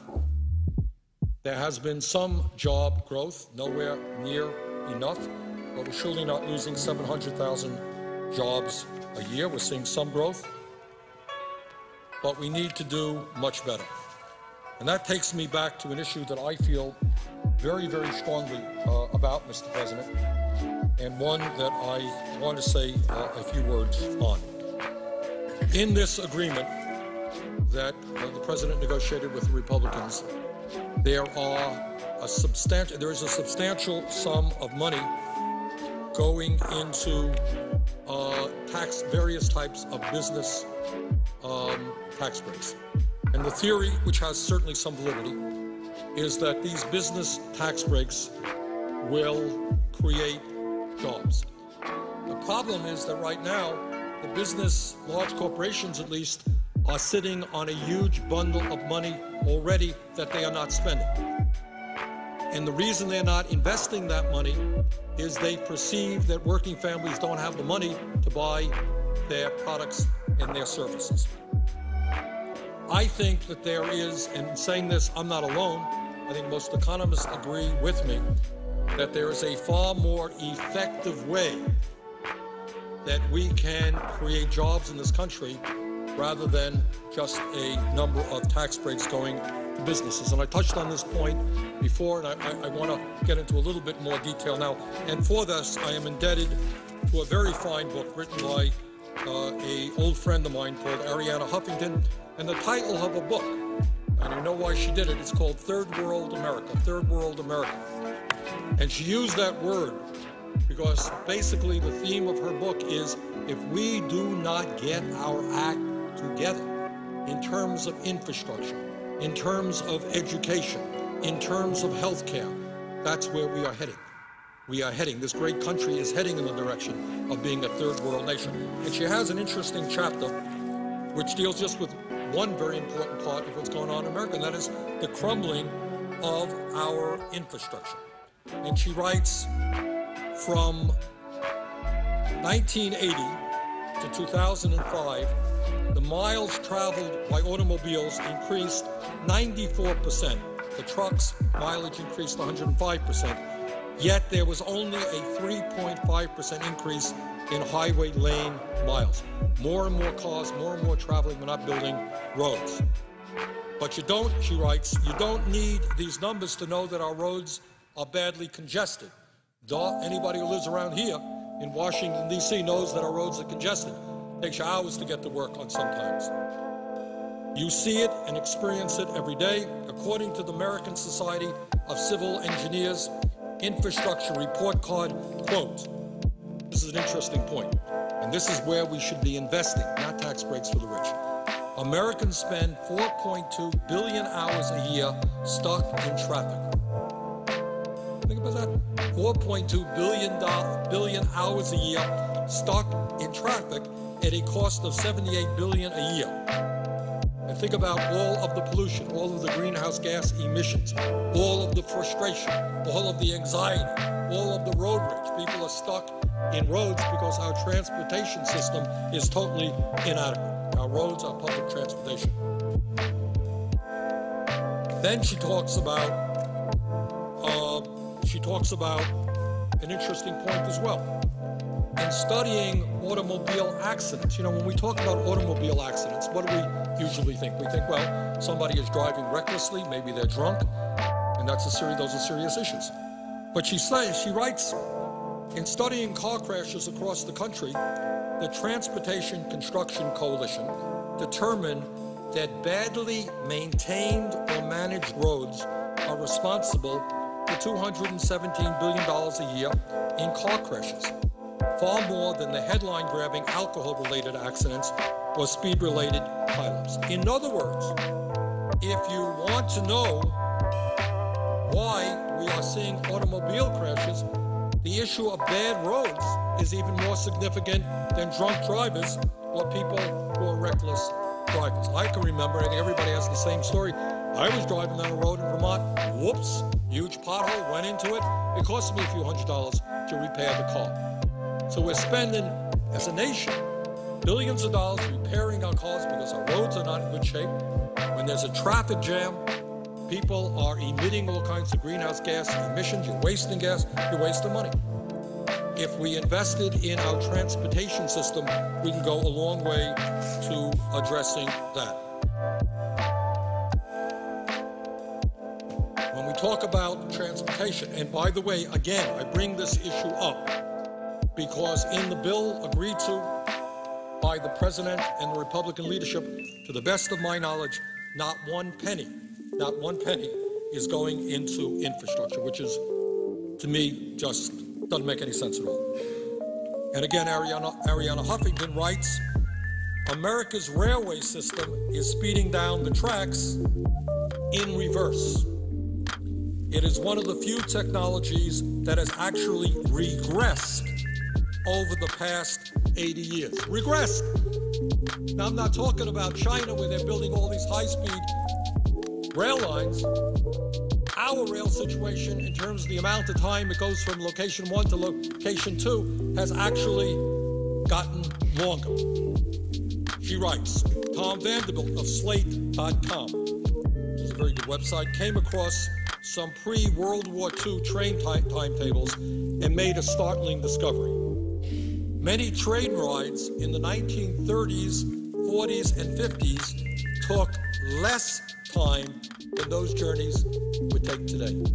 Can you imagine that? In the 30s, 40s, and 50s, people were able to get on the train and get to their destination in less time than is the case today. For instance, in 1934, the Burlington Zephyr would get you from Chicago to Denver, Mr. President, from Chicago to Denver in around 13 hours. The same trip takes 18 hours today. I don't know if the presiding officer is familiar with the Burlington Zephyr, which is a train that goes from Chicago to Denver. But what this writer is pointing out is that in 1934, it took 13 hours to make that trip. You know how long it takes today? It takes 18 hours. So we're moving in the wrong direction. I know that in Vermont, I don't have any statistics right in front of me, but I can tell you that I believe very strongly that it takes longer to get from the southern part of the state to the northern part of the state than it used to. And the frequency of the trips are less than they used to be. The trip from Chicago to Minneapolis via the Olympian Hiawatha in the 1950s took about 4.5 hours. Today, via Amtrak's train, the journey is more than 8 hours. It used to be 4.5. So in terms of our public transportation, not only are we neglecting it, not only are we not moving forward, we're actually moving backwards. At the moment, the only high-speed train in the United States is Amtrak's Acela, which travels the Washington, New York, Boston line. And she writes, I use the term high-speed very loosely. While in theory the trains have a peak speed of 150 miles per hour, the average speed on that train is just about 71 miles per hour. Once again, I read some statistics before pointing out that China is building thousands and thousands of miles of high-speed rail. And here in the United States, we are moving backwards, taking us longer time for various train rides than used to be the case. But it's not just trains. It is not just our roads. It is not just our bridges. Well, it is also our bridges. Let me say a word on bridges. I think we all remember just 4 years ago, I think it was, the terrible tragedy in the Minneapolis area when one of their major bridges collapsed and a number of people lost their lives. And that got the front page headlines put all over this country. I know in the state of Vermont we have closed down bridges. They are not safe to travel. According to the Department of Transportation, 1 in 4 of Americans' bridges is either structurally deficient or functionally obsolete. The numbers are even worse when it comes to bridges in urban areas, where 1 in 3 bridges is deficient. No small matter given the high levels of passengers and freight traffic in our nation's cities. So, huge amount of traffic, and in urban areas, 1 in 3 bridges is deficient. In rural areas like Vermont, 1 in 4. Mr. President, how are these bridges going to be rebuilt? It is likely not going to be done by local and state governments who right now are experiencing enormous economic crises. If it is going to be done, it's going to have to be done here at the federal level. And I have to say that in Vermont, we saw some significant improvements as a result of the stimulus package. In fact, in Vermont recently, we have put more money in rebuilding our roads and bridges with very good success. I think the people of Vermont see the difference. In the last couple of years, directly as a result of the stimulus package, we have made significant improvements on a number of bridges, but nowhere near enough. So the point that I want to make is that with our infrastructure collapsing, with the American Society of Civil Engineers suggesting that we need to spend $2.2 trillion in the next 5 years just to maintain where we are, we have an agreement before us which puts $0 in infrastructure. According to this book, we need to invest $850 billion over the next 50 years to get all of America's bridges into good shape. Trust me, we are not coming anywhere near that right now. But it's not just our roads, it's not just our public transportation, not just our bridges. When we talk about infrastructure, we also have to talk about dams. On March 16, 2006, the Kaloko Dam in Kauai, Hawaii collapsed and 7 people died when the Kaloko Dam breached after weeks of heavy rain, sending 1.6 million tons of water downstream. Dams are a vital part of America's infrastructure. They help provide for drinking, irrigation, and agriculture, generate much-needed power, and offer protection from floods. Yet our dams are growing old. There are more than 85,000 dams in America, and the average age is 51 years. At the same time, more and more people are moving into developments located below dams that require significantly greater safety standards, but we've had a hard time keeping up with the increase in these so-called high-hazard dams. Indeed, we are falling further and further behind. So the point here is we have a major agreement. People are concerned about creating jobs. We are investing $0 in our infrastructure, and dams are a very important part of our infrastructure, as are levees. And I suspect that Senator Landrieu, who was here a little while ago, would have something to say about levees. All right? So we're talking about an infrastructure which is collapsing. We're talking about China investing far more in terms of the GNP into infrastructure improvement than we are. We're talking about being in the midst of a major recession where we desperately want to grow jobs, and yet this proposal does not add 1 cent into our infrastructure. Now, again, I'm going back to the very good book written by Arianna Huffington called Third World America. She writes, as bad as America's sewers, roads, bridges, dams, and water and power systems are, they pale in comparison to the crisis we are facing in our schools. I'm not talking about the physical state of our dilapidated public school buildings, although the National Education Association estimates that it would take $322 billion to bring America's school buildings into good repair. I have been in schools in Vermont and elsewhere which were old and crumbling, and I have been in schools which are new and state-of-the-art.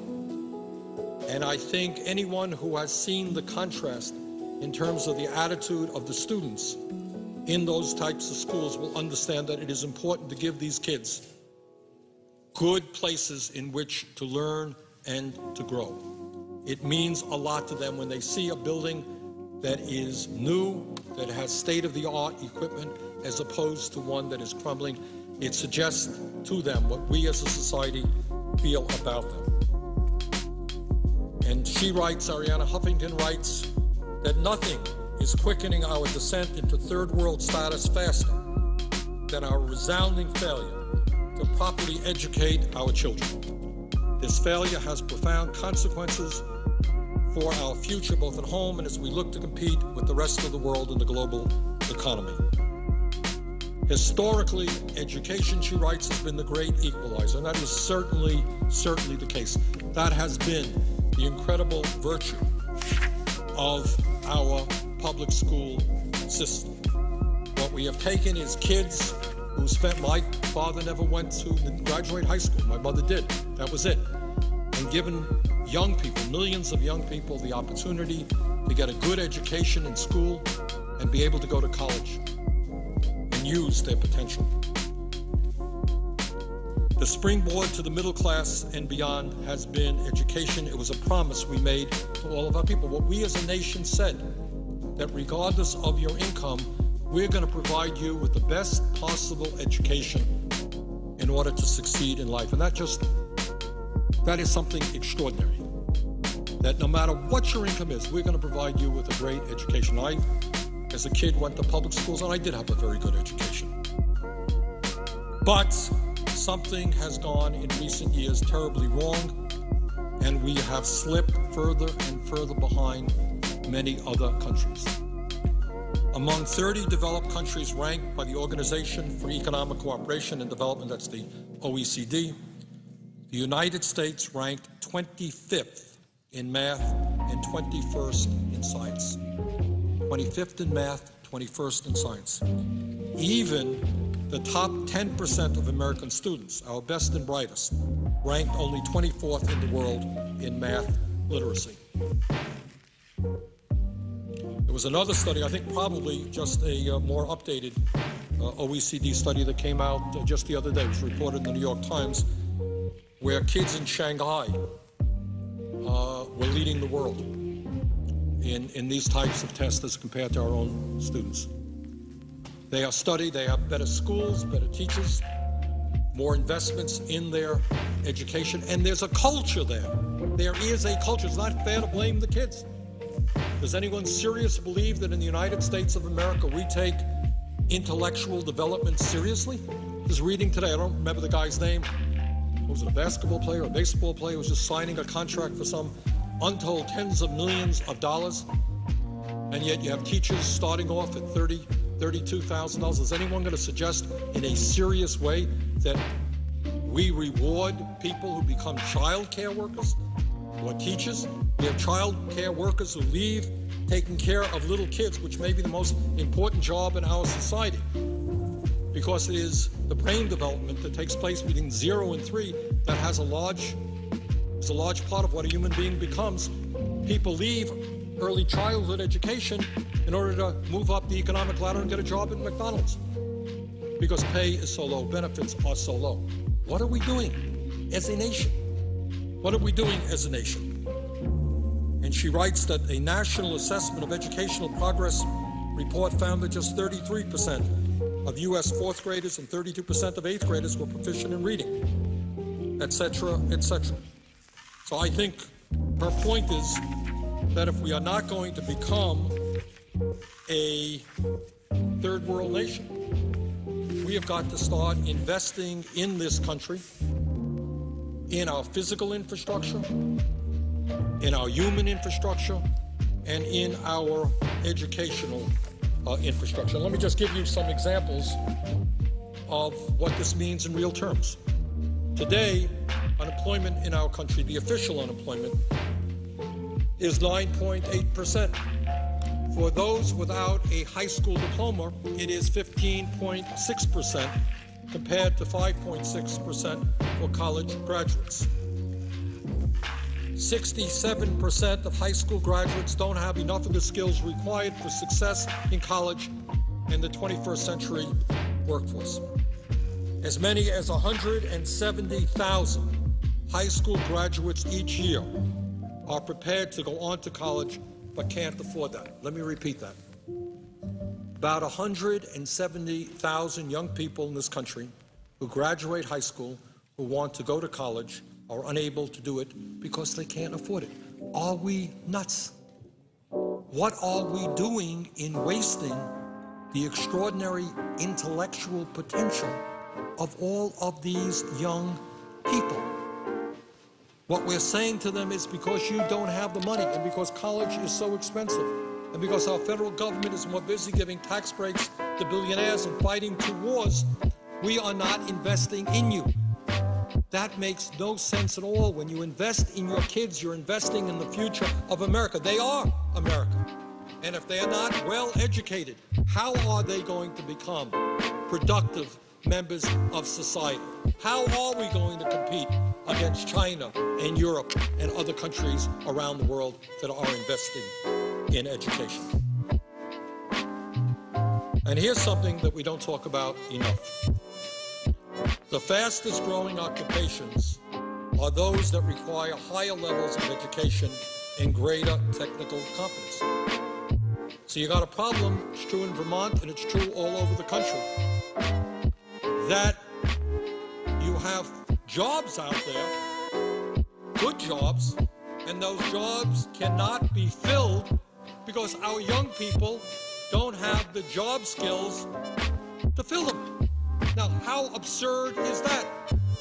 I remember there was a piece in one of the papers, I think it was in Ohio, where after the worst of the recession and a lot of layoffs, I think it was Ohio, they were beginning to rehire workers. And the companies, these were sophisticated high-tech jobs. They brought workers in, and they brought them in, and they brought them in. And they couldn't come up with the number of workers they needed to fill the jobs that they had. What does that say about our educational system? Data from Alliance for Excellent Education, 2009. 1,800 Vermont dropouts cost the state $459 million of lost lifetime earnings for the state and $19.4 million in health care costs. In other words, what everybody understands, if you don't invest in your young people, they are not going to become productive, tax-paying workers. As often as not, they will get involved in self-destructive activity, drugs, crime, whatever. They'll end up in jail, and we end up spending tens of thousands of dollars keeping them in jail rather than seeing them out there as productive members of society, contributing their fair share in taxes. The Urban Institute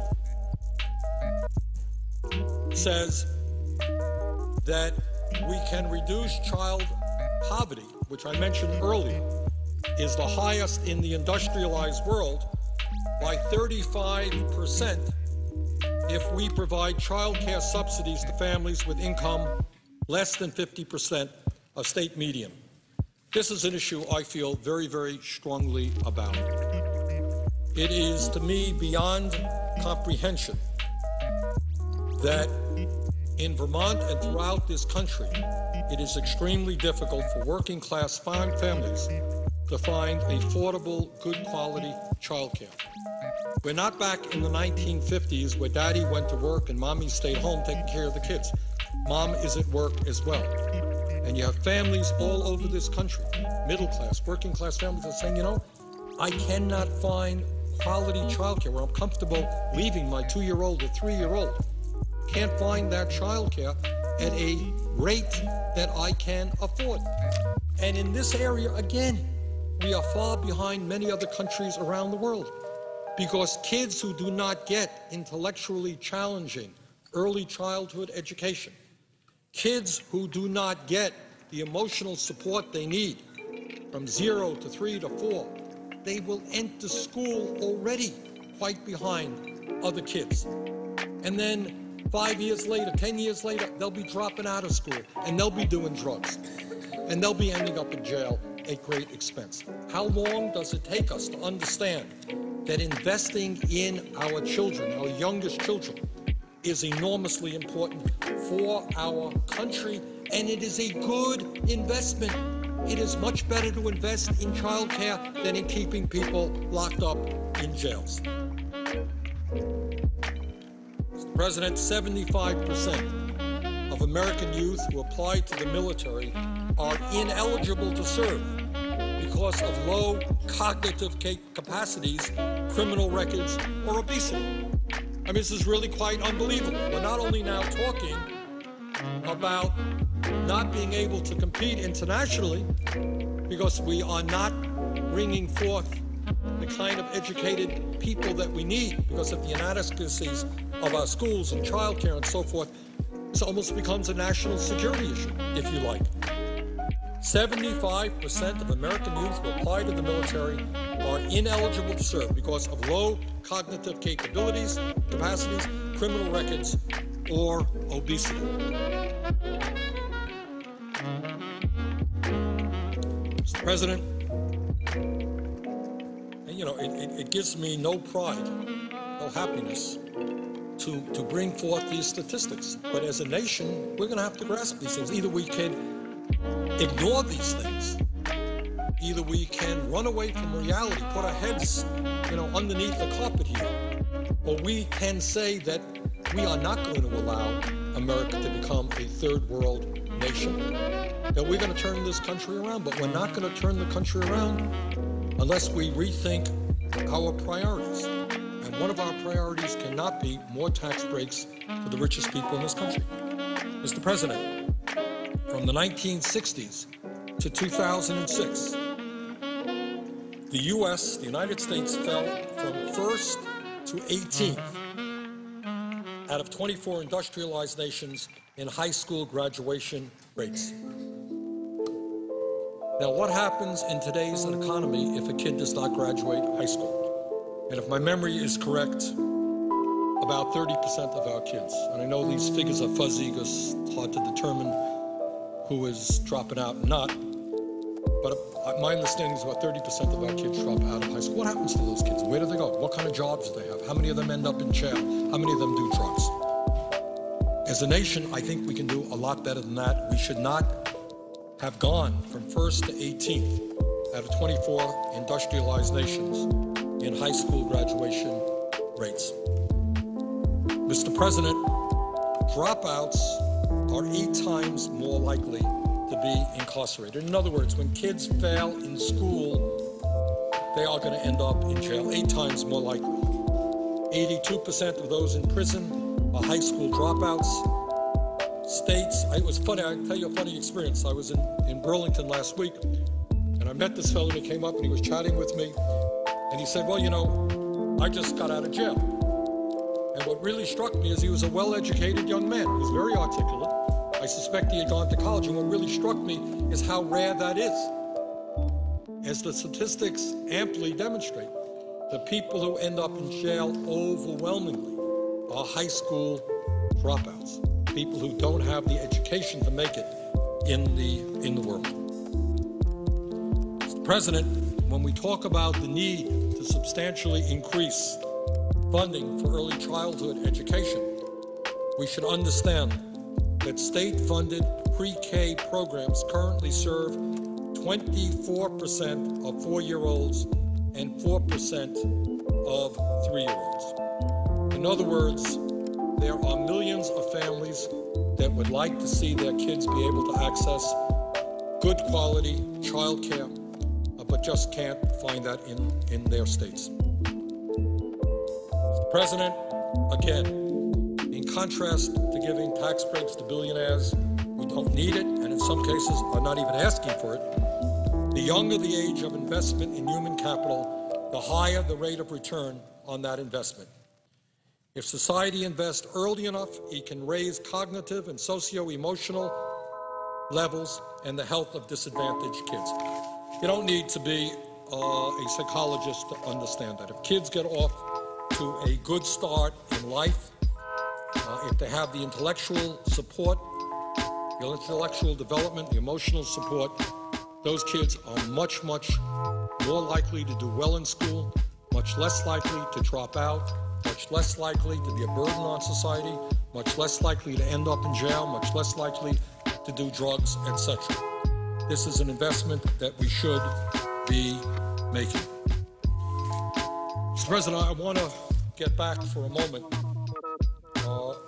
to the agreement that the President made with the Republican leadership and why I think it is a bad agreement and why I believe we can do much better.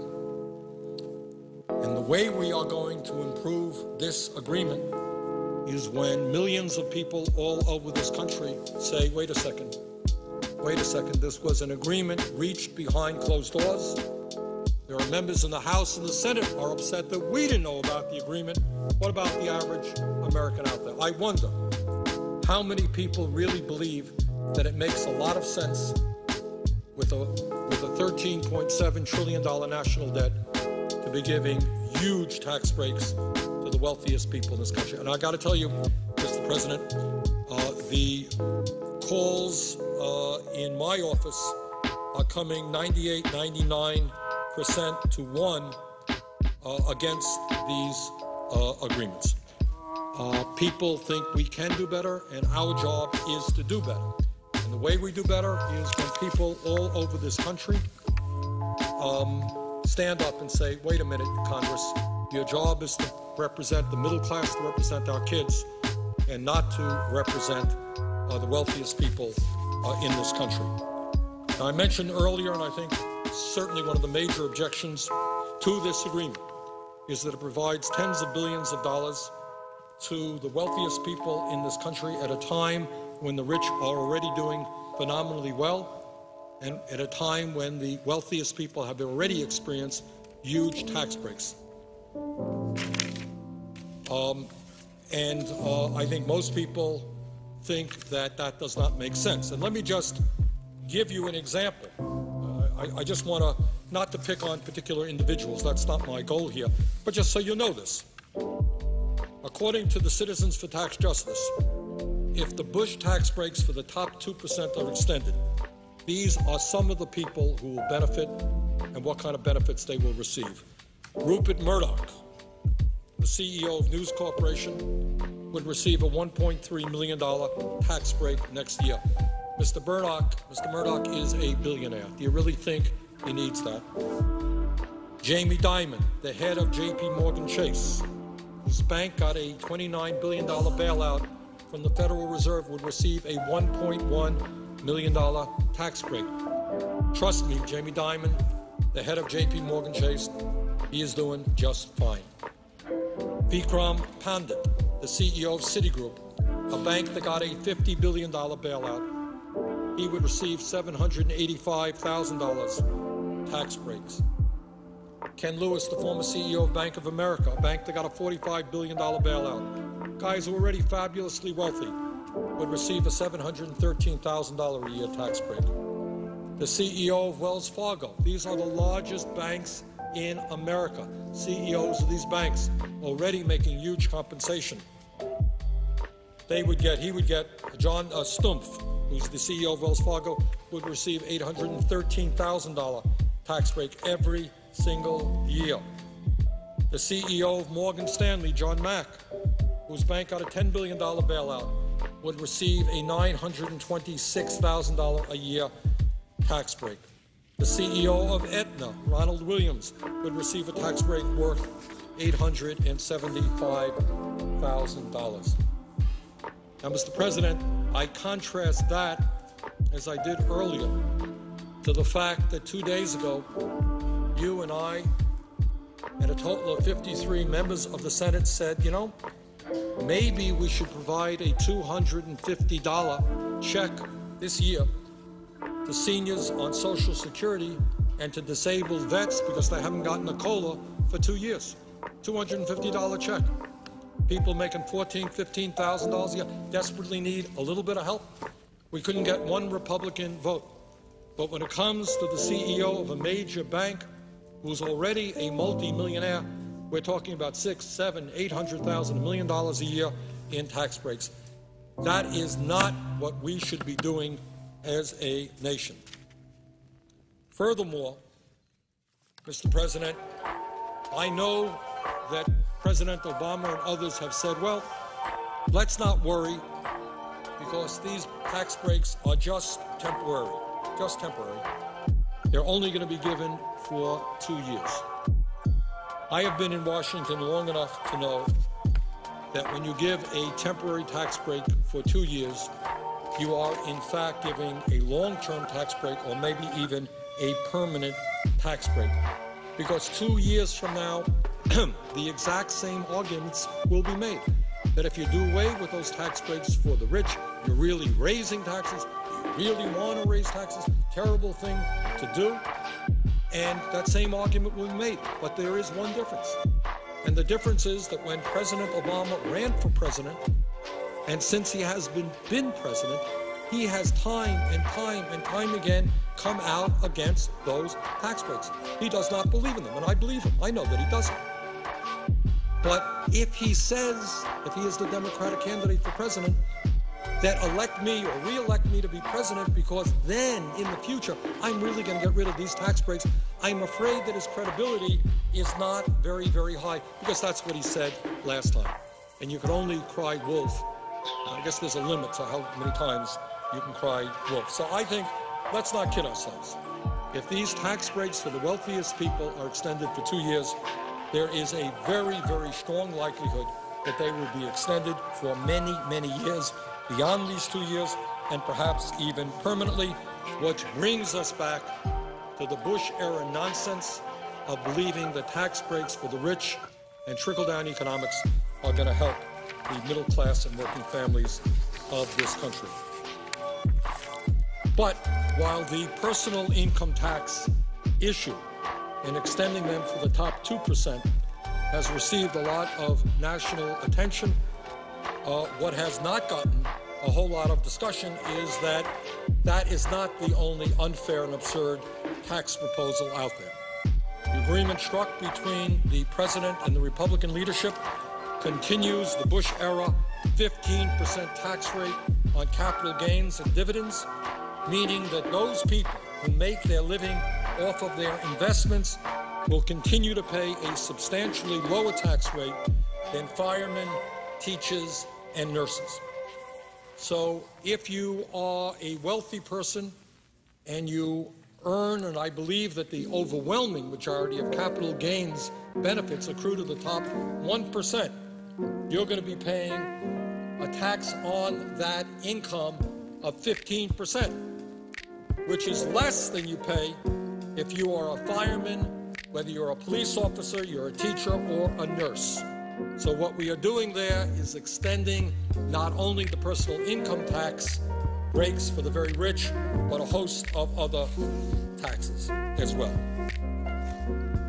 Mr. President, on top of all of that, and I know that many of my colleagues have picked up on this and are extremely upset, and I think it's one of the reasons why the Democrats in the House just yesterday said that they do not want to bring this proposal to the floor for a vote, is that this agreement includes a horrendous proposal regarding the estate tax.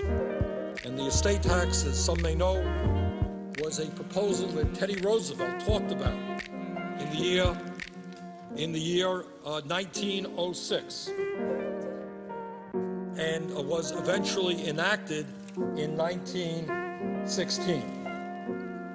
And here is what Teddy Roosevelt said about this issue in August of 2010, and I quote, and it's worth repeating that, because what the proposal struck between the president and the Republican leader is lower the estate tax. And here's what Teddy Roosevelt said in 2010. And here's a chart with his words. He said, "The absence of effective state and especially national restraint upon unfair money-getting has tended to create a small class of enormously wealthy and economically powerful men whose chief object is to hold and increase their power." This is Teddy Roosevelt, who by then had served as President of the United States. No man, this is Roosevelt, no man should receive $1 unless that dollar has been fairly earned. Every dollar received should represent $1's worth of service rendered, not gambling in stocks, but service rendered. End of quote. My goodness, this guy was pretty prophetic. This is back in 1910. Then he continues. The really big fortune, the swollen fortune, by the mere fact of its size acquires qualities which differentiate it in kind as well as in degree from what is passed by men of relatively small means. Therefore, I believe in a graduated inheritance tax on big fortunes, properly safeguarded against evasion and increasing rapidly in amount with the size of the state. End of quote. Wow. Teddy Roosevelt hit the nail on the head.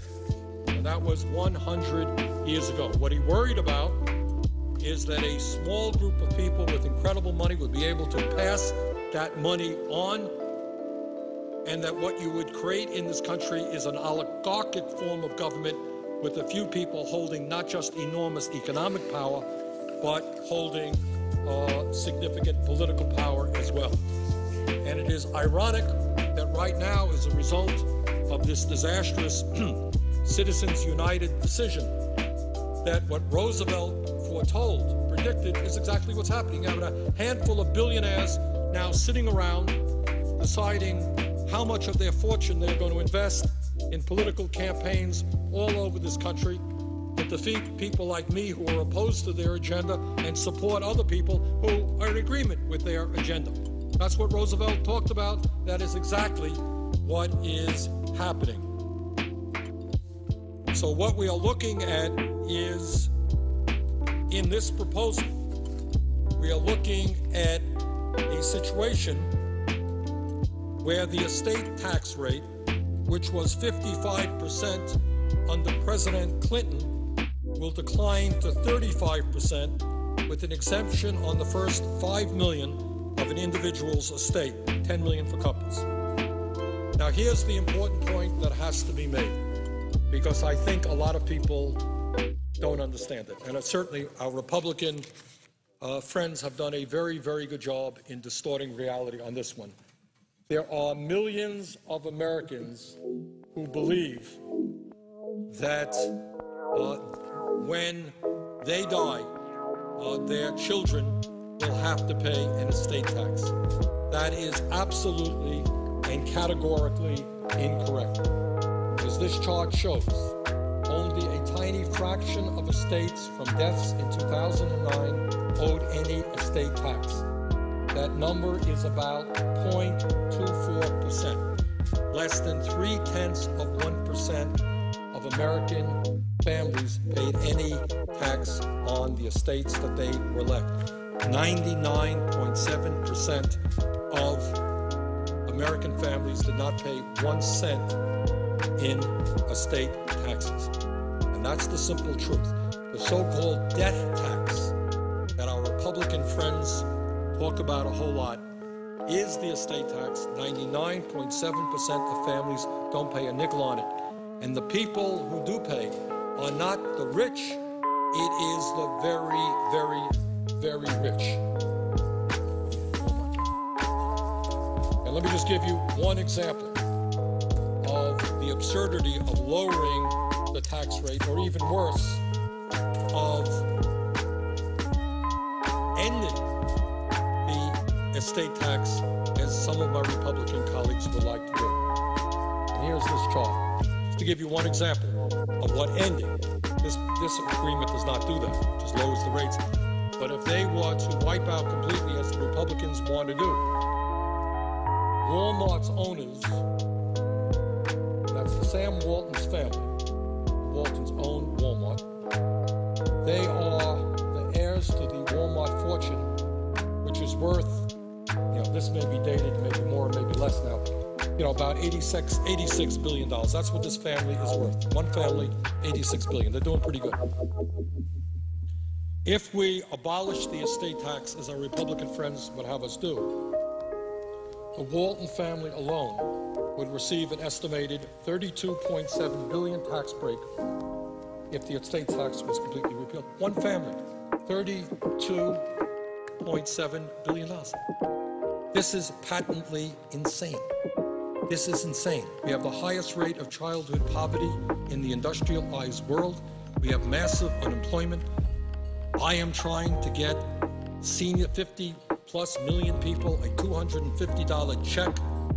By the way, a $250 check because we have not seen a COLA for the last 2 years for seniors, disabled vets. That would cost in 1 year about $14 billion. The Walton family itself would get more than double in a tax break, what some of us are fighting for over 50 million seniors and disabled vets. So we can't afford to give $14 billion to help some of the people in this country who are struggling the hardest. Can't do that. But somehow we can afford to give $32.7 billion in tax breaks to one of the richest families in this country. If that makes sense to anybody, please call up my office, because it doesn't make sense to me, and I think it does not make sense to the vast majority of the American people. So under this agreement, the estate tax rate, which was 55% under President Clinton, will decline to 35% with an exemption on the first $5 million of an individual's estate, $10 million for couples. And let us remember again that this tax applies only to the top 0.3% of the families in this country.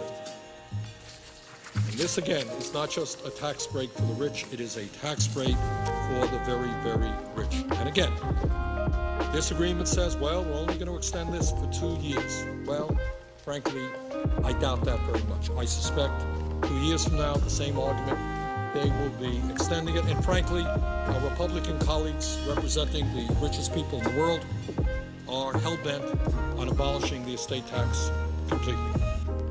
So those are some of the reasons that I think we should be voting against this agreement.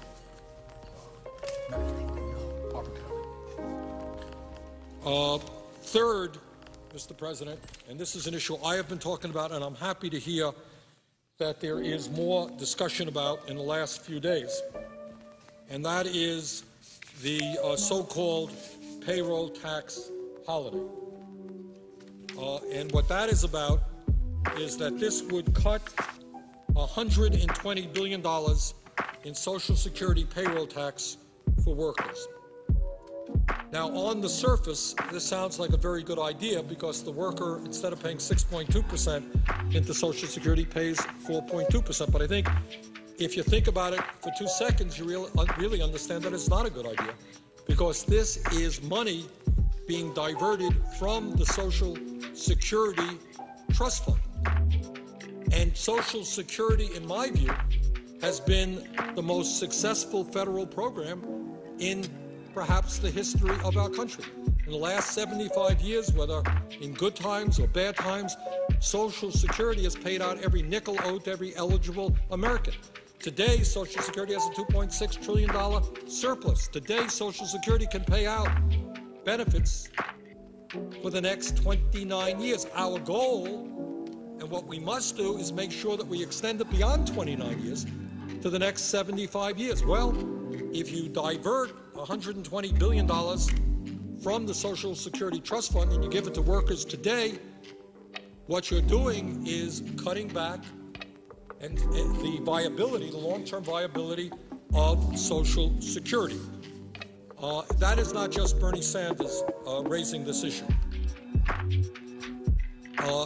There are many people representing millions of senior citizens who are deeply concerned about this proposal, this provision in the agreement between the President and the Republican leadership. The National Committee to Preserve Social Security and Medicare is one of the very largest senior groups in America. They do a very, very good job. I know we have many seniors in Vermont who are members of this organization, and their job is to do what the title of the organization suggests, and that is to preserve Social Security and Medicare. And just the other day, they sent out a news release, and the title of the news release was, and I quote, "Cutting contributions to Social Security signals the beginning of the end. Payroll tax holiday is anything but." And let me quote from Barbara Kennelly, who is a former member of Congress. She's the president, CEO of the National Committee to Preserve Social Security and Medicare. And what she writes is that, quote, "Even though Social Security contributed nothing to the current economic crisis, it has been bartered in a deal that provides deficit-busting tax cuts for the wealthy. Diverting," and that's what we're doing here, $120 billion in Social Security contributions for a so-called tax holiday may sound like a good deal for workers now, but it's bad business for the program that a majority of middle-class seniors will rely upon in the future. End of quote. Barbara Kennelly, President of the CEO. Mr. President, I think many of us should understand where this concept really originated. This is not a progressive idea. This is an idea that came from Republicans and conservatives who want to end Social Security. And I want to read you an interesting quote from a gentleman named Bruce Bartlett. Mr. Bartlett is a former top advisor for Presidents Reagan and George H.W. Bush. And this is what he wrote in opposition to this payroll tax cut. And this is a guy who was an advisor to President Reagan and the first President Bush. And this is what he said. He said, quote, "What are the odds that Republicans will ever allow this one-year tax holiday to expire? They wrote the Bush tax cuts with explicit expiration dates, and then when it came time for the law they wrote to take effect exactly as they wrote it, they said any failure to extend them permanently would constitute the biggest tax increase in history." End of quote for a moment. So what Mr. Bartlett is saying, and I'm going to go back to his quote in a second, what he's saying is we all know to be true, that around here in Congress, if you provide a tax break for 1 year, in this case a payroll tax holiday, a year from now, if you restore the old rates, which are 6.2%, our Republicans' friends are going to say, Democrats are raising your taxes. It ain't going to happen. This 1 year extension could well become a permanent extension, and if it becomes a permanent extension, you are diverting a huge amount of money to Social Security, and you are weakening the entire financial structure of Social Security in this country, which I expect is exactly what some would like to do. Now, President Obama says, well, not to worry, it's only 1 year, and don't worry, that 1 year is going to be covered by the federal government. So for the very first time, out of the Treasury Department, money is going to come into Social Security, which has always been 100% dependent, as it should be, on payroll taxes. For the first time, we're breaking that. And around here, you do it once, it is going to continue. What Barbara Kennelly, the president of the National Committee to Preserve Social Security and Medicare, says is cutting these contributions to Social Security signals the beginning of the end. So we should be very, very, very mindful of that. We should not support this payroll tax. It is one of the more dangerous provisions in this agreement. But let me get back now if I might, Mr. President, to what Bruce Bartlett, who was the former top advisor for Presidents Reagan and George H.W. Bush, recently wrote. And I'm continuing his quote. Quote, "If allowing the Bush tax cuts to expire is the biggest tax increase in history, one that Republicans claim would decimate a still fragile economy, then surely expiration of a payroll tax holiday would also constitute a massive tax increase on the working people of America. Republicans would prefer," this is Bruce Bartlett, "Republicans would prefer to destroy Social Security's finances or permanently fund it with general revenues than allow a once-suspended payroll tax to be reimposed. Arch Social Security hater Peter Ferraro once told me that funding it with general revenues was part of his plan to destroy it by converting Social Security into a welfare program rather than an earned benefit. He was right," end of quote. And once again, that quote is from Bruce Bartlett, a former top advisor for Presidents Reagan and the first President Bush. So what he is saying, and this is maybe one of the sleeping issues in this agreement between the President and the Republican leadership, is we may be taking a huge step forward in destroying the most important program in this country, which is Social Security, by diverting now $120 billion and in the future hundreds and hundreds of billions of dollars into this program, so that in fact it will not be there for our kids and our grandchildren. Mr. President, the fourth point that I want to make in opposition to this agreement, and one that I've made before and read a little bit about, is that while some of the business taxes in this agreement may work to create jobs, some of them won't. But the more important point is that economists on both ends of the political spectrum believe that the better way to spur the economy and to create the millions and millions of jobs that we must create is to rebuild our crumbling infrastructure. Just a few minutes ago, I read from excerpts from a very good book by a friend of mine, Ariana Huffington, entitled A Third World America.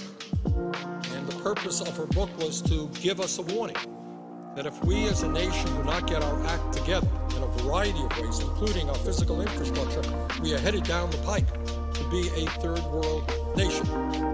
According to the American Society of Civil Engineers, we as a nation need to spend $2.2 trillion in the next 5 years alone in order to take care of our infrastructure needs.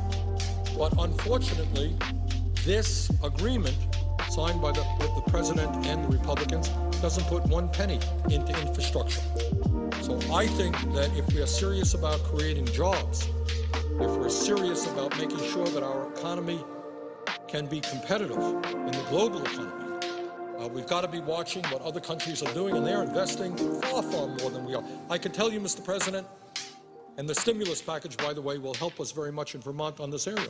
But right now, if you were to drive around the state of Vermont, and I think in many other places in this country, and you took out your cell phone, you would find it very hard to make calls in a number of areas of the state. A few months ago, I was literally 1.5 miles away from our state capital in Montpelier, near Northfield, Vermont. I could not make a telephone call with my cell phone. And that's true in many parts of Vermont. That's true in many areas of America. We are lagging behind many, many other countries in terms of the accessibility of cell phone service and broadband. So I am happy to say that in Vermont, we received a very generous grant through the stimulus package. It is going to help us. Other states did the same. But that's the area that we have got to invest. You've got to invest in broadband. You've got to invest in making sure that cell phone service is available in rural America, all over America. I talked a moment ago about our train services. There are train services today which are worse than they were 30 or 40 years ago. It takes longer to get from destination A to destination B. China is investing huge sums of money building high-speed rail at a rate that we could not even dream about. So in this agreement, we do have money for business tax cuts. But I do not think that that is the best way to invest taxpayer money if we're serious about creating the jobs that we need. Corporate America already is sitting on close to $2 trillion cash on hand. I don't know that more tax breaks are going to help them very much.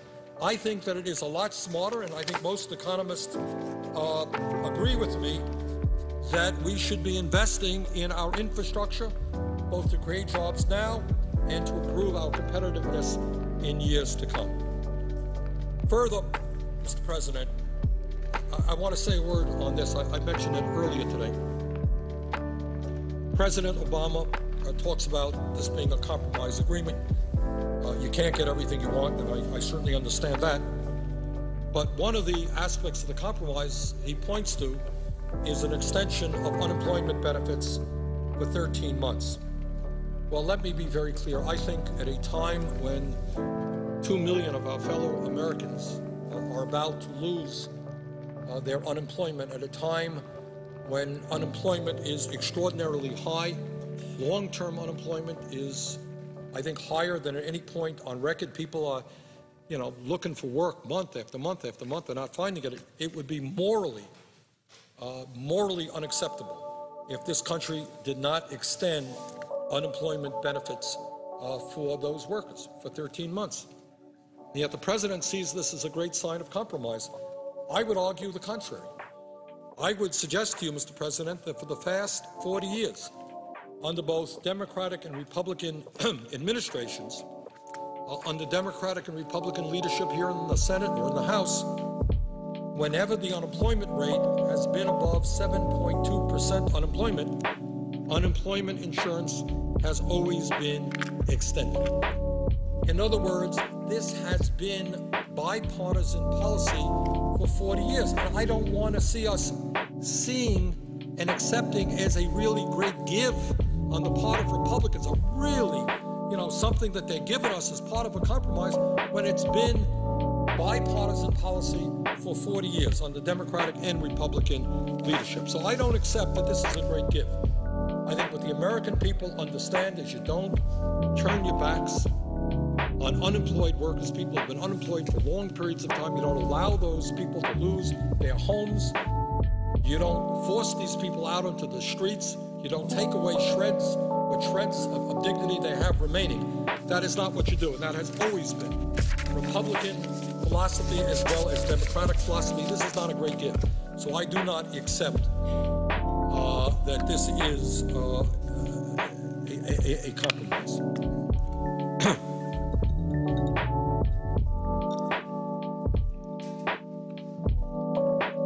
Mr. President, let me be very clear, as I said earlier, that I do believe that there are positive parts of this agreement that must be maintained as we move forward toward a better agreement. And let me give you just some of them that make a lot of sense to me, that we have got to retain and build on. The obvious one is, in addition to extending unemployment benefits, it's clear that we have got to extend middle-class tax cuts for 98% of Americans, as I've been documenting over and over again today. We are looking at a situation where the middle class in this country is collapsing. Under President Bush, median family income went down by $2,200. People are losing their health care, and it would be asinine. It would be unacceptable if the middle class did not continue to receive the tax breaks that were developed in 2001 and 2003. And that, to a large degree, what this fight is about. We've got to extend those tax breaks for the middle class, but not tax breaks for millionaires and billionaires. Further in this agreement, there are some other good provisions. You got the earned income tax credit for working Americans, and the child and college tax credits are also in this agreement, and they are very, very important. They will keep millions of our fellow Americans from slipping out of the middle class and into poverty, and they will allow millions of our fellow citizens to send their kids to college. Just talked about a moment ago that we have over 100,000 families in this country where kids graduate high school, want to go to college, can't afford to do it. This proposal will help them do that, and that's right. But, Mr. President, despite the fact that there are some good, important provisions in this proposal, when we look at the overall package, when we look at a $13.7 trillion national debt and a declining middle class, I think what we have got to say is that this package just doesn't do it. It's just not good enough. Now, the president says that he knows how to count votes, and I understand that. He says, well, you know, you had a couple of votes here to make sure that we would not give tax breaks to millionaires, and the president has been very clear. He does not want to do that. I understand that. But he says, what choice do I have? And I think the answer is, we have got to fight this issue. In my view, this solution ultimately will not be resolved here inside the Beltway, in the Senate or in the House. It will be resolved when millions of Americans get on their telephones and get on their computers and let their senators and their members of House of Representatives know that they are profoundly outraged. That at a time when the rich have never had it so good, and when we have a huge national debt, that this agreement contains huge tax breaks for those people who don't need it. That's how we defeat this. I'm not sure that alone, you know, here in the debate, I'm going to turn any of my Republican or some Democratic colleagues around. But I do believe that if people all over this country stand up and say, wait a minute, how much do the richest people in this country want? I just documented a few moments ago. The top 400 wealthiest people in this country saw a doubling of their income under President Bush, a doubling of their income. Tax rates went down. When is enough? When is enough enough? How much do they need? So I think, and I would hope, by the way, that this is certainly not just a progressive issue. I'm a progressive. This is a conservative issue. I have heard year after year, Mr. President, our conservative friends telling us, my goodness, we just cannot continue to raise the national debt. We've got to do something about this unsustainable deficit. This agreement grows, increases the national debt. What kind of honest conservative can vote to increase the national debt? And if they do, please, no more lectures here on the floor of the Senate. Your hypocrisy will be known to everybody. Don't tell us that you're concerned about the national debt, give tax breaks to billionaires, and raise the national debt so that our kids and grandchildren in the middle class will have to pay higher taxes in order to pay off the debt that was caused by you giving tax breaks to millionaires. Please, no more lectures on that issues. Just say, okay, rich people contributed to my campaign. I got to do what they want. That would be honest. Please, no more lectures about your concern about the national debt. Now, again, I want to reiterate this point. And that is, everybody says, don't worry, these are only 2 years. These are not, in my view, 2 years. If you do them for 2 years, the same old argument will be back 2 years from now, and we will be in the midst of a presidential election. And what our Republican friends will say, as sure as I am standing here, and I'm glad we have a gentleman putting this in the congressional record. I want people to go back to the congressional record. I am sure I will be proven right. That 2 years from now, our Republican friends will come back and they will say, oh my word, if you repeal these tax breaks, you're going to be raising taxes. We can't do that. And what will make the situation even more difficult 2 years from now than today is you have President Obama, if he's the Democratic candidate 2 years from now, he'll say, oh, I don't believe in these tax breaks for the rich. I'm going to do my best to repeal them. But his credibility has been damaged because that's what he said in the last campaign. That's what he has been saying all along. The president does not believe in extending these tax breaks to the wealthy. I know that. Everybody knows that. But if he caves in now, who is going to believe that he's not going to do the same thing 2 years from now? That's the damage. And then what's even, I think, more troublesome is that once we move down this path of more tax breaks for the very, very wealthy, we are accepting the heart and soul of trickle-down economics, which has been, to my mind, a proven disaster and a failure.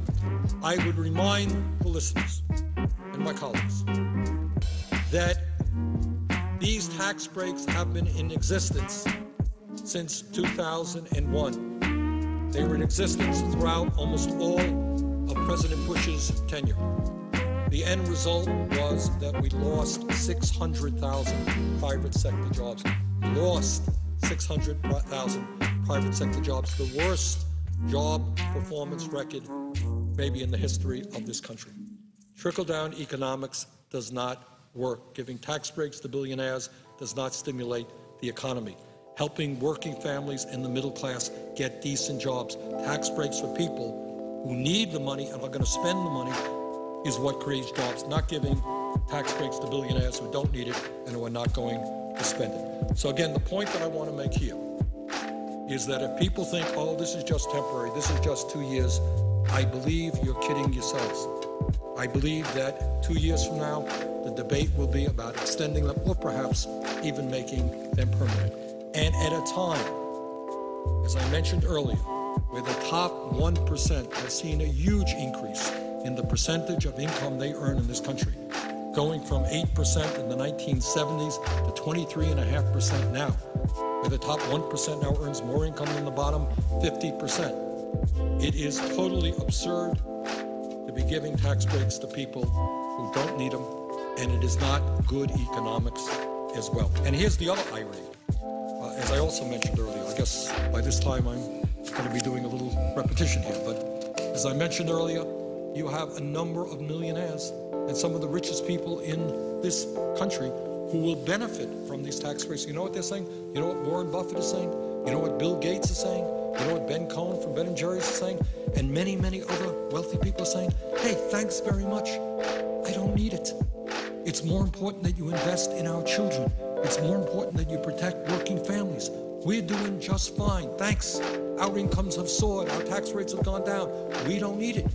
In other words, we have the absurd situation is that not only is this bad public policy, we are actually forcing tax breaks on people who don't need them and don't even want them. Richest people in this country, Bill Gates, Warren Buffett, we don't want it. Now, here's something else. Here's something else that needs to be understood. What the Republicans are doing in this agreement is driving up the national debt. And you may think, well, that's not what Republicans really believe in. They're supposed to be conservatives. They don't want a high national debt. Why would they be giving tax breaks to the rich and driving up the national debt? Well, there is a rationale.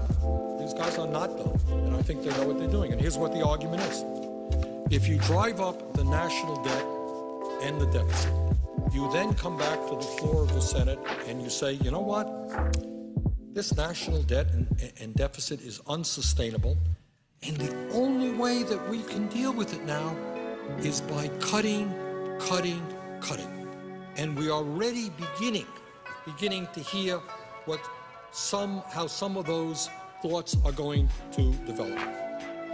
There was, as you know, Mr. President, a deficit reduction commission appointed by the president. And I had when I heard who was going to be chairing that commission, or co-chairing it, and Alan Simpson, a very nice gentleman, but a very, very conservative Republican who has attacked Social Security for a very long period of time, Erskine Bowles, a conservative Democrat, I had very serious doubts about what was going to come out of that commission. Now, the good news is they needed 14 votes to pass their recommendations. They didn't get the 14.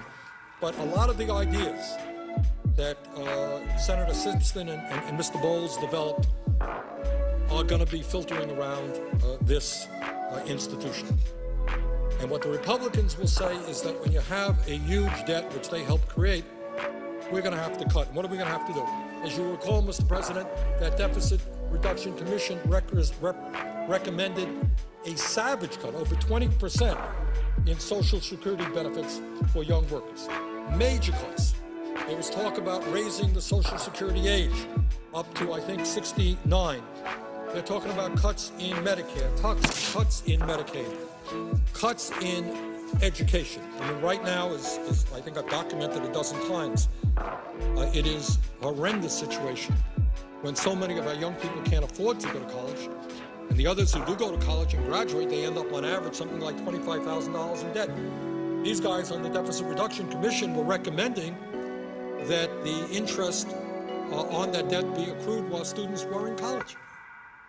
So here we're slipping behind the rest of the world in terms of our percentage of graduates, college graduates, and this recommendation is on young people who don't have a lot of money, who are borrowing money, they've got to pay more to go to college. But you're going to see it, and here's the argument. Good, it's going to be in the congressional record. Check it out, see if I'm right. The argument will be deficit is going up, national debt is going up, we got to attack and cut Social Security, Medicare, Medicaid, veterans programs. This year, Mary Landrieu made this point, Senator Landrieu of Louisiana made the point a little while ago. She said, I think this is roughly right, our soldiers, men and women in the armed forces, are going to get a 1.8% increase in their salaries this year, 1.8%. People putting their lives on the line to defend this country. $250 check for 50+ million seniors and disabled vets. We couldn't pass it, too much money, $14 billion. They're going to come back and cut and cut and cut in the name of trying to deal with deficit, the high deficit, which they are now increasing. And that's an issue that we must be addressing. So, Mr. President, in my view, while there are some good parts of the proposal, it is certainly one that should be significantly improved. And I believe that the way it can be improved is by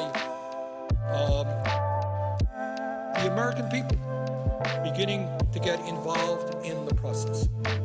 I can tell you, as I said earlier, I don't know how the calls are going today in my office because I have been here, but for the last 3 days we have received thousands of phone calls and emails, and over 98% of them have been against this proposal. The American people believe, people in Vermont believe, that we can do a lot better job in crafting a proposal that represents the middle class and our kids, and not just the wealthiest people in this country. Mr. President, when we talk about this proposal negotiated by the White House and Republican leadership, again, it has to be put within the broad context of what's going on in America. And that context is not a pretty picture. That context requires us to understand that the middle class, which has been the backbone of this country for so very long, is in the process of disappearing. And that context makes us understand that millions of families in this country are worried, parents are worried, not just about their own lives. They're prepared to work 50 or 60 hours a week. They're prepared to cut back on their own needs. But I think what is hurting them more deeply is the kind of future they are contemplating for their children. They are worried that for the first time in the modern history of America, their kids will get jobs which will pay them lower salaries than what the parents have earned. They are worried that unemployment will be much more likely for their kids than for themselves. They'll be worried that while they were able to scrape through, and in my case, I was able to scrape through college, borrowed some money and did some jobs and made it like millions of other people.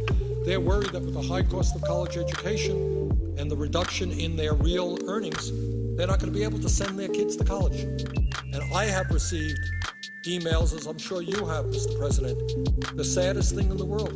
We have parents who are saying, we have saved all of our lives. The thing that we wanted most is to be able to send our daughter or our son to college, but we can't afford to do that now. And that is the context, the overall context that this agreement has got to be placed within. And the issue is, again and again and again, the richest people in this country do not need tax breaks. They are doing phenomenally well. They've already been given huge amounts of tax breaks. It is the middle class, it is the working families, it is the lower income people that we have got to be worrying about, and not just the wealthy and the powerful. Mr. President, when we talk about why the middle class is declining, that is a tough issue, and I'm not here to suggest that I know all of the answers. I surely don't. It's a complicated issue. Honest people have differences of opinions. But let me touch on a few areas that I think will explain why poverty is going up and the middle class is going down. And one of them deals with our trade policies.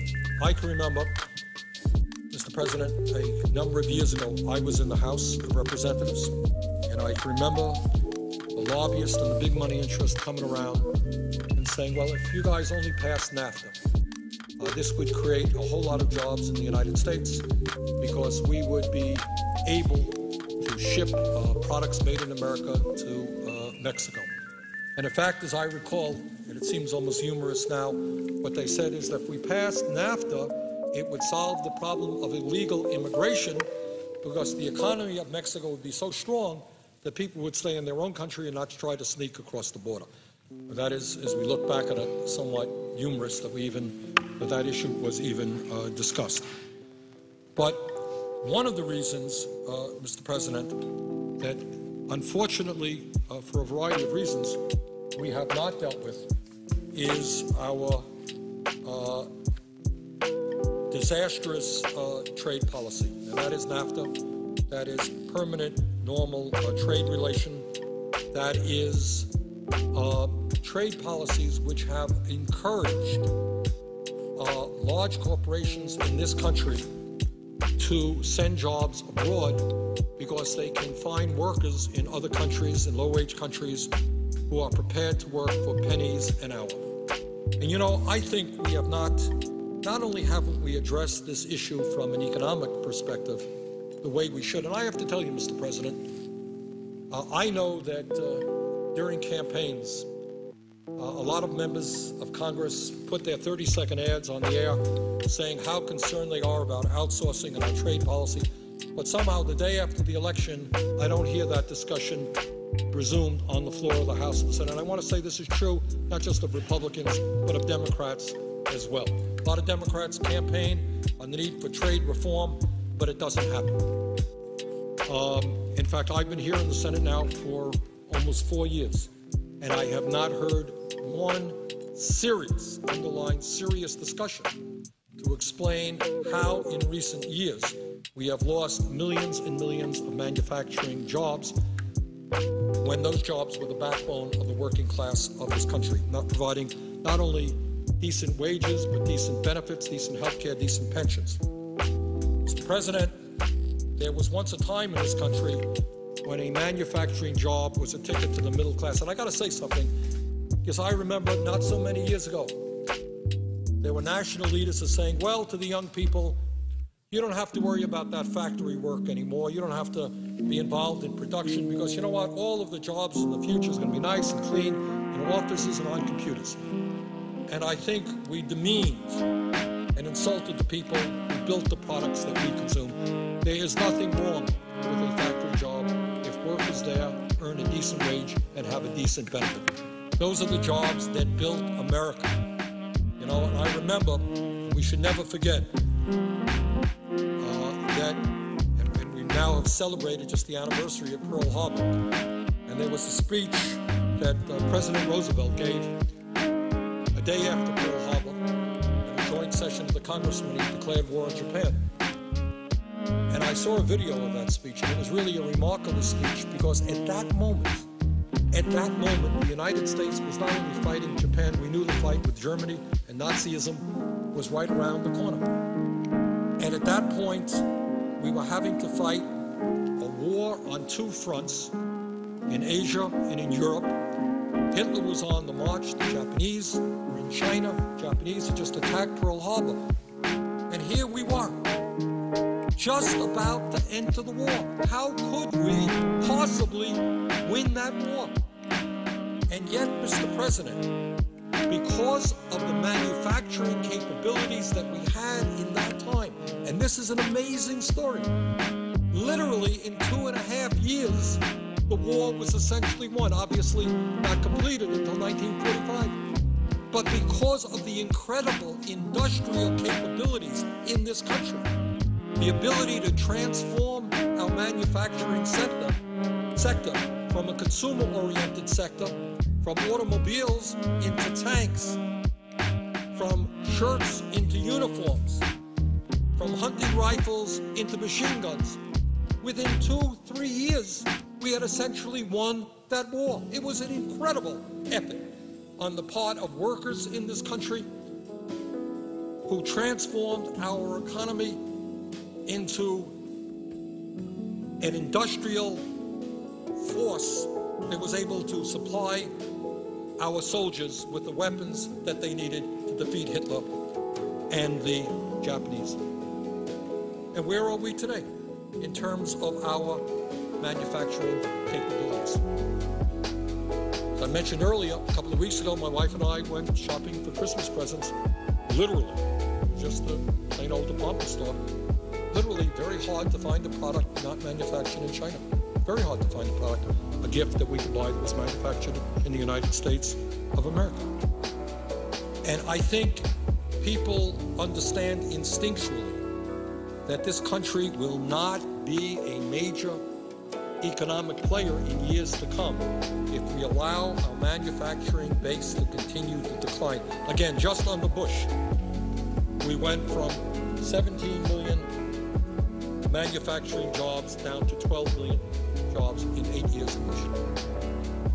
How do we survive as a strong industrial power if our manufacturing jobs disappear? Today, Mr. President, there are fewer manufacturing jobs in this country than there were in April of 1941, about 8 months before the attack on Pearl Harbor. Fewer manufacturing jobs today than in April of 1941. And those manufacturing jobs that are left, in many cases pay lower wages with fewer benefits than they did a generation ago. In other words, we are moving not only in a decline in our manufacturing jobs, but in the wages that our workers earn and the benefits that they receive. And I raise all of these issues to put this agreement between the President and the Republican leadership in a broader context. Today, and this is just an incredible fact, and it is just absolutely frightening for the future of the middle class in this country.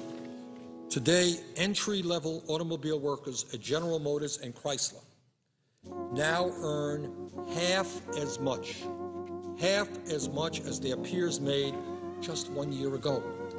Instead of making $28 an hour, a middle-class wage, they are now making $14 an hour. And this is in the automobile industry, which has always been the gold standard for manufacturing jobs in America.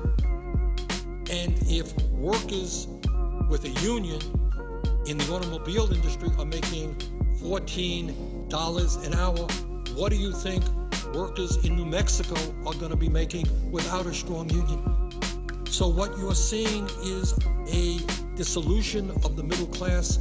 Wages are going down, and in this remarkable example, a 50% reduction. The older workers making good wages, new workers half the wages. Is this the future of America? Is this what our kids have to look forward to? That they're going to be earning half the wages that their fathers made, that their mothers made? Is that the future? And in the midst of all of that, we run up a huge national debt, send our jobs to China, and we give tax breaks to millionaires? Is that the future these kids have to look forward to? I certainly hope not. But let me tell you something. We're going to have to be tough, and we're going to have to take on some very powerful special interests to turn this whole thing around.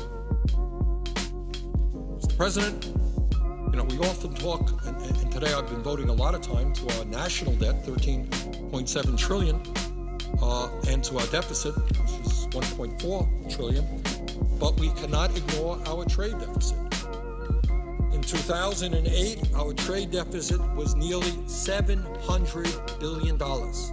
Last year, our trade deficit with China alone was almost $227 billion. In other words, we are purchasing a whole lot more product than we are selling. And sometimes I get a kick out of hearing the defenders of our trade policy talk about all of the product that we are exporting. Well, yeah, we are exporting a lot, but we are importing a heck of a lot more. So, Mr. President, I think what you got is a major economic issue here, and that economic issue is that we are losing millions of good-paying jobs because of our disastrous trade policies, and furthermore, the jobs that we have. On those jobs, we're seeing a decline in wages and in benefits. And I think the bottom line of this is not just, if you like, an economic issue, it's a moral issue as well. And that is when companies like General Electric and all the rest, I don't mean to be picking hard on General Electric, but I have a quote here, which I want to make. This was a few years back. I think it's important because it applies not just to General Electric, but I want people to hear this. GE is, of course, one of our major corporations, and in fact, as recent disclosure pointed out, the taxpayers of this country through the Fed provided $16 billion in bailout to General Electric during the recent crisis. This is what the head of CEO of General Electric, Jeffrey Immelt, said in 2002, December 6th. Quote, Jeff Immelt, head of CEO. When I am talking to GE managers, I talk China, China, China, China, China. 5 Chinas. You need to be there. You need to change the way people talk about it and how they get there. I am a nut on China. Outsourcing from China is going to grow to $5 billion.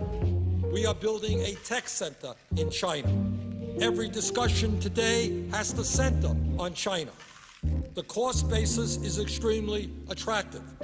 You can take an 18 cubic foot refrigerator, make it in China, land it in the United States, and land it for less than we can make an 18 cubic foot refrigerator today ourselves. End of quote.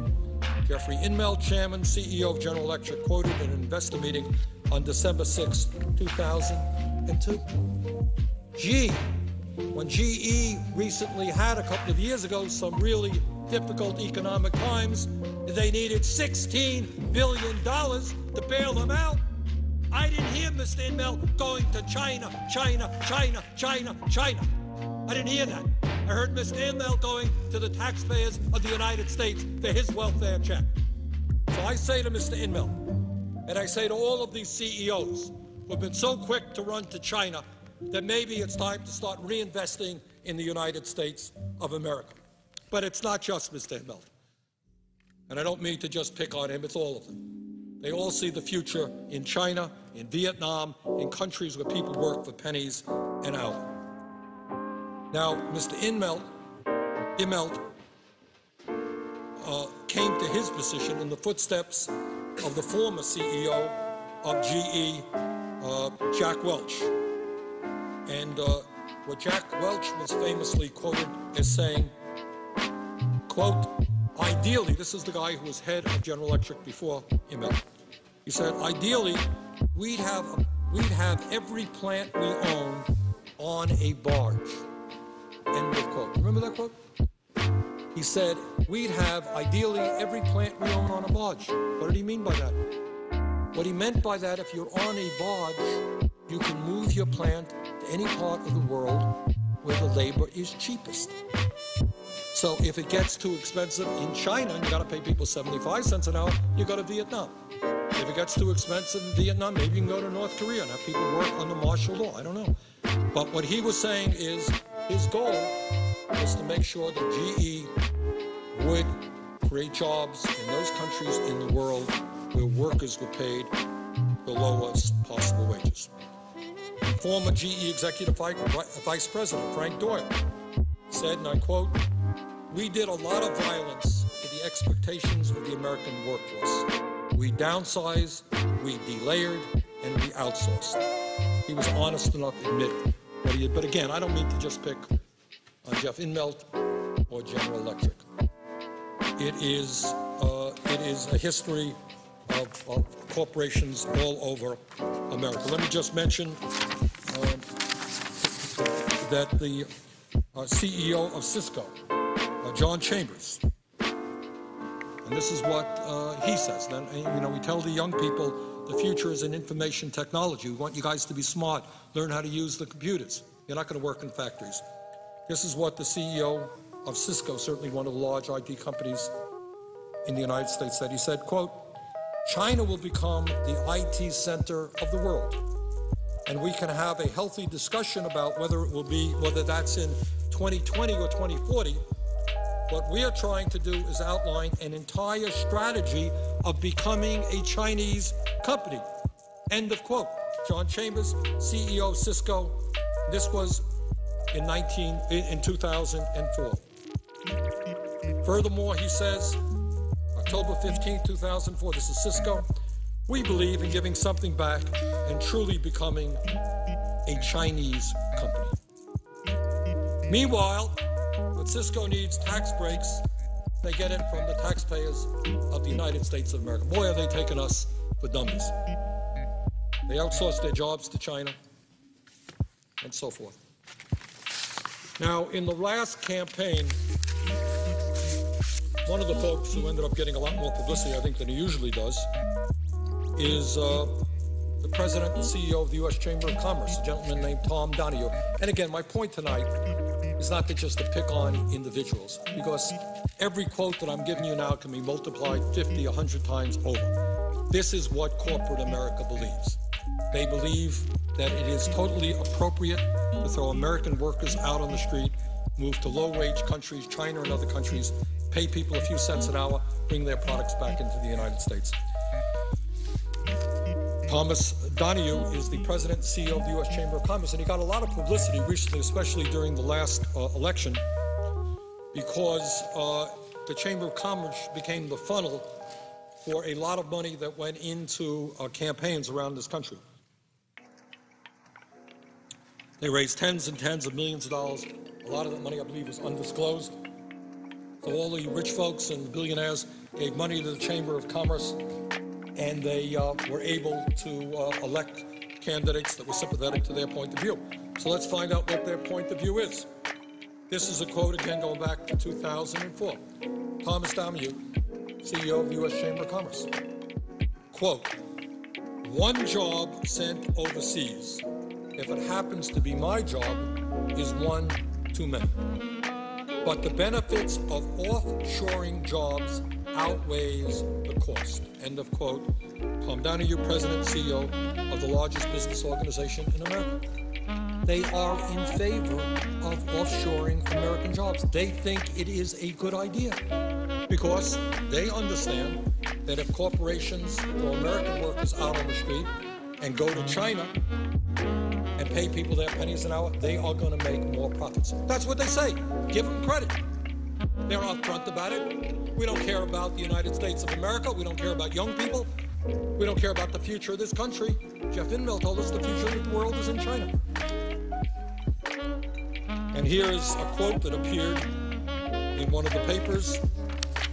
U.S. Chamber of Commerce President CEO Thomas Donahue urged American companies to send jobs overseas. I don't know if we have a date on that quote. In 2004, we think it is. Let me repeat that. In one of the newspapers.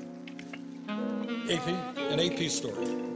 U.S. Chamber of Commerce President and CEO Thomas Donahue. This is the head of the largest business organization in America. That's where all these businesses come together to develop policy, to lobby us, to provide campaign contributions.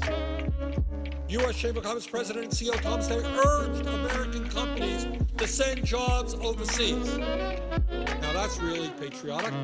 That's standing up for the United States of America.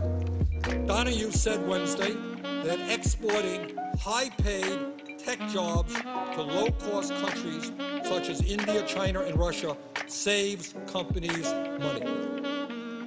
It is no surprise that Donahue, who tripled the Chamber of Commerce's lobbying team since 1997 and aggressively promotes pro-business policies, endorses offshoring. The 3 million member organizations of the Chamber of Commerce, the world's largest business consortium, champions tax cuts, free trade, workers' compensation reform, and more liberal trade policies with China.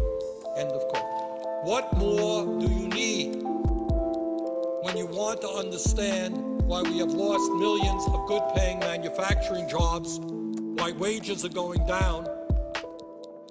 What more do you need when the president of the Chamber of Commerce tells you that he thinks it is good public policy to send jobs to China.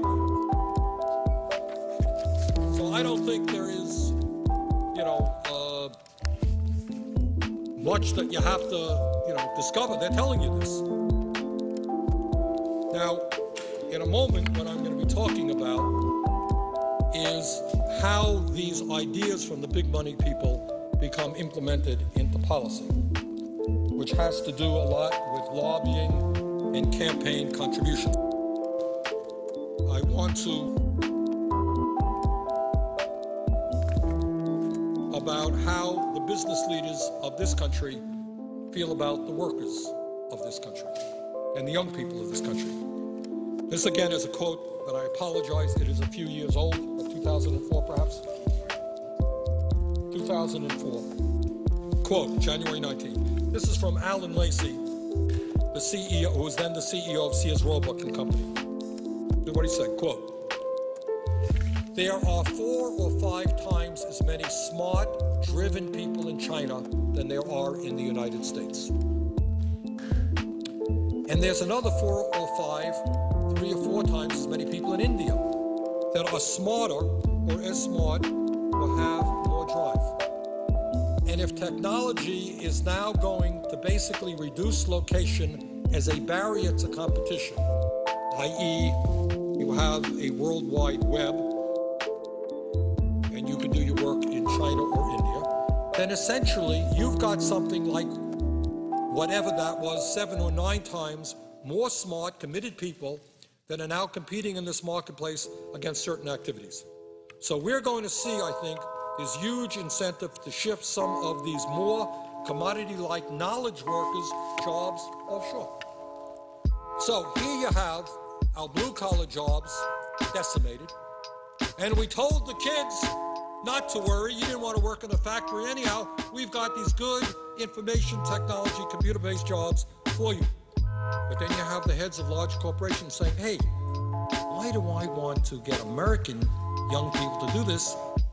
I can have Indian young people do it who work for a fraction of the wages. And I think we all see this. I mean, it's nothing new. You try to get a plane reservation right now and you're talking to somebody in India. And please do not hear me to be anti-India or anti-Chinese. That is the furthest thing that I would want anyone to think. We want to work with people all over the world. But you don't have to destroy the middle class of this country to help people around the world. You don't have to be a corporate CEO to sell out your own people who built your company to run abroad. So this senator is not anti-Chinese, far from it, anti-Indian, anti-Vietnamese, not at all. I guess I plead guilty to being pro-American. I don't know. Maybe that's suspect here. Former CEO of Hewlett Packard, Carly Fiorina. That's obviously Ms. Fiorina ran for senator. This is what she said when she was the CEO of Hewlett Packard in 2004. She said, quote, there is no job that is America's God-given right anymore, end of quote.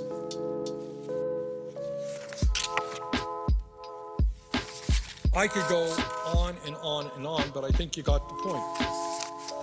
And the point is that when things get rough for corporate America, as they did recently for General Electric, they run to the taxpayers of this country in order to be bailed out. But their overall philosophy is that their goal in life is to make as much money as they can in any way they can, and therefore you run to those countries where wages are low. And what you're seeing now, and you're seeing it all of the time, and it's not just blue collar, it is increasingly white collar. You have radiologists who are able to read x-rays in India. You have people behind the computer can do work in India as well as here. And these corporate folks have taken advantage of that and sold out the young people of this country and the working class of this country. Mr. President, as you know, it is virtually impossible to find anything in a Walmart or other stores like that that is made in America today. This is especially true for clothing. An increasing amount of our clothing comes from Bangladesh. Today, there are 4,000 garment factories in Bangladesh making clothes for Walmart, Gap, JCPenney, Levi Strauss, Tommy Hilfiger, and many, many others.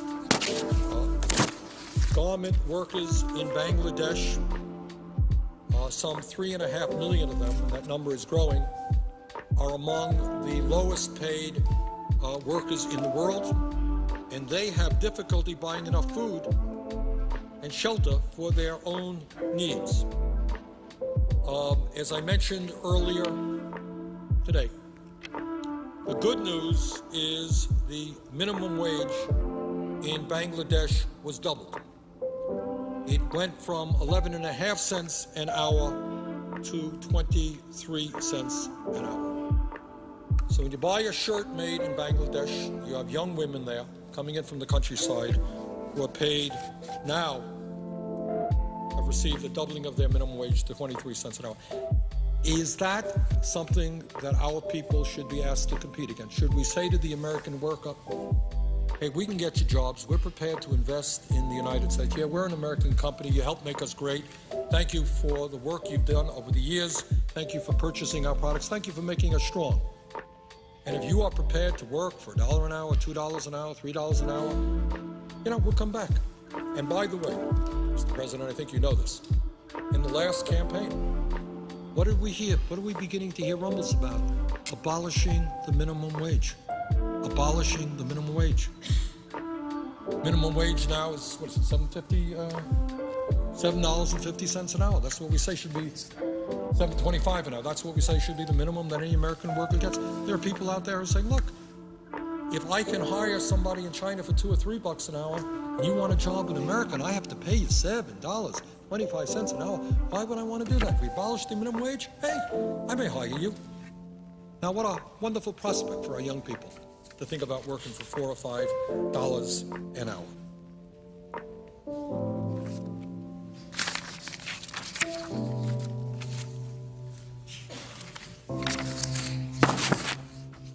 So, Mr. President, I think if we want to understand why the middle class in this country is collapsing, why unemployment is high,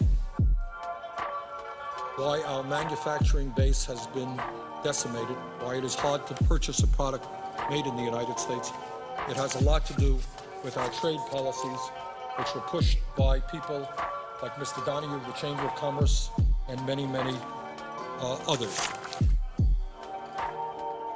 But it is not just a disastrous trade policy that has brought us to where we are today. The immediate cause of this crisis is, just gets me sick thinking about it, and that is what the crooks on Wall Street have done to the American people.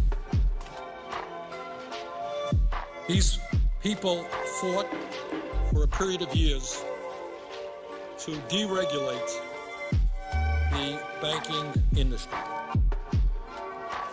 These people said to us, well,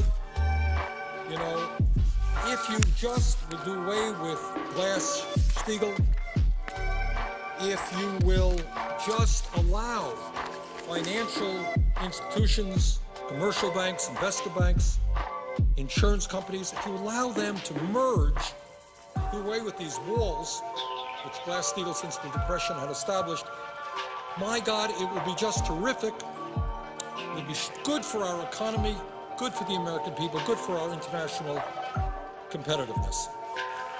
And I remember those debates, Mr. President, because I was at that point in the House of Representatives. I was a member of the Financial Institutions Committee at that point, and I was on the committee that dealt with that. And I remember all of the times that Alan Greenspan came before the committee and said, and Robert Rubin, you had Republicans, you had Democrats, coming before the committee and saying, that's what you got to do. You got to deregulate. You got to let these guys merge. Bigger is better. And against my votes, somewhere on the internet there is a discussion that I had with Alan Greenspan when he came before our committee.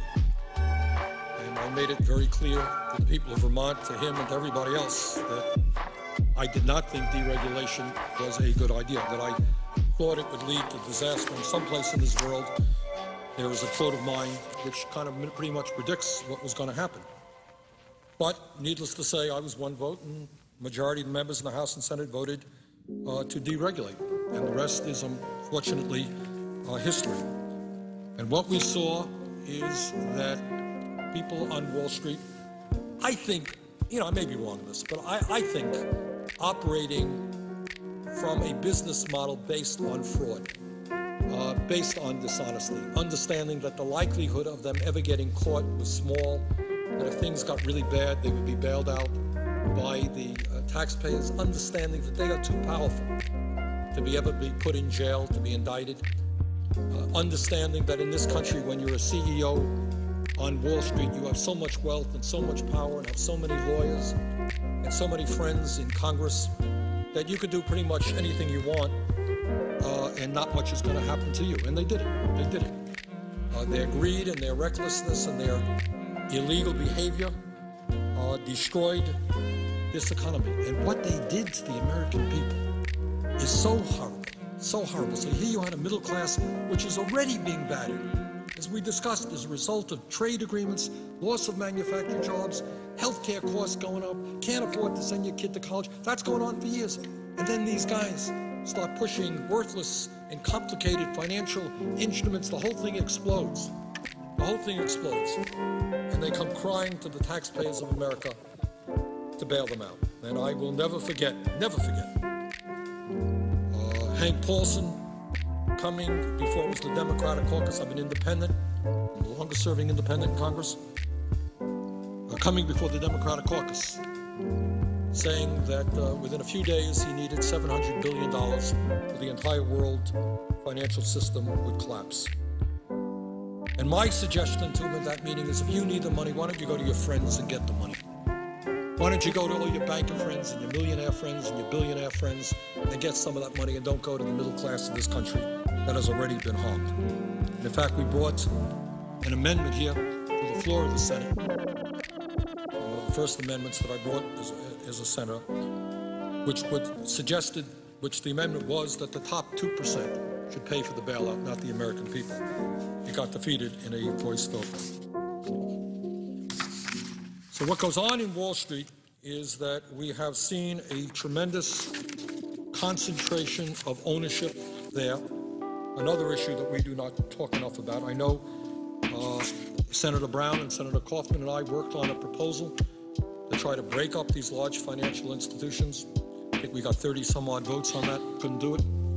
So what the American people should know now is that while we bailed out Wall Street because they were quote unquote too big to fail, 3 out of the 4 largest financial institutions, all of whom were bailed out very significantly, are now larger today than they were before the bailout. Incredibly, since the start of the financial crisis, Wells Fargo has grown 43% bigger, JP Morgan Chase has grown 51% bigger, and Bank of America is now 138% larger than before the financial crisis began. Can you imagine that? We bailed these guys out because they were too big to fail, and now 3 out of the 4 largest ones are much larger than they were. How did that happen? Well, in 2008, Bank of America, the largest commercial bank in this country, which received a $45 billion taxpayer bailout, purchased Countrywide, the largest mortgage lender in this country, and Merrill Lynch, the largest stock brokerage firm in the country. That's how Bank of America expanded. They were too big to fail. Today, much bigger. In 2008, JP Morgan Chase, which received a $25 billion bailout from the Bush Treasury Department and a $29 billion bridge loan from the Federal Reserve, acquired Bear Stearns and Washington Mutual, the largest savings and loan in the country. That's how JP Morgan Chase, a huge bank, became even bigger. In 2008, the Treasury Department provided an $18 billion tax break to Wells Fargo to purchase Wachovia, allowing that bank to control 11% of all bank deposits in this country. Hear this, Mr. President, because this is just quite unbelievable. When we try to understand what's going on in the economy today, the rich getting richer, poor getting poorer, middle class collapsing. Today, after we bailed out all of these large banks, 3 out of 4 of them are now much larger than they were before.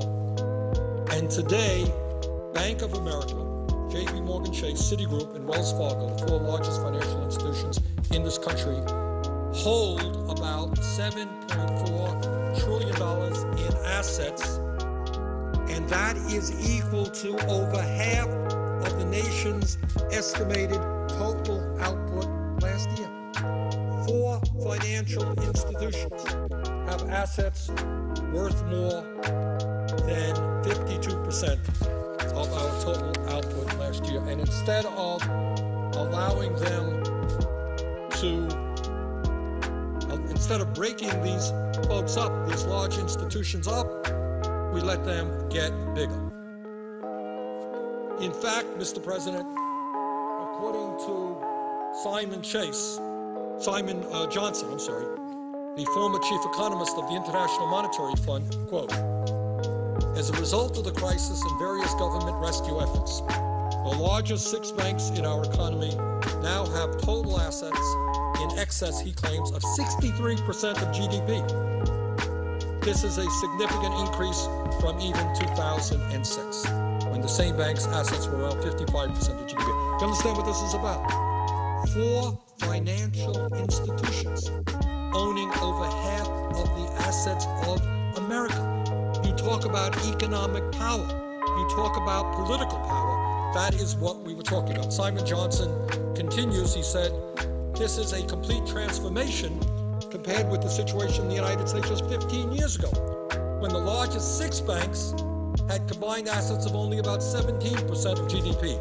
So today, 15 years ago, 17%, 6 banks, today 4 banks, he claims 63% of GDP. In other words, Mr. President,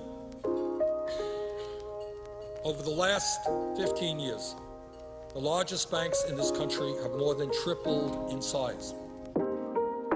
Now, Mr. President, not only are too big to fail financial institutions bad for taxpayers, the enormous concentration of ownership in the financial sector has led to higher bank fees, usurious interest rates on credit cards, and fewer choices for consumers. What do you think happens when you have a few institutions, a handful of institutions, controlling mortgage lending or the ability of people, where people get their credit cards? Today, Mr. President, these huge financial institutions have become so big that, according to the Washington Post, the 4 largest banks in America now issue 1 out of every 2 mortgages, 2 out of 3 credit cards, and hold 4 out of every $10 in bank deposits in the entire country. Mr. President, if any of these financial institutions were to get into major trouble again, taxpayers would be on the hook for another substantial bailout, and we cannot allow that to happen. So the whole reason for the bailout is that if any of these financial institutions collapsed, it would take down a significant part of the economy and millions of jobs. We had to prop them up. We had to bail them out. And it turns out that since we bailed them out, these handful of financial institutions are now even larger than they were before. And we now know they are enjoying very strong profits, and they are paying their CEOs even more in compensation than they did before the breakdown.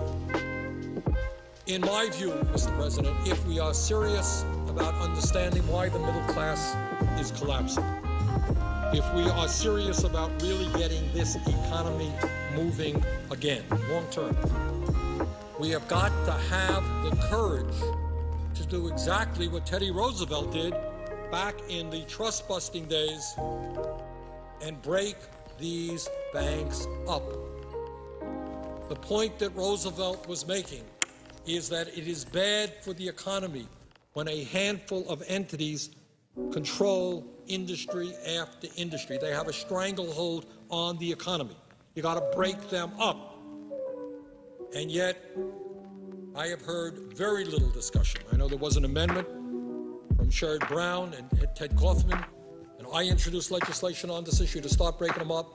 But frankly, their lobbyists and their money are such that it becomes very difficult to do that. But that is exactly what we should be doing. The legislation that I introduced last year, S-2746, the Too Big to Fail, Too Big to Exist Act, would break up these large financial institutions. That legislation would require the Secretary of Treasury to identify every single financial institution and insurance company in this country that is too big to fail within 90 days. And after 1 year, the Secretary of the Treasury would be required to break up these institutions so that their failure would not lead to the collapse of the U.S. or global economy. I think that is pretty obvious. We passed a financial reform bill, which I supported and got a major provision in there asking for disclosure of the Fed and an investigation of conflicts of interest at the Fed and an audit of the Fed during the financial crisis. But overall, I by no means think that legislation went anywhere near far enough. I think it was a modest piece of legislation, and I think that's an issue we've got to revisit. In my view, Mr. President, and I worry very much about the future because I have the feeling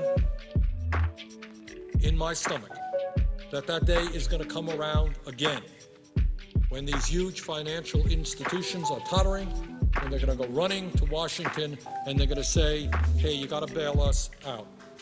In my view, if an institution is too big to fail, it is too big to exist. Let us break them up so that we do not have to go through another bailout of Wall Street. Furthermore, I believe that when you have that kind of concentration of ownership, when you have 4 large financial institutions holding half the mortgages in this country, controlling 2/3 of the credit cards, and amassing 40% of all deposits, this is not good for a competitive economy. We're supposed to be living in free market capitalism, real competition. This is not free market competition. This is a huge concentration of ownership where a few people have enormous power over the economy and, with their wealth, the political life of this country. No single financial institution should be so large that its failure would cause catastrophic risk to millions of American jobs or to our nation's economic well-being. No single financial institution should have holdings so extensive that its failure could send the world's economy into crisis. We were there 2 years ago, and in many ways, despite the passage of the financial reform bill, we are even more there now. The big, huge financial institutions that we bailed out are bigger, more huge today. And interestingly enough, on that issue, Mr. President, it is not just progressives like myself who hold that view. There's some pretty conservative folks who are honest conservatives. Is concentration of ownership in a handful of entities, is that a conservative proposition? Not in terms of my understanding what conservatives are about. I don't think so. You have at least 3 Federal Reserve Bank presidents that support breaking up too big to fail banks.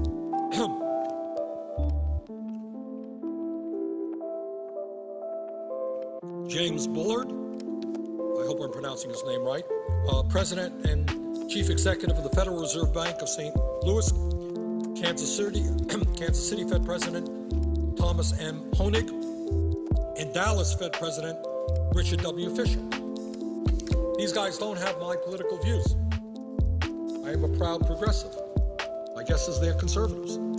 But anybody with an ounce of brains in your head understands that 4 large financial institutions that have assets that are more than half of the GDP of the United States of America places us, A, in a very dangerous position in terms of too big to fail, and B, it is just bad for a competitive economy. Is there any wonder why people are paying 25 to 30% interest rates on their credit cards? That's because these guys issue 2/3 of the credit cards in America. Is there any reason why They were issuing fraudulent mortgage packages to people because there is not the kind of competition that should be there.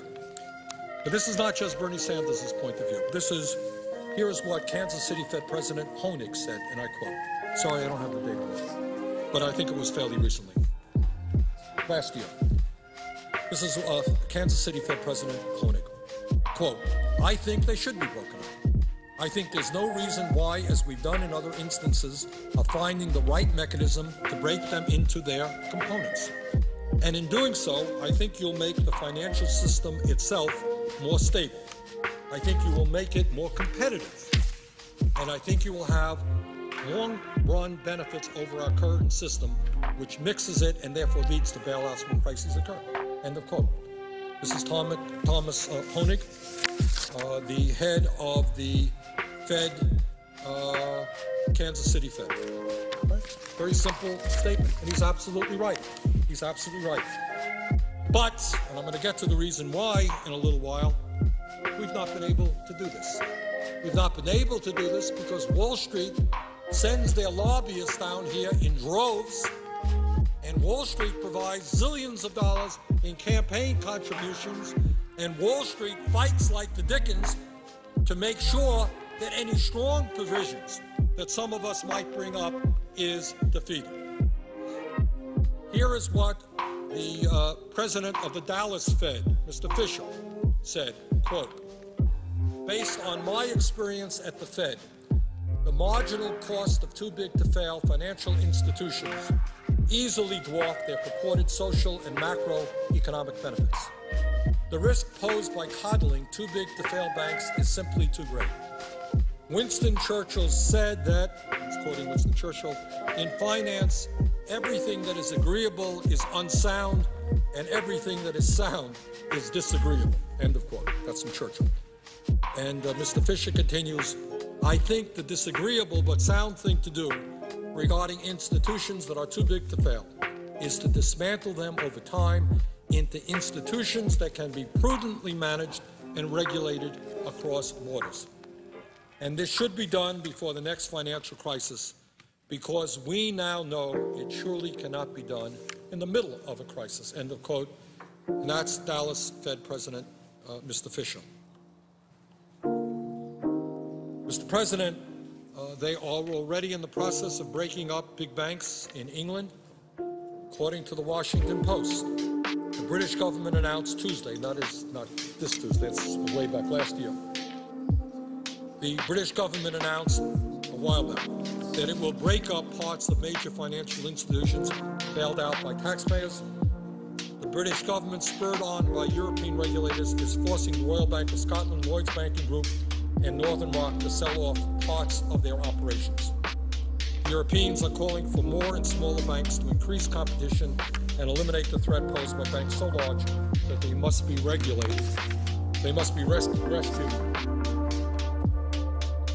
They must be rescued by taxpayers, no matter how they conducted their business, in order to avoid damaging the global financial system. Mr. President, very interesting development occurred on October 15th of last year. On October 15th, and as I mentioned earlier, Alan Greenspan, who was the chairman of the Fed before Mr. Bernanke, and I had our run-ins.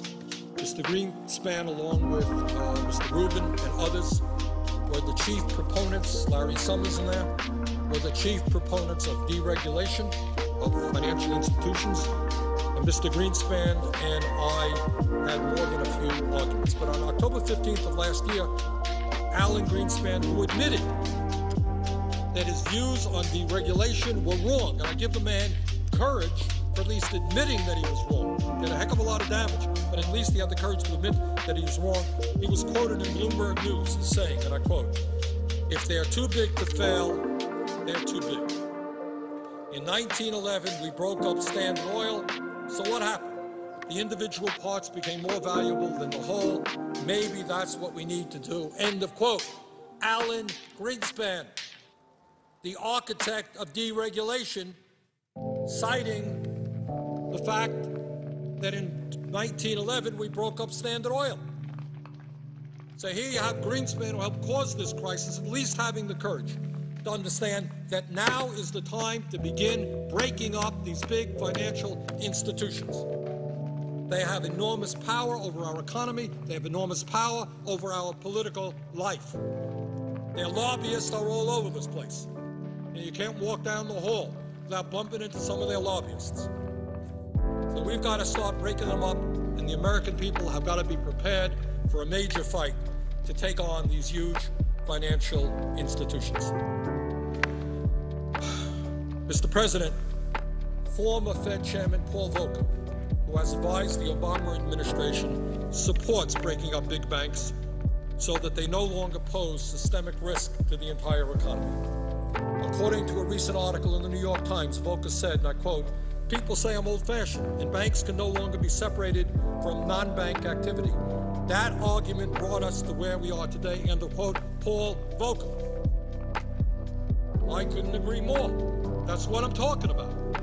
You've got to start breaking up four financial institutions which led us into the economic disaster we're in right now, that remain much too big to fail, that we're going to have to bail out again and again and again, and that today have a stranglehold on our economy.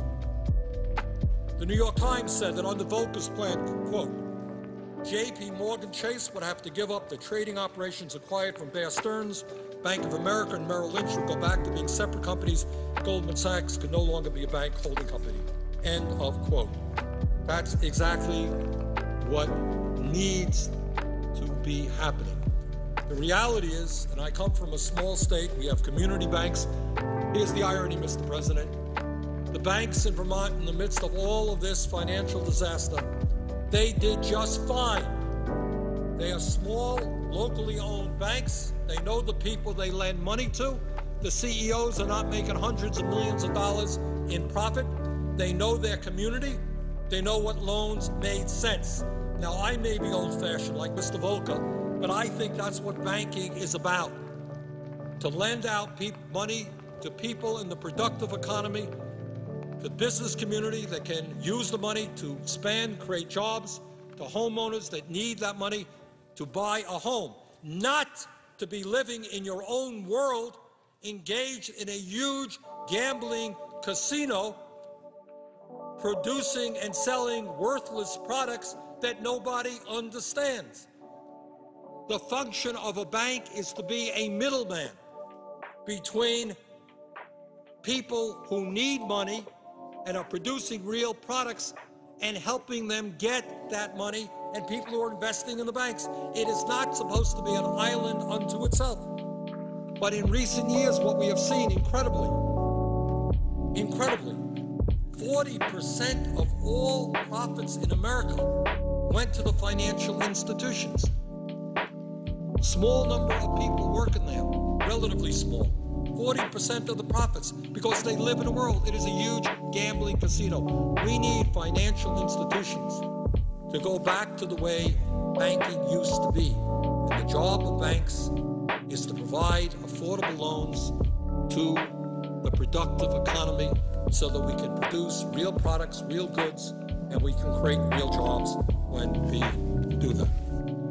Robert Reich, President Clinton's former labor secretary, has said, quote, "No important public interest is served by allowing giant banks to grow too big to fail. Wall Street banks should be split up, and soon." Got a lot of people, some conservatives, some progressives, are saying the same thing. If we're going to rebuild the middle class, the way to do that is, among other things, to change our disastrous trade policies, to make it clear to corporate America that they cannot continue to sell out the workers of this country by moving to China, other low-wage countries. And we also have got to have a much more competitive economy, one in which four large financial institutions do not own assets of more than half of the GDP of this country. And on that point, I find it very interesting that it's not just progressives like myself or Robert Reich, but you have some conservative bankers, people who are heading Fed banks around this country, who are saying pretty much the same thing. Now, also, Mr. President, when we talk about banks, I want to get back to a point that I raised earlier, because it's an issue really I've been working on for years and years. And that is this issue of usury. And I mentioned earlier that if you read the religious tenets of the major religions throughout history, whether it's Christianity, Judaism, Islam, and others, what you find is almost universal objection and disgust and a feeling of immorality in terms of usury. When we talked about usury in the United States, what we usually talked about were thugs, gangsters working on street corners who lent out money at outrageously high interest rates to workers. And when that money was not repaid back at the interest rates asked for, the thugs would beat the workers up. In fact, I'm thinking now about the first movie of Rocky. Mr. President, I don't know if you saw the first movie of Rocky with Sylvester Stallone. And before Rocky became a successful fighter and the heavyweight champ of the world in the movie, that's what he was.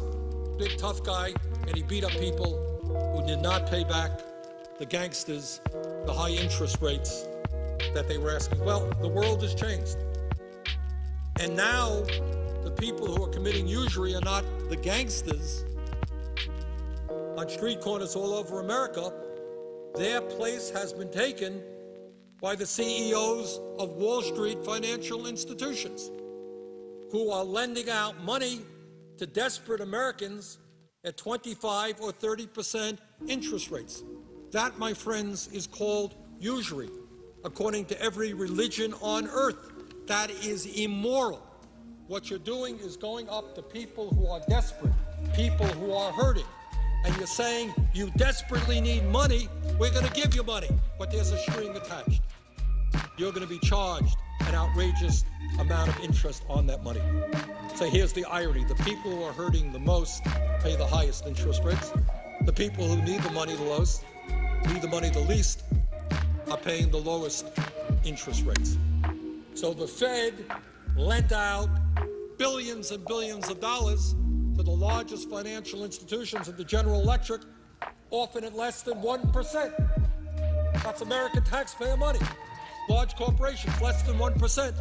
But if you are a worker today and you're having hard times, maybe you're unemployed, you're going to pay 25 or 30% interest rates on your credit, and sometimes more. You have this payday lending where people are paid outrageous sums of money. I think that's immoral. I think we have got to stop that.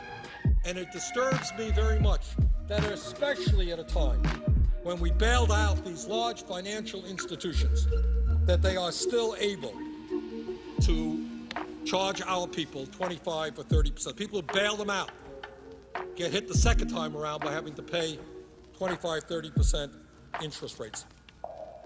And right now, it's not even 25 or 30%. As a matter of fact, the 10th largest credit card issuer in this country, an entity called Premier Bank, is now offering a credit card with a 79.9% interest rate and a $300 credit limit. What do we make of that? 10th largest credit card issuer in this country charging 79% interest rates, and we allow that to go on? These are crooks. These are no different than the gangsters who beat up people on street corners when they didn't get payment back, except now the gangsters are wearing three-piece suits and sitting in some fancy suite on Wall Street. Mr. President, today over 1/4 of all credit card holders in this country are now paying interest rates above 20%, and as I indicated, as high as 79%. Mr. President, let's be clear. When credit card companies charge over 20% interest on credit cards, they are not engaged in the business of making credit available. What they are involved in is extortion and loan sharking. nothing essentially different than gangsters, except they dress a lot better. That's all it is. It's thievery, and we tolerate it. And we bail them out. Mr. President, it's interesting in terms of these high interest rates, because for many, many years, we have had states, including the state of Vermont, saying that you're not going to charge outrageously high interest rates. For example, between establishing a usury law is not a radical concept, which is what we've got to move on. We've got to put a cap on interest rates. In fact, between 1978 and today, over 20 states in America had laws capping credit card interest rates. In Alabama, the legal maximum rate of interest is 8%.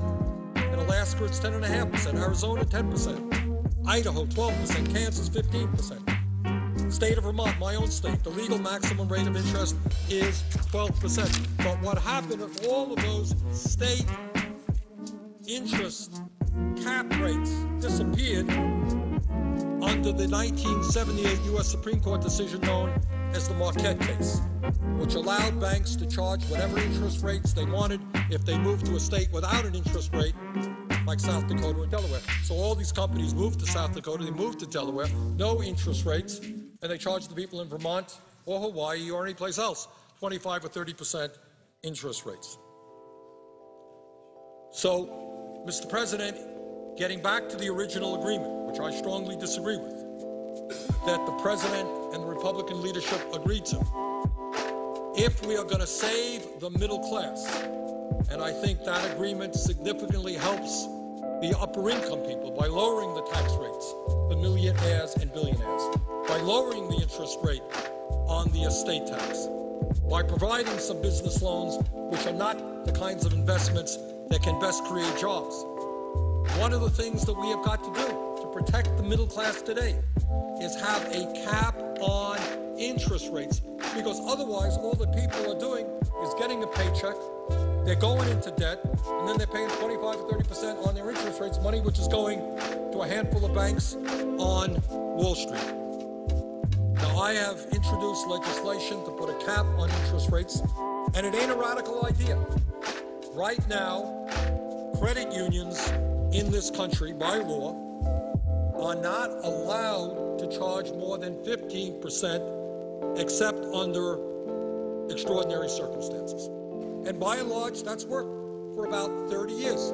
So if you get a credit card through a credit union, you're not going to be paying in almost every case no more than 15%. And that was developed by federal law. And you know what? I talked to the credit union people in the state of Vermont, people all over the country. Credit unions are doing pretty good. They're doing just fine. They're not the ones who came begging the American taxpayer for a huge bailout. So for 30 years, they have survived just fine on a 15% cap. But our friends on Wall Street, who caused this recession, our friends on Wall Street, who needed a welfare check from the American people in order to survive, our friends on Wall Street who today are earning more money than they did before the bailout. We don't have any cap on the interest rates that they can charge. In my view, if the credit unions have survived and survived well with a 15% max interest rate cap, most they can charge work for credit unions, it can work for the private banks as well, and that is what we have got to do. According to a recent article, this is not so recent, this is a year ago, an article in the Los Angeles Times, quote, Chris Culver, a legislative and regulatory analyst for the California Credit Union League, said that a rate cap hasn't hurt business for the nearly 400 credit unions represented by his organization. It hasn't been an issue, he said. Credit unions are still able to thrive. So here's my point, Mr. President. Middle class is hurting, unemployment outrageously high, poverty increasing, 50 million people, no health insurance, gap between the very rich, everybody else, manufacturing collapsing, jobs going all over the world, China, Mexico, India. We have got to start protecting the middle class of this country. A number of things we've got to do. But I think one simple thing that we've got to do is tell the crooks on Wall Street, and I use that word advisedly, history will prove that they knew what they were doing, they were dishonest, their business model is fraudulent. You know, there are honest people who occasionally make a mistake, it happens all the time. But there are other businesses which are based on fraud and assume that they're never going to get caught, or when they do get caught, the penalty they have to pay is so little that it's worth it. Because you end up getting caught 1 out of 10 times, you make a whole lot of money, so you pay a fine, somebody goes to jail, maybe, very rarely, for a year. And that's what I think you're seeing on Wall Street. So I think if it's worked very well for the credit unions, I think it can work for the private banks as well.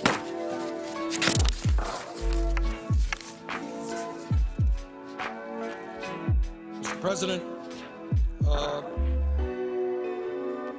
in the financial reform bill, did we address this issue? Yeah, we did. No, we didn't. What we said is that the credit card companies have got to be clearer and more honest about their interest rates and how much borrowing money will actually cost. Because before, what they did is they simply lied. They would say 0 interest rates, 2% interest rates, but most people didn't read the small print on page 4, which said that they could raise their interest rates at any time. And we have made some progress in at least being honest with the American people about what their credit card cost will be. But that ain't enough. That's not enough. What we have got to do is put a cap on interest rates. It has worked for the credit unions, and I believe it can and should work for the big banks as well. Mr. President, what I wanted to do now is just give you some examples about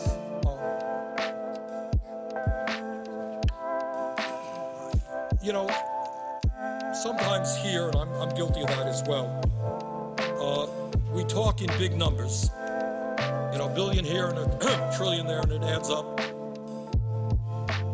But I think it's also important to look at the flesh and the blood that's out there, the real suffering that people are experiencing. And a while back, what I did was I sent an email out to people in the state of Vermont. And it was a very simple email. It said, tell me, your own words, what's going on in your family? What's going on in your lives in the midst of this terrible recession? Because again, it's important to get beyond, we know that unemployment is 9.8. We know that real unemployment is 16%. We know that 50 million of people don't have any health insurance. We know that median family income has gone down. Poverty has gone up. 25% of our kids are on food stamps. We know all that stuff. And it's important to know that stuff. But behind all of those statistics are flesh and blood and good people who are doing everything they can to survive with a shred of dignity in their lives. So what I did was last year, I sent an email out to my constituents in the state of Vermont, and I said very simply, write back to me. Tell me in your own words what is going on in your lives. And I promised them, and we received, I can't remember how many we received, but they were just hundreds and hundreds and hundreds of responses. It really quite amazed me.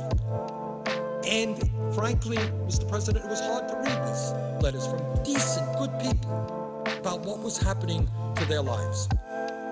And what I said to them, if it's okay with you, what we'll do is publish what you have written to me. We won't use your names, of course. I don't want to embarrass anybody. And we will read some of these stories right here on the floor of the Senate. And that's what I did. Didn't read them all, but I read some of them. Because it's important for us sitting here inside the Beltway not to forget what's going on in the real world, whether it's Hawaii, Vermont, California, or any place. And here's a letter from 2 mothers in Vermont. The first is from a woman in a rural area. The second is from a single mother in a small city. In Vermont, frankly, we don't have too many big cities. In my very, very beautiful state, where I expect the weather is very, very cold today, our largest city is all of 40,000 people. That's Burlington, Vermont, and I was honored to have been the mayor of that city for 8 years. And then we have most of our people living, certainly the vast majority of our people living in towns of less than 1,000, towns of 500. I lived for a while in a town of Standard, Vermont, way up in the northeast kingdom of Vermont, which has probably 150 people in it. And that's not uncommon in Vermont, a lot of small towns. So here are the two letters that we received. One from a woman in a rural area. She says, "My husband and I have lived in Vermont our whole lives. We have 2 small children, a baby and a toddler, and felt fortunate to own our own house and land. But due to the increasing fuel prices, we have at times had to choose between baby food and diapers and heating fuel." Now in Vermont, I don't know about Hawaii, but in Vermont, heating fuel gets up there when the weather gets 20 below zero and you're buying oil. It's an expensive proposition. We've run out of heating fuel 3 times so far, and the baby has ended up in the hospital with pneumonia 2 of the times. We try to keep the kids warm with an electric space heater on those nights, but that just doesn't do the trick. My husband does what he can just to scrape enough money for car fuel each week, and we've gone from 3 vehicles to 1 just to try and get by without going further into debt. We were going to sell the house and rent, but the rent around here is higher than what we pay for a mortgage and property taxes combined. Please help. That was what she asked of me and her government. Please help. She didn't ask me to lower taxes for billionaires. She is speaking for tens of millions of people in this country who are in desperate need of help. Here's another letter that comes from a woman who lives in a larger town. I am a single mother with a 9-year-old boy. We lived this past winter without any heat at all. And that is not a good position to be in Vermont in the winter. Fortunately, someone gave me an old wood stove. I had to hook it up to an old unused chimney we had in the kitchen. I couldn't even afford a chimney liner. The price of liners went up with the price of fuel. To stay warm at night, my son and I would pull off all the pillows from the couch and pile them on the kitchen floor. I'd hang a blanket from the kitchen doorway and we sleep right there on the floor. By February, we ran out of wood and I burned my mother's dining room furniture. I have no oil for hot water. We boil our water on the stove and pour it into the tub. I'd like to order one of your flags and hang it upside down at the Capitol building. We are certainly a country in distress. Mr. President, what I will without doubt assure you is that those stories in different forms, I know that it's different in big cities than it is in a rural state like Vermont. I know that it isn't different in Hawaii, where you come from, than it is in Boston, Massachusetts. But I am absolutely sure that millions of people in one way or another are telling the same stories. These are great Americans. These are people who want to work, people who want to do the best they can by their kids. And they're simply not making it right now. Here's people. This is the United States of America. Year 2010, people are going cold. People are going cold. People don't have enough food. People are homeless. And my friends here are talking about huge tax breaks for billionaires. My friends here are talking about lowering rates on the estate tax for the top 0.3% of the American people. What are we talking about? What kind of priorities are those? Here's another letter.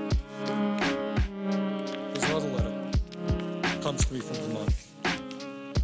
As a couple, and this is not a woman who's in desperation. Those folks I just read, they're in desperation. She says, is a couple, married couple with 1 child, earning about $55,000 a year, which is, in Vermont, fairly decent wages. We have been able to eat out a bit, buy groceries and health insurance, contribute to our retirement funds, and live a relatively comfortable life financially. We've never accumulated a lot of savings, but our bills were always paid on time, and we never had any interest on our credit card. Over the last year, even though we've tightened our belts, not eating out much, watching purchases at the grocery store, not buying extras like a new TV, repairing the washer instead of buying a new one, doing all those things, we find ourselves with over $7,000 of credit card debt and trying to figure out how to pay for braces for our son. I work 50 hours per week to help earn extra money to catch up. But that also takes a toll on the family life. Not spending those 10 hours at home with my husband and son makes a big difference for all of us. My husband hasn't had a raise in 3 years, and his employer is looking to cut out any extra benefits they can to lower their expenses, which will increase ours. Now, how many millions of Americans do you think are saying exactly the same thing? Let me read another story that comes from Vermont. My 90-year-old father in Connecticut has recently become ill and asked me to visit him. I want to drop everything I am doing and go visit him. However, I am finding it hard to save enough money to add to the extra gas I'll need to get there. I am self-employed with my own commercial cleaning service, and money is tight, not only with gas prices, but with everything. I make more than I did a year ago, and I don't have enough to pay my property taxes this quarter. For the first time in many years, they are due tomorrow. Here's another letter that I think deserves to be read. And frankly, Mr. President, I think it wouldn't hurt this body if every member of the Senate, and I know we all get letters like this, if every member of the Senate came down here and we spent a couple of days talking about what's really going on for working families in this country. Sprouting statistics is good. Dealing with, tax deals of $900 billion is fine. But I think we should reacquaint ourselves with the reality of life in America today. And this is what another constituent of mine writes. My husband and I are retired and 65 years of age. We would have liked to work longer, but because of injuries caused at work and the closing of our factory to go to Canada, we chose to retire earlier. Now, with oil prices the way they are, we cannot afford to heat our home unless my husband cuts and splits wood, which is a real hardship as he had his back fused and should not be working most of the day to keep up with the wood. Not only that, he has to get up 2 or 3 times each night to keep the fire going. So in other words, what she's talking about in Vermont, a lot of people heat with wood, increasingly with pellets. It's an important source of fuel in the state of Vermont. What she's talking about is her husband, who is 65, with a bad back, has to go out and cut wood, and in their cases, being old, has got to get up 2 or 3 times in the middle of the night to stoke the furnace and keep the house warm. And again, I remind people that in Vermont, it occasionally gets 20 or 30 below zero. She continues, we also have a 2003 car that we only get to drive to get groceries or go to the doctor or to visit my mother in the nursing home 3 miles away. It now costs us $80 a month to go nowhere. We have 42,000 miles on a 5-year-old car. They can't afford to even use the car. We forget it. I don't know what the price of gas is in Hawaii, Mr. President. In Vermont, it is now over $3 a gallon. A lot of the people in my state have to travel long distances to get to work. Their car needs repairs. Cars break down. Cars require in Vermont insurance, compulsory insurance. You got to spend a whole lot of money just getting to work. I think we forget about that here. We don't need tax breaks for billionaires. We need to pay attention to these people. And she continues and concludes. I have Medicare, but I can't afford prescription coverage unless I take my money out of an annuity, which is supposed to cover the house payment when my husband's pension is gone. We only eat 2 meals a day to conserve. It's not some third world country. This is the United States of Vermont, the United States of America. This is my state of Vermont. And Vermont is better off today than a number of states around this country. You have these stories and multiply them by 10 in every area of this country. Here's another story. Yesterday, I paid for our latest home heating fuel delivery. And again, I'm focusing now on the cost of fuel because in Vermont, where I come from, it is a big deal. So she writes, yesterday I paid for our latest home heating fuel delivery, $1,100. I also paid my $2,000 plus credit card balance, much of which bought gas and groceries for the month. Point here, and I'm going to continue her letter, is a lot of people use credit cards, not, isn't it nice? Shopping, I'm going to use my credit card. I will pay it off at the end of the month. What a nice thing. People are using their credit cards to buy food, to buy gas, to buy the basic necessities of life. It is their only line of credit open. And then, as I mentioned earlier, they're charged 25 to 30% interest rates on what they owe. She continues, my husband and I are very nervous about what will happen to us when we are old. Although we have 3 jobs between us and participate in 403B retirement plans, we have not saved enough for a realistic post-work life if we survive to our life expectancy. As we approach the traditional retirement age, we are slowly paying off our daughter's college tuition loan and trying to keep our heads above water. We have always lived frugally. We buy used cars and store brand groceries, recycle everything, walk or carpool when possible, and plastic our windows each fall. What that means is in Vermont, if you don't have good storm windows, you put plastic up there. It's a way of keeping the wind out, keeping your homes up. I know about that because that's what I used to do. Even so, if and when our son decides to attend college, we will be in deep debt at age 65. Please, and here she ends this, P.S. Please don't use my name. I live in a small town, and this is so embarrassing. So embarrassing. We should be embarrassed, Mr. President, not her. We should be embarrassed that we are for 1 second talking about a proposal which gives tax breaks to billionaires while we are ignoring the needs of working families, low-income people, and the middle class. We should be embarrassed that we are not investing in our infrastructure, that we're not breaking up these large financial institutions, that we're not putting a cap on interest rates, that we are the only country in the world that does not have health care for all of their people of major countries.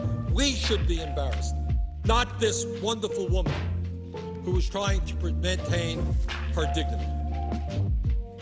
Another letter from the state of Vermont. I, too, have been struggling to overcome the increasing cost of gas, heating oil, food, taxes, etc.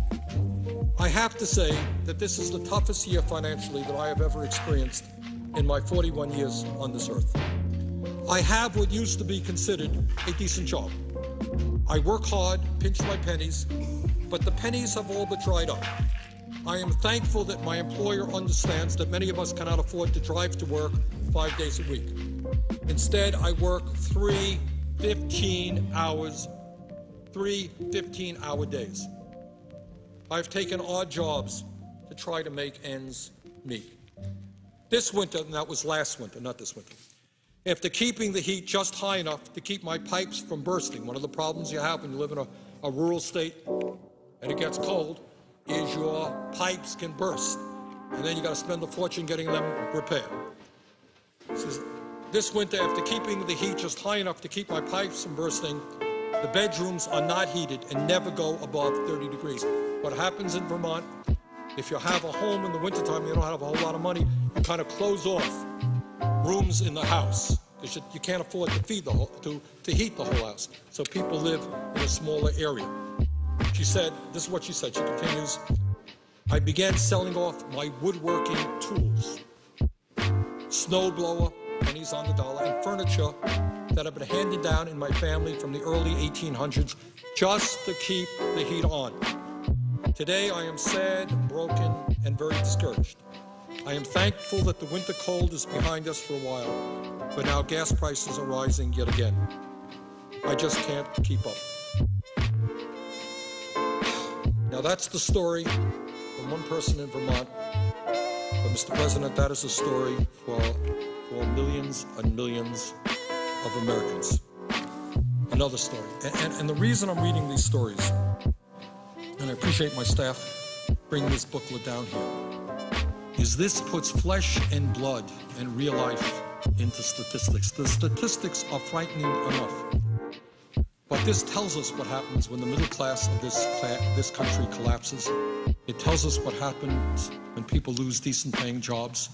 It tells us what happens when the government is not providing the kind of basic support system that it should for people in need.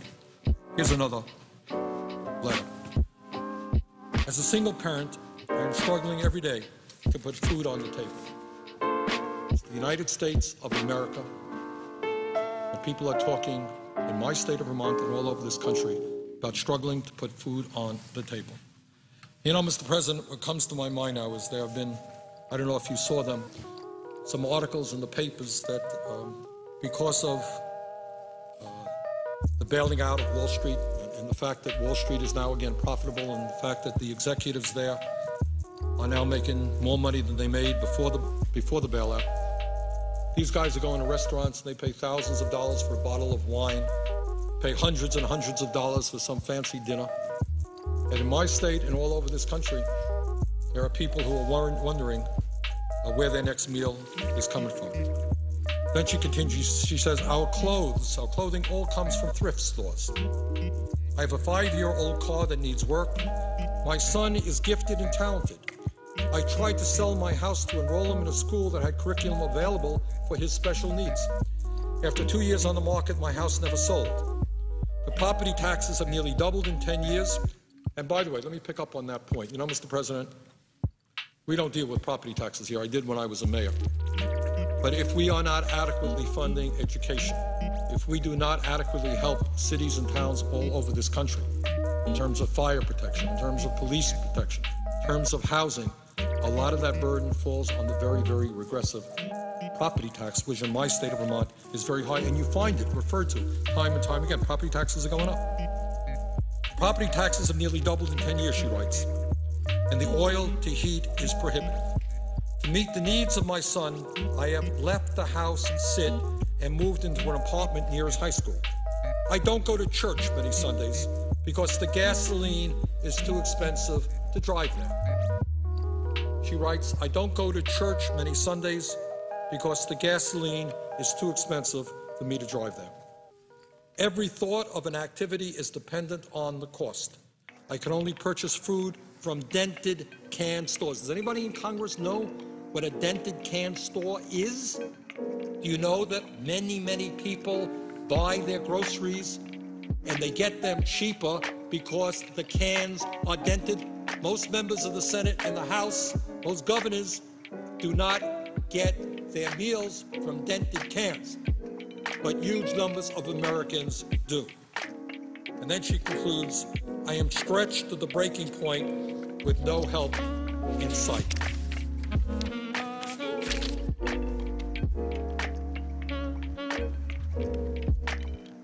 And by the way, the letters that I received when I asked for letters came not just from the state, but most of them came from Vermont. Some of them came from other areas. I'm going to read another letter from Vermont and one from rural Pennsylvania. From Vermont. Due to illness, my ability to work has been severely limited. I am making $10 an hour, and if I am lucky, I get 35 hours a week of work. Let me just pull away from the letter. That is not an unusual wage in the state of Vermont. That is not an unusual wage all over America. That's what people earn. $10 an hour times 40 hours. He doesn't get 40 hours. He makes $350 a week. 10 times 40, 400 times 50, $20,000 a year. $21,000 a year. Shock of all shocks. That's reality. That's what people are trying to live on. Those are the people that we should be helping, not the CEOs on Wall Street who will get $1 million a year in a tax break if this deal goes through. Not the people, the top 0.3% that our Republican friends want to help by repealing the estate tax, which will cost us $1 trillion in 10 years. Maybe we should concentrate on helping people who are trying to get by eating food from dented cans, or people who can't afford to drive to church on Sunday because they can't afford the price of a gallon of gas. Maybe we should remember who sent us here and who made this country. She writes, I'm making $10 an hour, and if I'm lucky, I get35 hours a week of work. At this time, I'm only getting 20 hours, as it is off-season in Stowe. Stowe, Vermont is a beautiful, beautiful town. Hope everybody comes to visit us up there. Great skiing. But it's a resort town. Big time in the winter. We're doing better in the summer there. But it's a resort town. And resorts get more business in the winter and the summer, less time elsewhere. So what she's talking about is that it's off-season up there, and she's only getting 20 hours a week of work at $10 an hour. It does not take a mathematician, she writes, to do the figures. This is a man, not a woman. How are my wife and I supposed to live on a monthly take-home income of less than $800 a month? We do it by spending our hard-earned retirement savings. I am 50 and my wife is 49. At the rate we are going, we will be destitute in just a few years. The situation is so dire, it is all that I can think about. Soon, this is from a 50-year-old gentleman, soon I will have to start walking to work an 8-mile round trip because the price of energy is so high that it's either that or going without heat. 50-year-old guy, $10 an hour, 20 or 30 hours a week. His choice is either walking 8 miles to and from his job in Stowe, or else not heating his home. And then he concludes, and this happens in Vermont all of the time. It's quite unbelievable. He says, as bad as our situation is, I know many in worse shape. We try to donate food when we do our weekly shopping, but now we are not able to even afford to help our neighbors eat. What has this country come to? I don't know about other parts of the country, I'm sure it's the same, but in Vermont, if you go to a grocery store, there's often a bin out there in front where people buy food and they, drop a can of peas or a can of corn or something into it. So here is a family, here is a guy who is now faced with the reality of having to walk 8 miles to and from work, and he's upset at himself that he doesn't have the money to buy food for his neighbors, who he thinks are even worse off than he is. That's the good people of Vermont and America. They're all over this country, good and decent people who do worry about their neighbors. And then you got the lobbyists here representing the largest corporations in the world, where the CEOs make tens of millions of dollars a year, and their job is to squeeze the middle class and these families harder and harder, cut back on their benefits in order to give tax breaks to the richest people in this country. What a difference in attitude. A poor man faced with the choice of either walking 8 miles to and from his job or losing his heat, worried about his neighbors, and you got the lobbyists here worrying about the richest people in the world and winning. Then I got a letter that comes not from Vermont, comes from rural Pennsylvania. I am 55 years old and worse off than my adult children. I have worked since age 16. I don't live from paycheck to paycheck. I live day to day. I can only afford to fill my gas tank on my payday. Thereafter, I put $5, $10, whatever that I can. I cannot afford to buy the food items that I would. I am riding around daily to and from work with a quarter of a tank of gas. This is very scary. It's like I can see myself working until the day that I die. And trust me, the gentleman is talking about getting older, worrying about working till the day that he dies. We're already seeing this. You go to grocery stores in Vermont, you see old people who should be sitting home with their grandchildren. You know what they're doing? They're packing groceries. And then we have some geniuses on this deficit reduction commission, people who made their money on Wall Street, they've got a brilliant idea. Let's raise the Social Security age to 68, 69 years old, so that people like this will have to work, in fact, to the day they die. He continues, this is not from Vermont, this is from Pennsylvania. I do not have a savings, no credit cards, and my only resources are through my employment. I have to drive to work as there are no buses from my residence to work. I don't know how much longer I can do this. I am concerned as gas prices climb daily. I am just tired. The harder that I work, the harder it gets. I work 12 to 14 hours daily, and it just doesn't help. I'm not saying, Mr. President, that every person in America is experiencing these stories. They're not. A lot of people are doing fine. They have good jobs. Their kids are doing well. They're taking care of their parents. A lot of people are doing just fine. But we would be fools and dishonest not to understand the reality of what's going on in this country.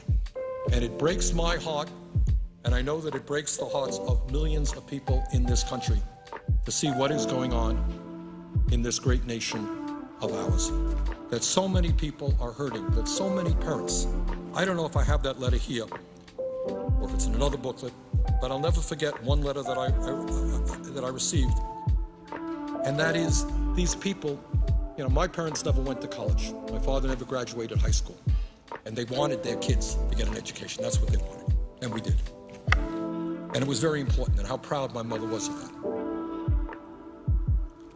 And we get letters from people who say, I dreamed that my daughter would go to college. She's not going to go to college now. Not going to go to college. And it's just painful to even talk about and to think about what this country, the direction in which this country is moving. So, Mr. President, I want to now take a break from reading these letters. Actually, the truth is that when these letters came in a year ago, I couldn't read more than half a dozen at a time. They really just took too much out of me. They really take something out of you to hear people that you know, and good people, honest people. I hear some of my colleagues here that these people are lazy. My God, people work so hard in the state of Vermont. We have, I don't know how many thousands of people who are not working 2 jobs, 3 jobs, they're working 4 jobs. It's not just Vermont, it is all over this country. Whatever you may say about the United States of America, the people of our country are not lazy. That's one thing you can say about it. In fact, according to all of the bloodless statistics, our people today work longer hours than do the people of any other major country on earth. Do you know that? I don't know that a lot of Americans know that. It used to be Japan. Japanese are very hard-working people. And now it turns out that our people work harder, longer hours, than do the people of any other industrialized world. It's funny, when you think about that, when I think about the books that I read when I was in elementary school, I remember there were pictures up there. Mr. President, I don't know if you remember these pictures. There were pictures up there where workers were demonstrating, and they said, we want a 40-hour work week. You remember seeing those pictures? We want a 40-hour work week. That was back in the early 1900s. Today, 100 years later, people still want a 40-hour work week because they're forced to work 50 or 60 hours a week. They're working 2 jobs. They are working 3 jobs. So, Mr. President, what I want to do now, before I get back to why I'm on the floor today and why I've been here for a few hours, which is to say that the agreement negotiated by the President and the Republican leadership is not a good agreement. It's an agreement that we can improve upon. It's an agreement that the American people can improve upon. And what I'm asking the American people is to stand up, let your senators, let your congressmen know how you feel. Do you really believe that millionaires and billionaires who have done phenomenally well in recent years need an extended tax cut at a time when their taxes have been lowered substantially in recent years? Do we really need to give tax breaks to the rich in order to drive up the national debt so that our kids and grandchildren will pay higher taxes in order to pay off that national debt caused by tax breaks for the rich. If you don't believe that, you don't think that's right, let the President of the United States know about it, let your senator know about it, let your congressman know about it. We need a handful, 7 or 8 members of the United States Senate to hear from their people, to say, wait a minute, don't hold my kids hostage. Don't force them to pay higher taxes in order to give tax breaks to the very, very rich. If the American people stand up and by the millions let their senators and congressmen and the president know we can win this thing, we can win this battle. It's not too late yet. And that's what I hope will happen.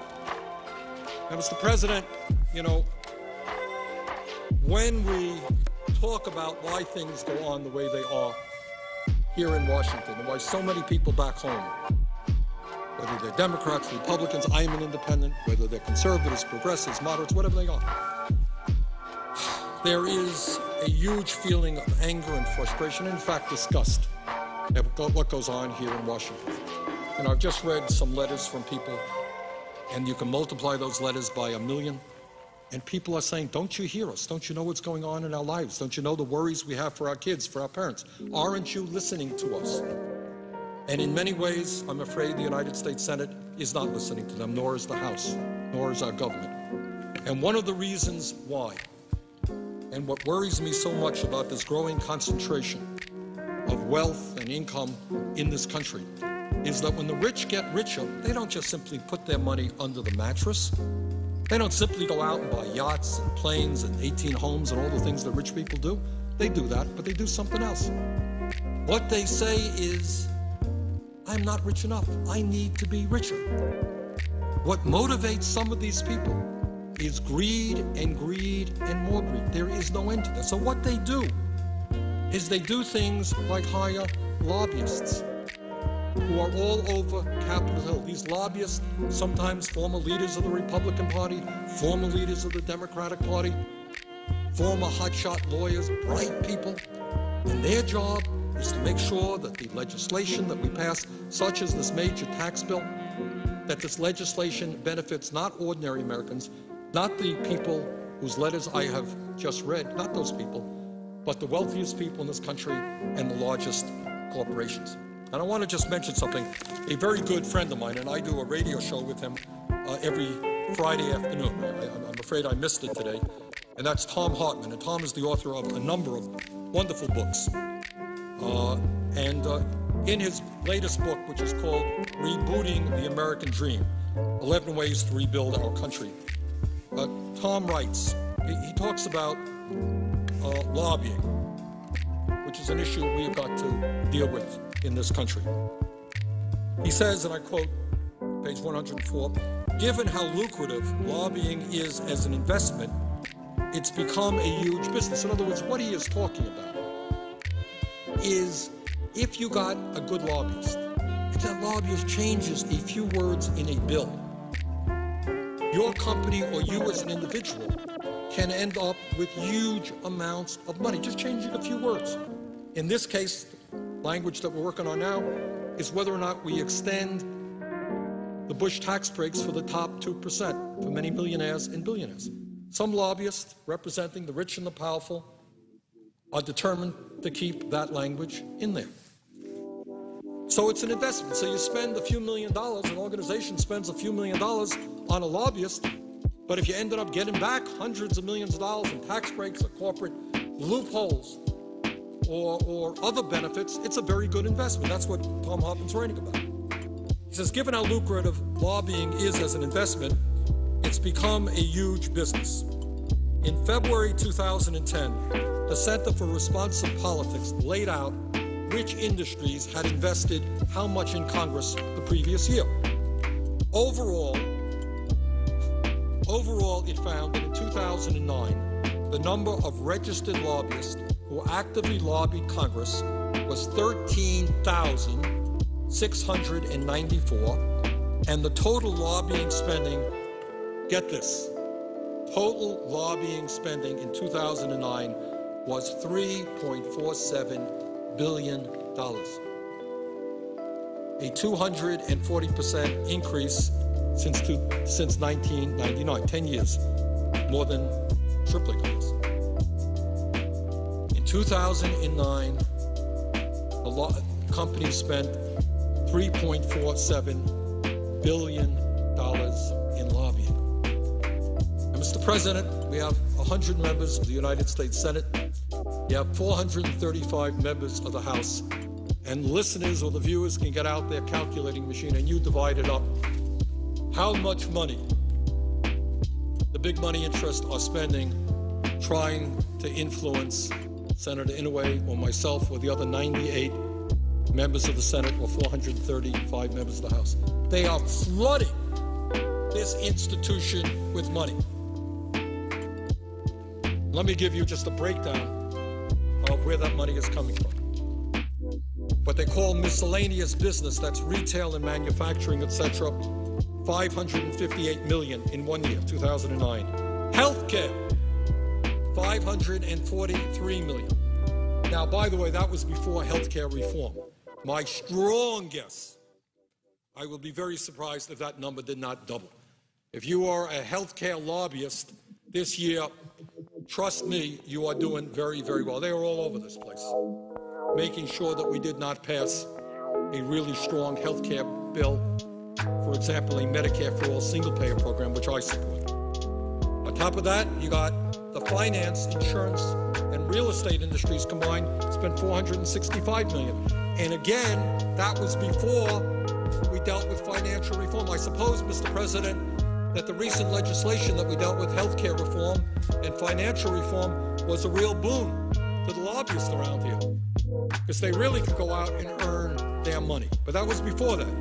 Finance, insurance, and real estate only spent $465 million in 1 year to influence 100 members of the Senate and 435 members of the House. Energy and natural resources. Well, as I mentioned earlier today, ExxonMobil last year made $19 billion, paid nothing in taxes, got a $156 million refund. ExxonMobil and other companies are putting all kinds of money into phony organizations telling us that global warming isn't real and we don't have to transform our energy system. Cost a lot of money to do that. The energy and natural resources companies spent $408 million in 2009 alone. This is 1 year, folks. 1 year. Communications, electronics. Right now, I'm working on an issue which deals with the merger of Comcast and NBC. I think it's a bad idea. Comcast is the largest provider of cable services in America. Huge role in the internet. NBC is one of the largest media conglomerates in America. And what they're trying to do right now is to merge these two huge companies. I think the problem in America is we have too few companies controlling what goes on. We have too much of a concentration of ownership, and that merger is bad. Well, I can assure you, know for a fact, that you got all these lobbyists from the media industry, from communications. They're right here rallying, trying to do their best to make sure this merger, other type mergers, take place. $360 million from the communications electronics industry. Then we have other types of organizations as well. Bottom line, in the year 2009, they spent $3.47 billion, almost $3.5 billion on lobbying. And you know what? You get what you pay for. And that's just lobbying. We're not talking about campaign contributions. We're not talking about the huge sums of money it now takes to run for office in the United States. And we're not talking about where that money comes from.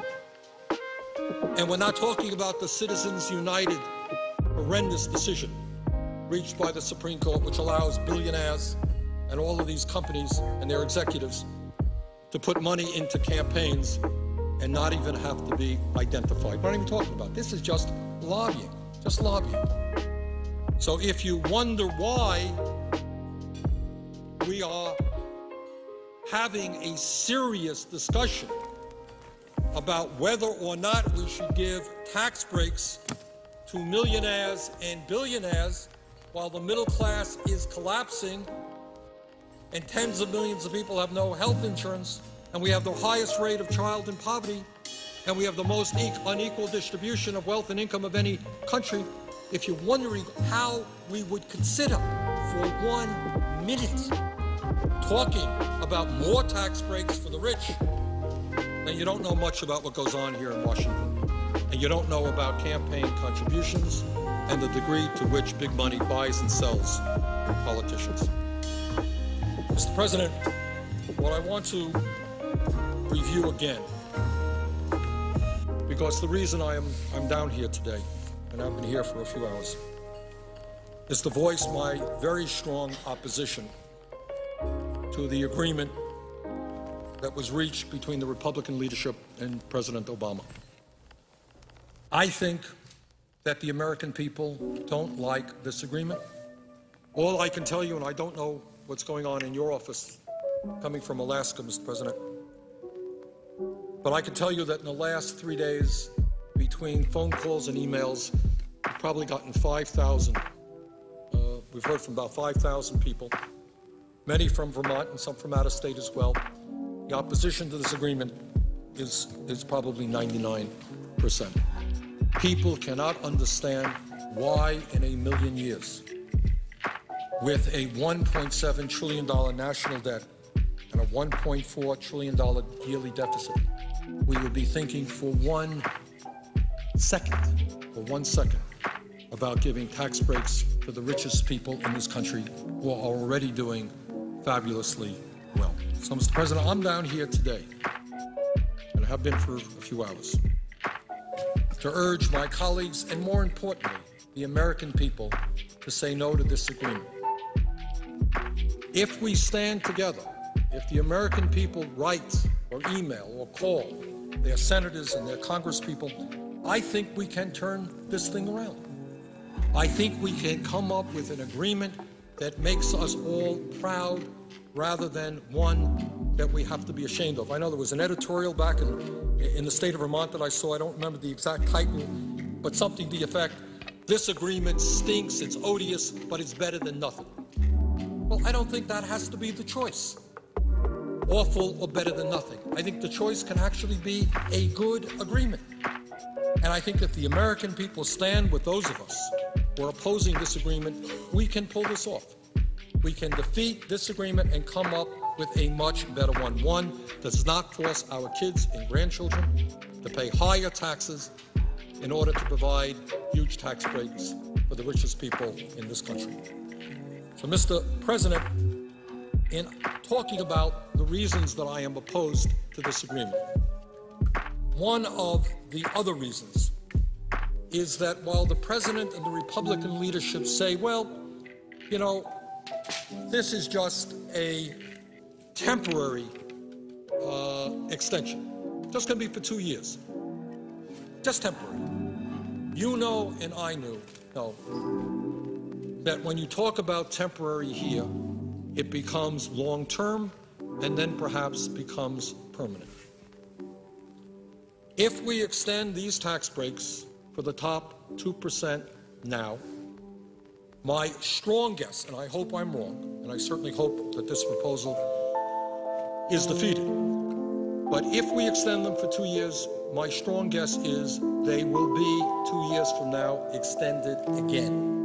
And depending on the politics of what goes on here, they could be extended permanently. Our Republican colleagues, as you well know, wanted to extend them for 10 years at a cost of $700 billion increase in our national debt. Our Republican friends are fighting hard to completely repeal the estate tax, which would cost us $1 trillion, $1 trillion in 10 years in increased national debt. So the point that I've got to make, I want to emphasize this point, is that when people talk about these things being short-term, being temporary, take those thoughts with a grain of salt. Maybe that's the case. I don't think it is. So I think once you move over the cliff and make that decision to extend these tax breaks, they're going to be extended long term. And here's the reason why. I mean, you have right now the dynamic here is the president campaigned against these tax breaks. The president does not believe in extending these tax breaks to the rich, but he felt he had to make a compromise. I thought he made a bad compromise. But our Republican friends are saying over and over again that if you rescind and these tax breaks to the rich, you are raising taxes. 2 years from now, in the midst of a presidential campaign, when President Obama, if he is the Democratic candidate, says, don't worry, I'm going to oppose these extensions of tax breaks to the rich, his credibility has been severely damaged, and the American people know it. Can they trust him? That's what he told them then, and that's what he'll tell them in 2 years. Is he going to believe? I don't think so. So these tax breaks, while ostensibly for 2 years, may in fact be for a lot longer than that. Mr. President, I would also say that while we have talked about primarily the discussion has centered around extending tax breaks, personal income tax breaks for the very rich, there are other tax breaks in this proposal equally odious. What this proposal, this agreement between the President and the Republican leadership does, I have a drink of water here. It extends the Bush-era 15% tax rates on capital gains and dividends, meaning that those people who make their living off of their investments will continue to pay a substantially lower tax rate than firemen, teachers, and nurses. So think about that. You're a big-time investor. You make most of your income off of capital gains or dividends, and you're paying 15% tax rate. But if you're a worker doing something with your hands, or you're a teacher, or you're a fireman, or you're a cop, or nurse, doctor, you're paying tax rates that are higher than that. We are extending those 15% tax rates on capital gains and dividends. And then on top of that, Mr. President, this agreement includes a horrendous proposal regarding the estate tax. And the estate tax was enacted in 1916. And it was a proposal strongly supported by Teddy Roosevelt, who believed very strongly that it was not healthy for America to have an ongoing and evolving concentration of ownership. And here's what Teddy Roosevelt said in 1910, 100 years ago. The absence of effective state and especially national restraint upon unfair money-getting has tended to create a small class of enormously wealthy and economically powerful men whose chief object is to hold and increase their power. How's that?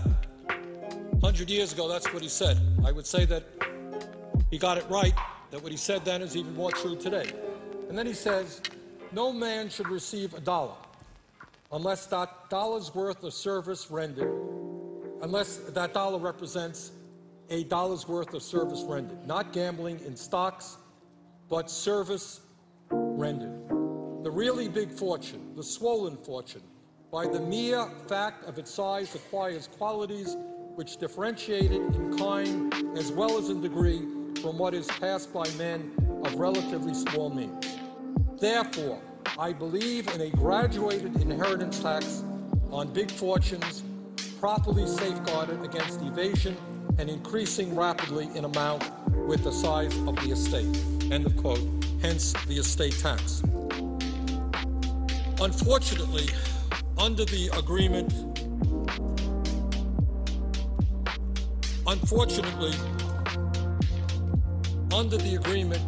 reached by the President and the Republicans, the estate tax rate, which was 55% under President Clinton, when the economy, by the way, was a heck of a lot stronger than it is today, will decline to 35% with an exemption on the first $5 million of an individual's estate, $10 million for couples. Now, Mr. President, I made this point earlier, but I think it has got to be made over and over again. Our Republican friends have renamed the estate tax into the death tax. And the implication of what they are saying and what many Americans believe is that if I have $100,000 in the bank or $50,000 in the bank and I die, that my kids are going to have to pay a hefty estate tax on what I left them. But that is absolutely and categorically not the case. The estate tax applies only to the top 0.3%. This is not a tax on the rich. This is a tax on the very, very, very rich. And under this proposal, which benefits only the top 0.3%, the President and the Republicans agreed to lower the tax rate on the estate tax to 35% with an exemption on the first $5 million. That is just wrong. And Mr. President, let me give you an example. Okay, let me give you an example of who the folks are who will benefit from this, from doing this. Many of my Republican colleagues have been pushing very hard, not just to lower the tax rate. And by the way, this 35% is lower, I think, than they'd ever dreamed they would get with a $5 million exemption. What they really want, and ultimately I suspect will continue to fight for, is a complete repeal of the estate tax. So just to give you one example, I don't mean to pick on the Walton family, but just as a flesh and blood example. Sam Walton's family, and the Waltons, of course, are the heirs to the Walmart fortune. They are worth, and this may be a little bit wrong, this is a couple of years old, but give or take, $86 billion. That's a lot of money. That's one family, $86 billion. The Walton family would receive an estimated $32.7 billion tax break if the estate tax was completely repealed.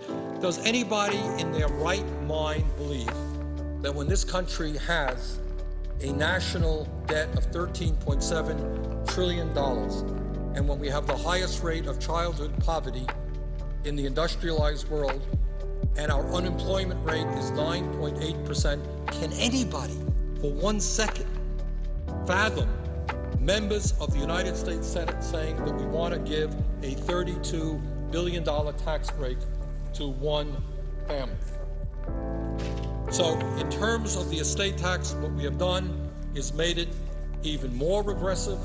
We have given substantial help to exactly the people who need it the least.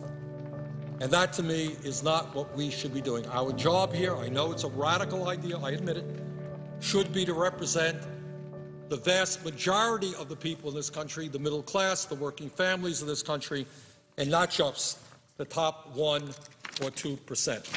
So under this proposal, this lowering of the estate tax, which will cost our government substantial sums of money because the revenue is not going to come in, this will benefit only the top 0.3%.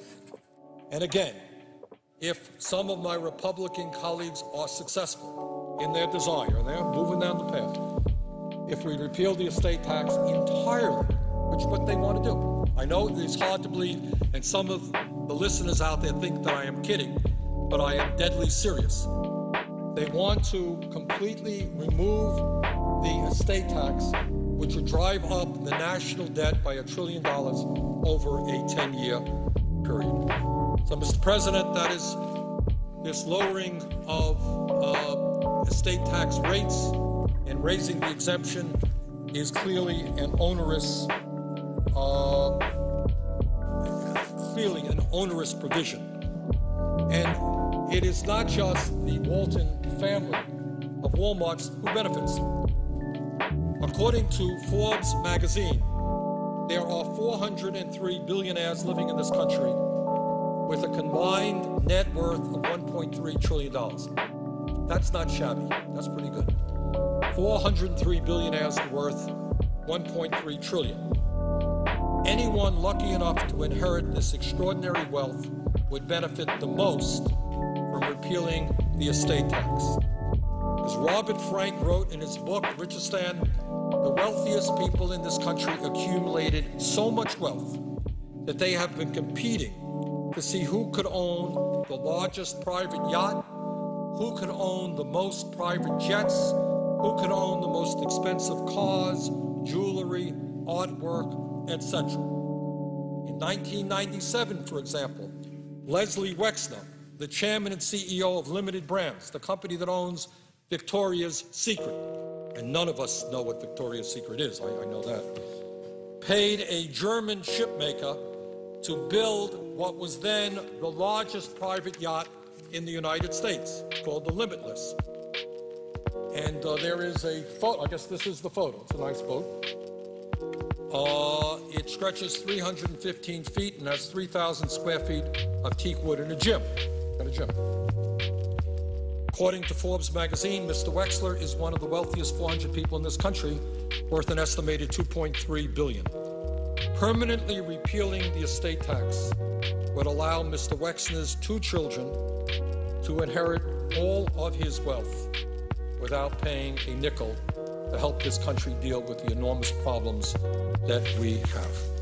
So I wish Mr. Wexner, and I don't know him, I hope he is alive and well, and I wish him a long life. But I believe very strongly that in this country, if we are going to see the middle class survive and our kids do well, we cannot repeal the estate tax and we cannot lower estate tax rates. Mr. President, I want to get to another issue, which I've talked about earlier, which I think there is some misunderstanding. And I know, Mr. President, you raised this issue, and I'm glad you did at a recent meeting that we had. You know, all over the country, people say, isn't it great? We are going to lower the payroll tax on workers. We're going to go from 6.2%, which workers now pay, down to 4.2%. People can have more money in their pocket, which certainly is a good thing. It's going to cost us $120 billion in Social Security payroll tax. Here's the point.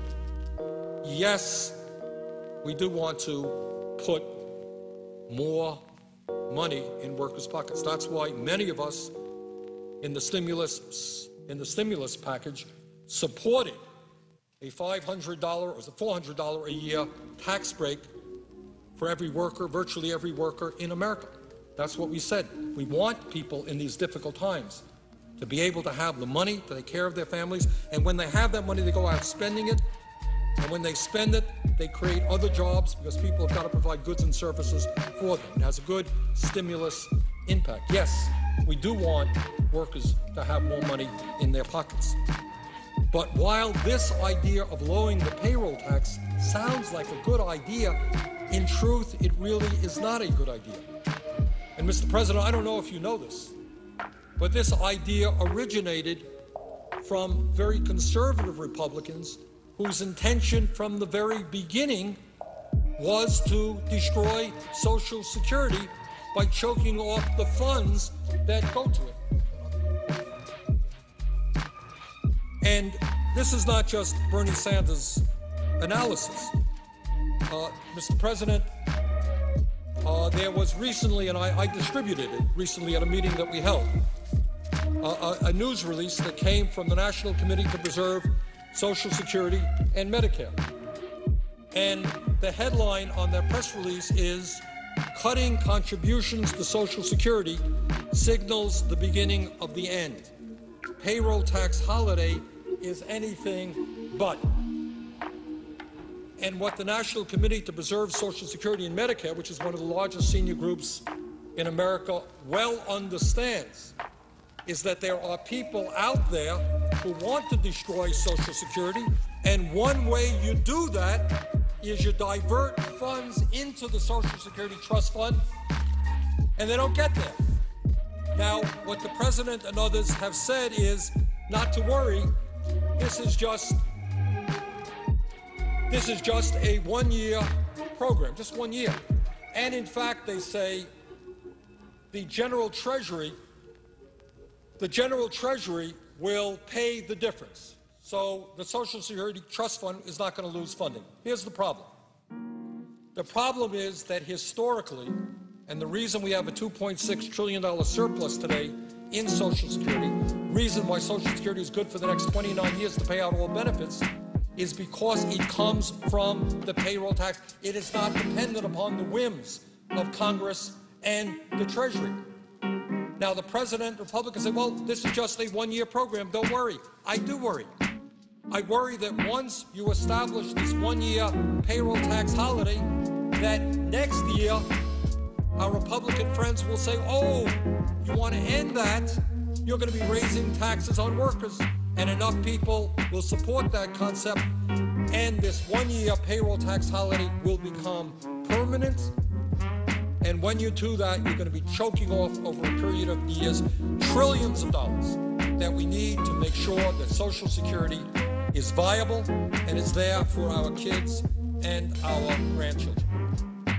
But don't listen to me. Listen to somebody who knows a lot more about this issue than I do.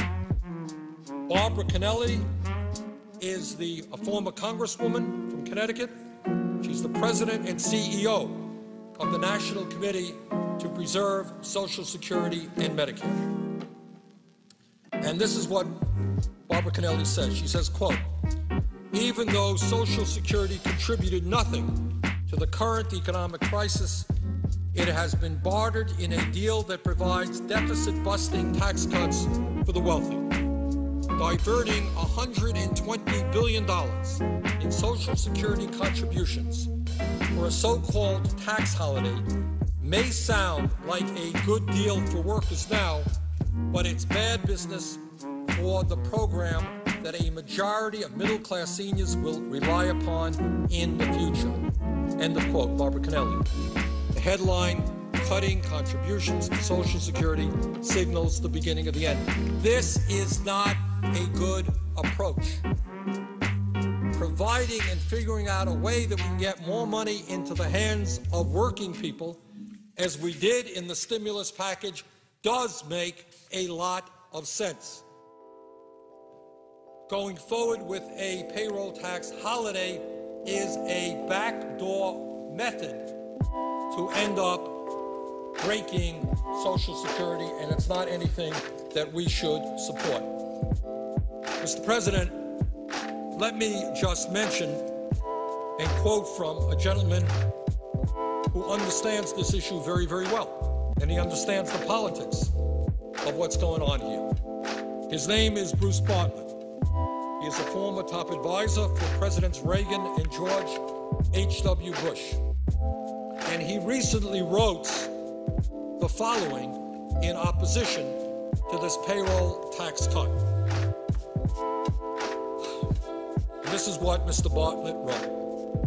What are the odds that Republicans will ever allow this one-year tax holiday to expire? They wrote the Bush tax cuts with explicit expiration dates, and then when it came time, right now, for the law they wrote to take effect exactly as they wrote it, they said any failure to extend them permanently would constitute the biggest tax increase in history. If allowing the Bush tax cuts to expire is the biggest tax cut in history, one that Republicans claim would decimate a still fragile economy, then surely expiration of a payroll tax holiday would also constitute a massive tax increase on the working people of America. Republicans, this is Bruce Bartlett, who I'm quoting, is a former advisor to Ronald Reagan and the first President Bush. Republicans would prefer to destroy Social Security's finances or permanently fund it with general revenues, switch the revenue base from the payroll tax to general revenues, then allow a once suspended payroll tax to be reimposed.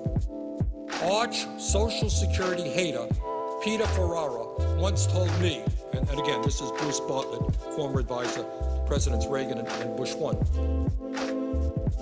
Peter Ferrara once told me that funding it with general revenues was part of his plan to destroy it by converting Social Security into a welfare program rather than an earned benefit. He was right, end quote. In other words, what this issue is about is breaking the bonds that we've had since the inception of Social Security, where Social Security was paid for by workers. You pay for it when you're working and you get the benefits when you're old. That's the deal. There is no federal money coming in from the general treasury. And this gentleman, Mr. Bartlett, thinks, and I suspect he is quite right, that this is the beginning of an effort to destroy Social Security. And I would say that Social Security, you know, the real debate about Social Security, Mr. President, is not one about finances. There has been a lot of misinformation and disinformation out there. I hear from some of my friends on the Republican side that Social Security is going bankrupt. It's not going to be there for our kids. And that is absolutely not true. Social Security today has a $2.6 trillion surplus.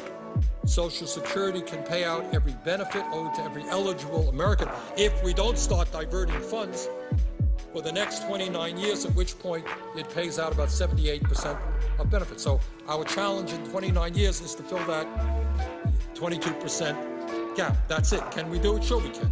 President Obama, when he was campaigning, and I think has repeated since, a very good suggestion that instead of having a cap in terms of which people contribute into the fund at $106,000, what we should do is do a bubble, go up to $250,000, and people at $250,000 or more should contribute into the Social Security Trust Fund. If you did that and nothing else, you've essentially solved the Social Security problem for the next 75 years. Very easy. It is done. So what this payroll tax holiday is doing, in my view, is pretty dangerous. I don't think enough people understand that, and I think that is one of the strong reasons why this agreement should be opposed. Now, Mr. President, another reason that I believe that this agreement is not as good an agreement as we can get is that it provides tens and tens of billions of dollars in tax cuts for various types of businesses. And I'm not here to say that these tax cuts cannot do some good. I suspect that they can. But I think that there is a lot better way to create the jobs that we need than providing these particular business tax cuts. Frankly, I think economists from almost all political spectrums, conservative to progressive, understand that if we are serious about creating the kinds of jobs that this economy desperately needs, and if we want to do that as rapidly and as cost-effectively as we possibly can, the way to do that is not to provide business tax cuts, because right now, corporate America is sitting on close to $2 trillion cash on hand. They have a ton of money. The problem is that the products that they are creating are not being bought by the American people because the American people don't have the money to buy those goods and services. So if we are serious, Mr. President, in creating the jobs that we need, I think that what we have got to do is start making significant investments in our crumbling infrastructure. And that is rebuilding our bridges, our roads, our water systems, broadband, cell phone service, public transportation, our rail system, dams, in every single one of these areas. We are seeing our infrastructure crumbling. And the point is that if you simply ignore a crumbling infrastructure, and I say this as a former mayor who dealt with this issue, if you simply ignore a crumbling infrastructure, you know what? It doesn't get better all by itself. And I know many mayors and governors would very much like to think that they can turn their backs on the infrastructure because it's not a sexy investment. It's not a sexy investment. But the reality is that if you don't pay attention to it today, it only gets worse and it costs you more money. You know, it's like having a cavity. You can get your cavity filled, you neglect it, as I have, and you end up doing root canal, far more expensive. That's what it's about. Do we maintain our infrastructure? Clearly, we are not. According to the American Society of Civil Engineers, we should be spending about $2.2 trillion in the next 5 years in order to maintain our infrastructure. Now, I don't know about Alaska, don't know. Spent a very brief time in your beautiful state. But I do know that in Vermont, we have bridges all over our state that are in desperate need of repair. It is fair to say that the stimulus package has been very, very positive for my state. We're spending more money on roads and bridges, but we have a long, long way to go. So we're putting money into our roads and bridges. We're hiring people to do that work. That's what we should be doing all over the country. But, Mr. President, it is not just roads and bridges. It is water systems. I told this story, I guess a few hours ago now, about the mayor of Rutland, Vermont, which is the second largest city in the state. And I was in his office and he showed me a pipe. And the pipe was in pretty bad shape. And he said, you know, this pipe was laid by an engineer, was developed, who then, after he did this, went off to war. And he said, what war do you think he went off to fight? And he said it was the Civil War, the Civil War. So this was pipe laid in Rutland, Vermont, which is still being used, which was laid, I'm guessing, in the 1850s, maybe 1860s. And it's not just Rutland, Vermont. When I was mayor of Vermont, mayor of Burlington, we had to spend $50 million back then, it's 20 years ago, I think, rebuilding our wastewater plant and making sure that a lot of pollution and filthy water didn't get into our beautiful lake, Lake Champlain. It's an expensive proposition. But right now, we're going to have to invest in that. It's our water systems, our dams, our levees, our roads, our bridges. I mentioned earlier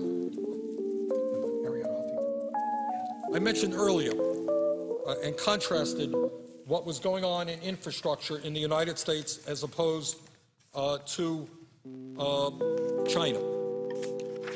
And I quoted from a book called Third World America, written by Arianna Huffington, who tells us essentially that if we don't get our act together, that's what we will become, a third world.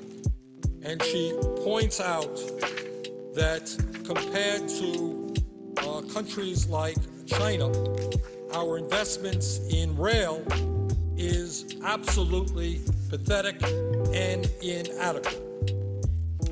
In China right now, that country is investing billions and billions of dollars in high-speed rail, building thousands and thousands of miles of high-speed rail.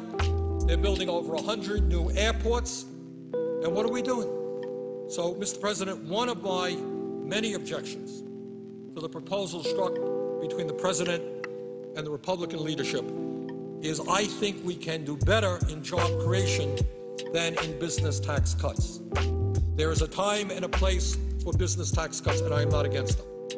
But I would say that at this particular moment in American history, in this particular moment, it makes a lot more sense to create over a period of years millions of jobs, rebuilding our rail system, our subways, our roads, our bridges, and our water systems and many other aspects of our infrastructure. There are places in Vermont and throughout this country where people cannot today get decent quality broadband service, can't get cell phone service. In that area, we are behind many other countries, not wealthy countries, around the world. When we make those investments in infrastructure, we not only create jobs, but we make our country stronger and more productive, and we enable ourselves to compete effectively in the international economy. Mr. President, another one of my objections to this proposal, and why I think we can do a lot better, is that I was really quite disturbed to hear that the President and others who defend this proposal talk about one of the quote-unquote compromises that was struck was to extend unemployment benefits for 13 months. Now, to my mind, as I said earlier, at a time of deep recession, at a time of horribly high unemployment, it would be absolutely wrong and immoral for us to turn our backs on the millions of workers who are about to lose their unemployment benefits. If we do that, it's hard to imagine what happens to those families, for many of whom this is their only source of income. What do? Do they lose their homes? Do they move out onto the streets? How do they take care of their kids? I don't know. There are parts of this country where it is very, very hard to get a job. Extended unemployment is at the highest level I think we have ever seen. You can't turn your backs on those families. But I get upset when I hear that the Republicans' willingness to support an extension of unemployment benefits for 13 months is a major compromise. I would tell you, Mr. President, I think a lot of the American people don't know this, that for the past 40 years, 4 decades, under both Democratic and Republican administrations, whenever the unemployment rate has been above 7.2%, above 7.2% unemployment, and today we're at 9.8%, always, whether the Democrats were in control, the Republicans were in control, President was Democrat, President was Republican. What people did is say, we have got to extend unemployment benefits. It's kind of common sense. It's not partisan. So when you have a program that has existed for 40 years in a bipartisan effort, it sounds to me that it is not much of a compromise for the Republicans to say, okay, we will do what Democrats and Republicans have done for 40 years. What a major compromise. It is not a compromise. It is just continuing existing bipartisan policy, which is sensible. It's sensible from a moral perspective. You can't leave our fellow American families out high and dry. And it is good economics, because what the economists tell us is the people who will spend that money quickest are people who receive unemployment compensation, because that's all they got. They're going to go out and they're going to buy. And when they buy from the neighborhood store, they create jobs. So it's good economics, and it is the moral thing to do. But frankly, Mr. President, in my view, this is not much of a compromise. This is just continuing 4 decades of existing policies.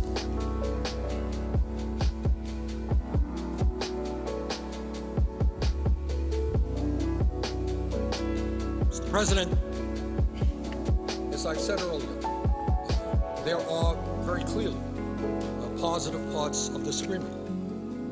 No question about it. I think almost every American will tell you that it would be totally absurd. I know there are some who disagree, but I think the vast majority of Americans believe that in the time when the middle class is collapsing, when median family income has gone down, when unemployment is high, that it would be a real horror show if we did not extend the Bush tax breaks for the middle class for 98% of the American people. 98%. That's what we want. You know, we could have crafted it much tighter, couldn't we? We could have said nobody above 100,000, nobody above 150,000. That's pretty generous. We said a family earning $250,000 should get an extension of these tax breaks. That is 98% of the American people. That's not good enough for our Republican friends. They are fighting tooth and nail to make sure that the top 2%, the millionaires and billionaires, the CEOs, earn tens of millions a year. They are fighting. It's like they're at war. They are so engaged to make sure that these fabulously wealthy people receive at least $1 million. In some cases, for people who are making $1 million a year, they're going to receive, on average, $100,000 a year in tax breaks. For the very, very wealthiest, it could be over $1 million a year.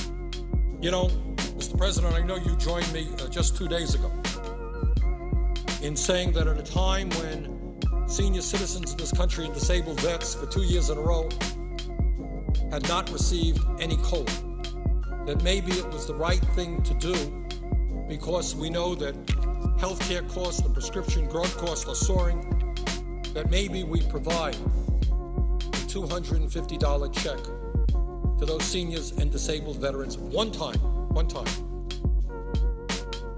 I could not get one Republican vote in support of that proposition. We won 53 to 45, but around here, it doesn't take 50 votes to win. It doesn't take a majority to win.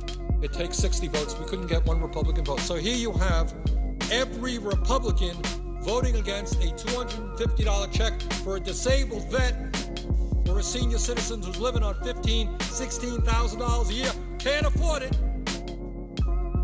But we can afford $1 million a year tax break for somebody who's worth hundreds of millions of dollars. Now, somebody may understand that rationale. I don't. I really don't. I can't understand that. I can't understand asking our kids and grandchildren to pay more in taxes as the national debt goes up in order to provide tax breaks for the richest people in this country.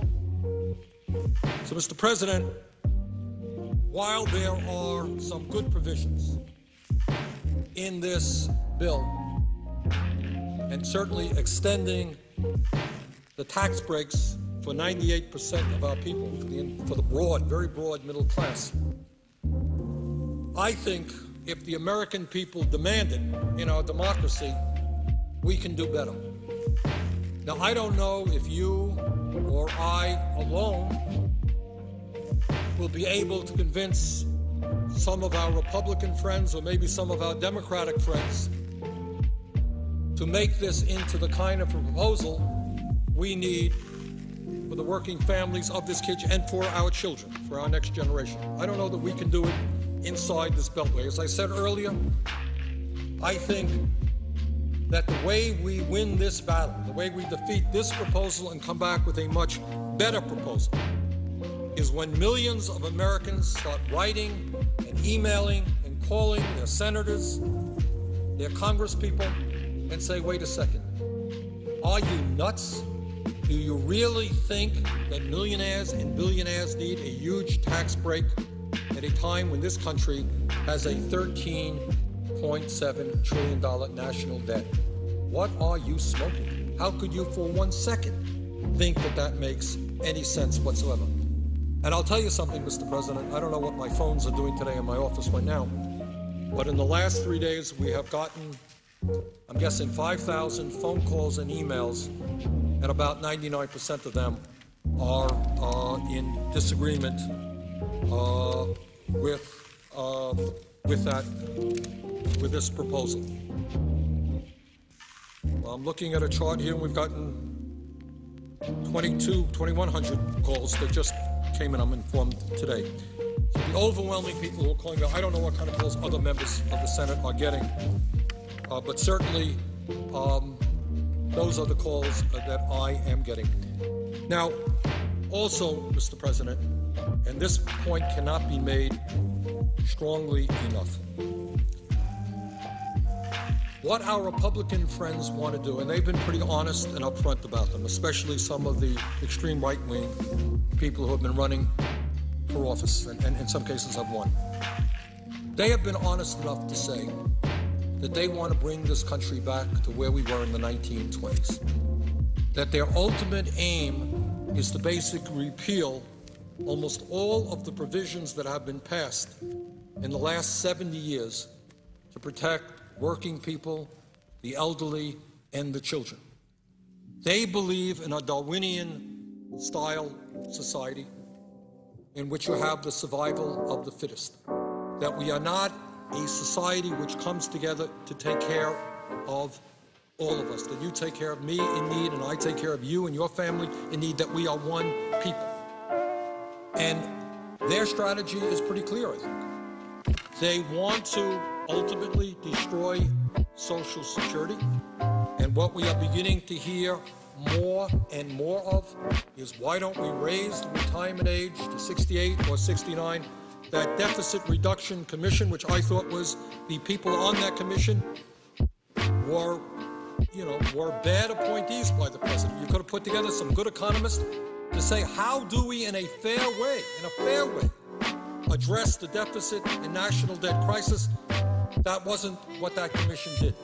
So these folks are talking about major cuts in Social Security, Medicare, Medicaid.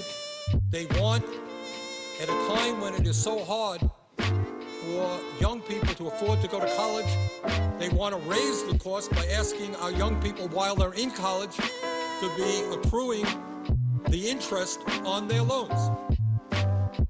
So I think that if the president believes that if this agreement is passed, that the Republicans are going to come to the table and we're all going to live happily in the future, we're going to all work together in a nonpartisan way, I think he's not understanding the reality. These people are going to come back, and they're going to come back very aggressively for major cuts in Social Security, Medicare, Medicaid, environmental protection, education, child care, Pell Grants, you name it. Because their belief is, I don't quite understand it, that it is somehow good public policy to give tax breaks for the wealthiest people in this country, who in many ways have never had it so good, while you cut programs that the middle class and working families of this country desperately depend upon. So I would suggest that this big debate we're having right now on whether or not we should accept the proposal agreed to by the president and the Republicans is just the beginning of what's coming down the pike.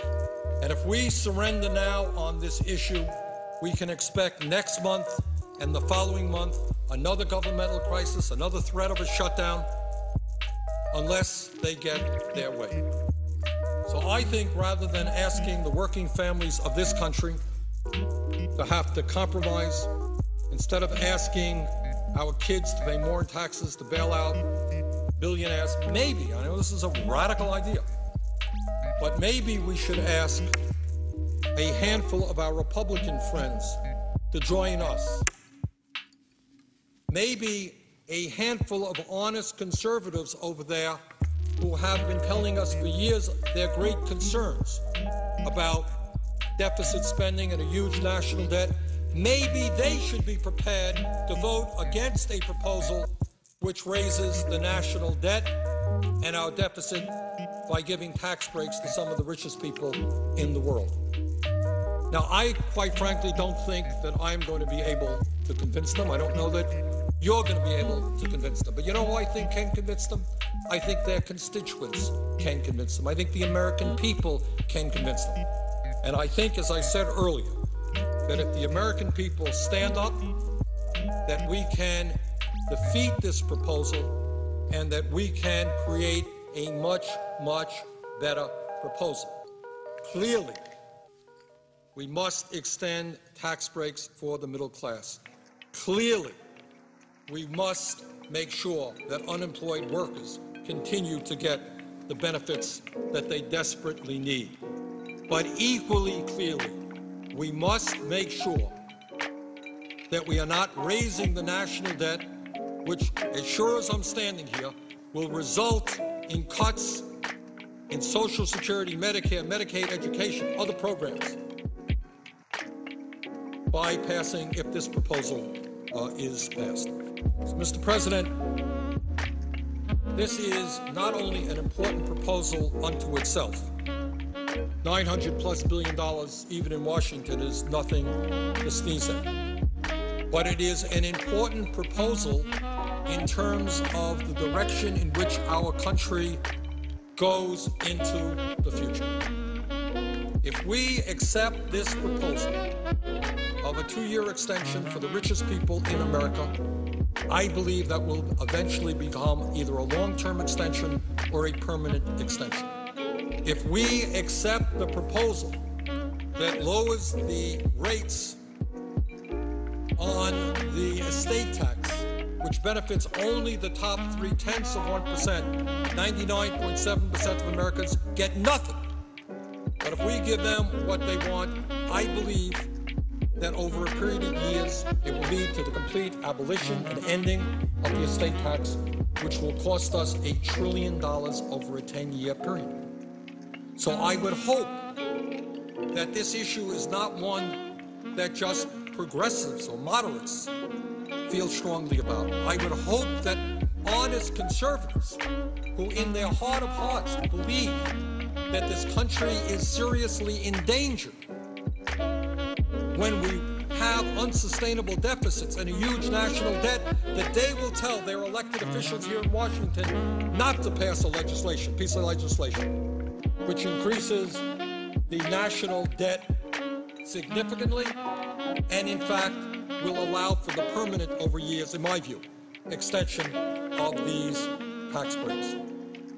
So that is what this debate is about. It is about, fundamentally, whether we continue the process by which the richest people in this country become richer at a time when we have the most unequal distribution of income and wealth of any major country on earth.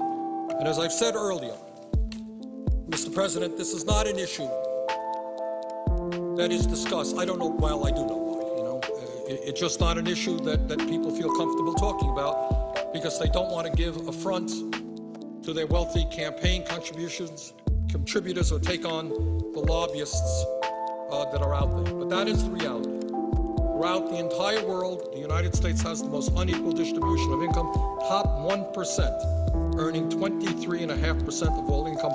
That, Mr. President, is more than the bottom 50%. And that is not just immoral, it is bad economics, because if the middle class gets crushed entirely, who is going to be buying the goods and services produced in this economy? So this piece of legislation, as important as it is unto itself, and it is very, very important, is equally important in terms of what it says about where we are going into the future. Are we going to protect the middle class and working families of our country? Are we going to make sure that every young person in America, regardless of income, has the ability to go to college? Or are we going to allow college to become unaffordable for hundreds and hundreds of thousands of bright young people, or else force them to leave school deeply in debt? Are we going to create a healthcare system which guarantees healthcare to all of our people, high-quality healthcare? Or are we going to continue a situation where 45,000 Americans die each year because they don't have access to a doctor? Are we going to invest in our energy system so that we break our dependence on foreign oil? We spend about $350 million a year importing oil from Saudi Arabia and other foreign countries, almost $1 billion a day, which should be used to make this country energy independent, which should be used to transform our energy system away from fossil fuel into energy efficiency and sustainable energy, technologies such as wind, solar, geothermal, and biomass. So, Mr. President, and by the way, none of that has been addressed, as I understand it, in this proposal. So my point here is not just that this proposal is a bad proposal as it stands before us now, but it is going to move us in the future in a direction that I do not believe this country should be going. I mentioned earlier that my own personal family's history is the history of millions and millions of Americans. My father, as it happened, came to this country at the age of 17 without a nickel in his pocket, worked hard his whole life, never made very much money. But he and my mom graduated high school, she never went to college, but they had the satisfaction, a very significant satisfaction, of knowing that their kids got a college education. My older brother Larry went to law school, and I graduated from the University of Chicago. And I think what's going on in this country and why the anxiety level is so high is not just that people are worrying about themselves, parents worry more about their kids than they do about themselves. And what parents are sitting around and they're worrying about now is they're saying, will, for the first time in the modern history of this country, my kids have a lower standard of living than their parents? Will my kids earn less income? Will my kids not have the education that I have? Will my kids not have the opportunity to travel and learn and grow as I have done? Are the best days of America behind us? That's really what the question is about. And I don't think that has to be the case. But I will tell you, as I mentioned earlier, if we are going to change the national priorities in this country, if we're going to start devoting our energy and our attention to the needs of working families and the middle class, we have got to defeat this proposal. We've got to defeat similar type proposals which come down the pike. When this country has a $13.7 trillion national debt, it is insane, nothing less than insane, to be talking about huge tax breaks for people who don't need them. And again, as I mentioned earlier, ironically, you got a lot of these millionaires out there who apparently love their country more than some of the people in this chamber. You have some of the richest people in America, Bill Gates, and all the good charitable work he does, Warren Buffett, and many others who are saying, you know what, I'm doing just fine. I'm a billionaire, I'm a multimillionaire.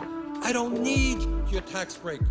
I'm worried about the fact that we have the highest rate of childhood poverty. Invest in our kids. I'm worried that our infrastructure is crumbling. Invest in our infrastructure. I'm worried that 45,000 Americans are dying this year that don't have access to health care. Invest in health care. I'm worried about global warming. Invest in transforming our energy system. These are patriotic Americans. They're rich. They love their money. They love their country. And now what they are saying to us is we don't even want it. We are giving people money who in some cases don't even want it. Now I do know, that there are others out there who do. And I think, Mr. President, if there is one issue that we as a Congress and as a government have got to address, and that is the extraordinary level of greed in this country. We have got to stand tall and draw a line in the sand and simply say, enough is enough. How much do you want? How much do you need? How many yachts can you own? How many homes can you have? Isn't it enough that the top 1% now earns 23.5% of the income of this country? How much more do they want?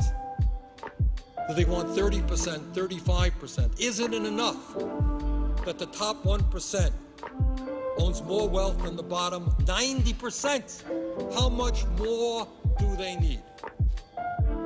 President, I mentioned earlier when I talked about the situation that got us into this horrendous recession, and that is the collapse of Wall Street.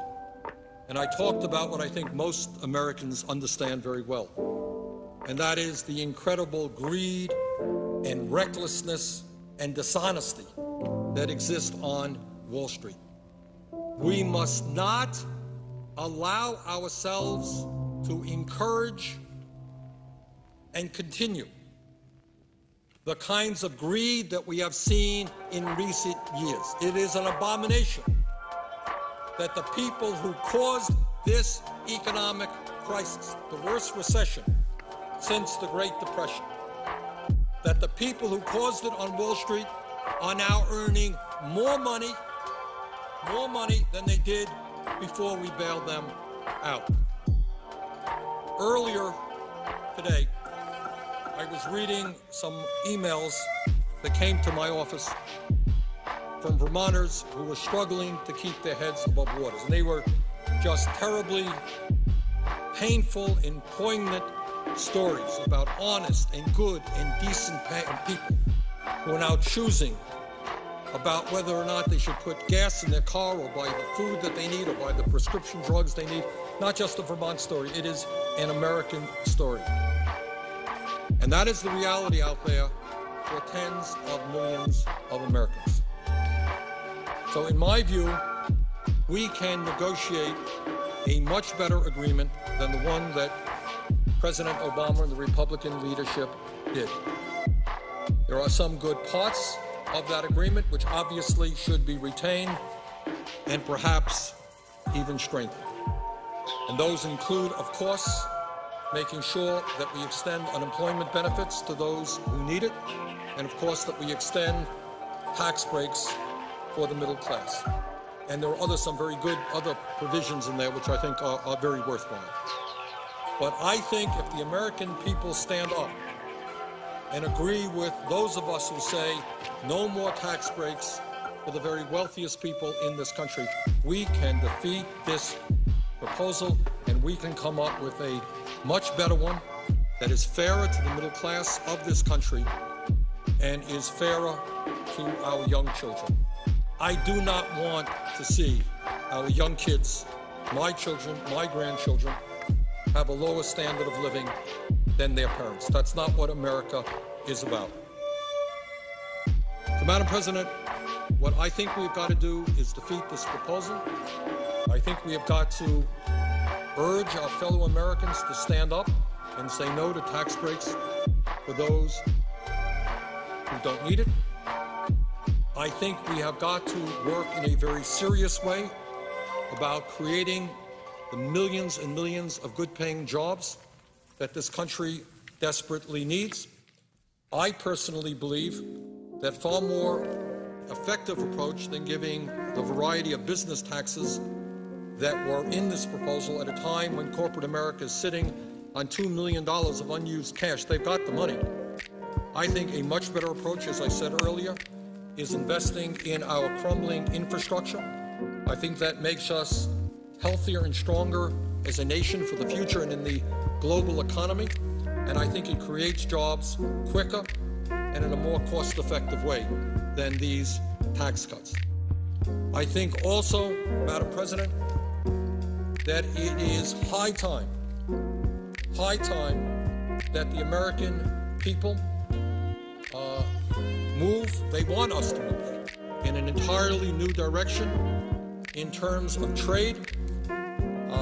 I am always amazed how Republicans and Democrats alike, and I speak as the longest serving independent in Congress, come election time, I see these ads on television, oh, we got to do something about outsourcing. We got to do something about our trade policy. But somehow the day after that election, when corporate America continues to throw American workers out on the street, moves to China, moves to other low-wage countries, somehow that discussion ceases to exist and that legislation never seems to appear.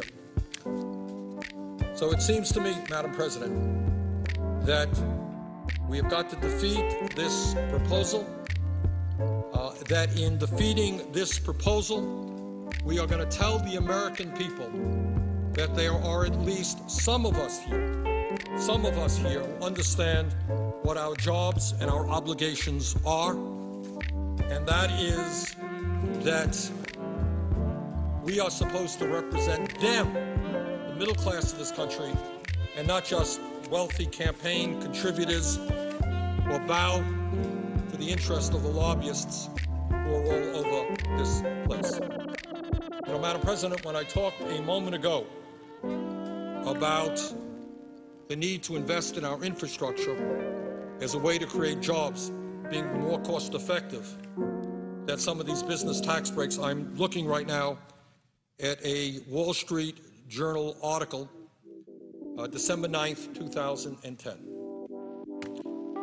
And here's what the article says.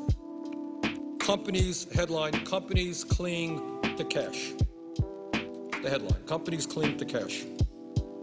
Coffers swell to 51-year high as cautious firms put off investing in growth.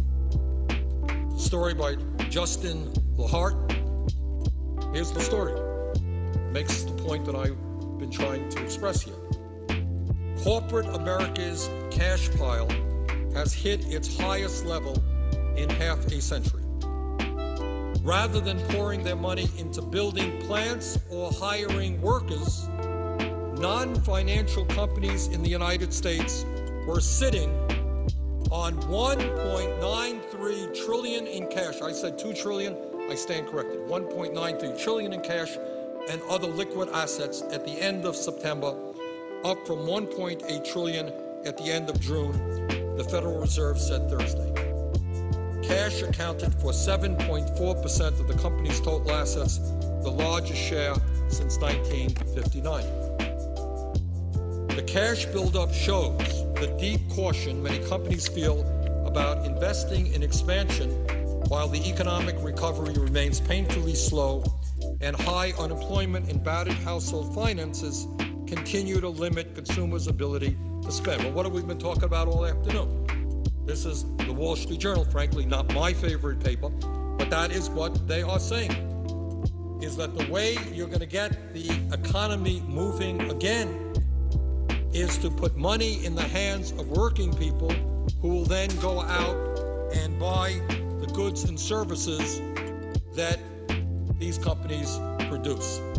I have my doubts about whether or not these tax breaks will in fact have the desired result. But as I said earlier, and we'll say again, I think the most effective way to create jobs, the most important way to create jobs, is to rebuild our crumbling infrastructure. And that is our roads, our bridges, our rail systems, our water systems, our wastewater plants, our dams, our levees, the need to improve broadband, to make sure that every community in America has access to good quality broadband, has access to cell phone service. Unfortunately, as best as I can understand, there has not been one nickel appropriated in this piece of legislation, this proposed legislation, which would go to infrastructure improvements. So, Madam President, I think that this proposal should be defeated because it is not a strong proposal for the middle class. It is a proposal which gives much too much to people who don't need it. And it is a proposal which I think sets the stage for similar type proposals down the pike. And I apologize to anyone who has been listening for any length of time, and I know that I've been, to say the least, a bit repetitious. But the concern here is that when the President and some of my Republican colleagues talk about some of these tax breaks being temporary, we're just going to extend them for 2 years, talking about this payroll tax holiday being just 1 year. I have been in Washington long enough to know that assertion just doesn't fly. That what is temporary today is long-term tomorrow and is permanent the next day. So I fear very much that this proposal is bad on the surface. I fear very much that this proposal will lead us down a very bad track in terms of more trickle-down economics, which benefits the tricklers and not the ordinary Americans. So I think that it is a proposal which should be defeated. But, Madam President, the point that I want to make is that is not just my point of view. I think it should be defeated. I think we can do a lot better. But I've got to tell you that the calls that are coming in to my office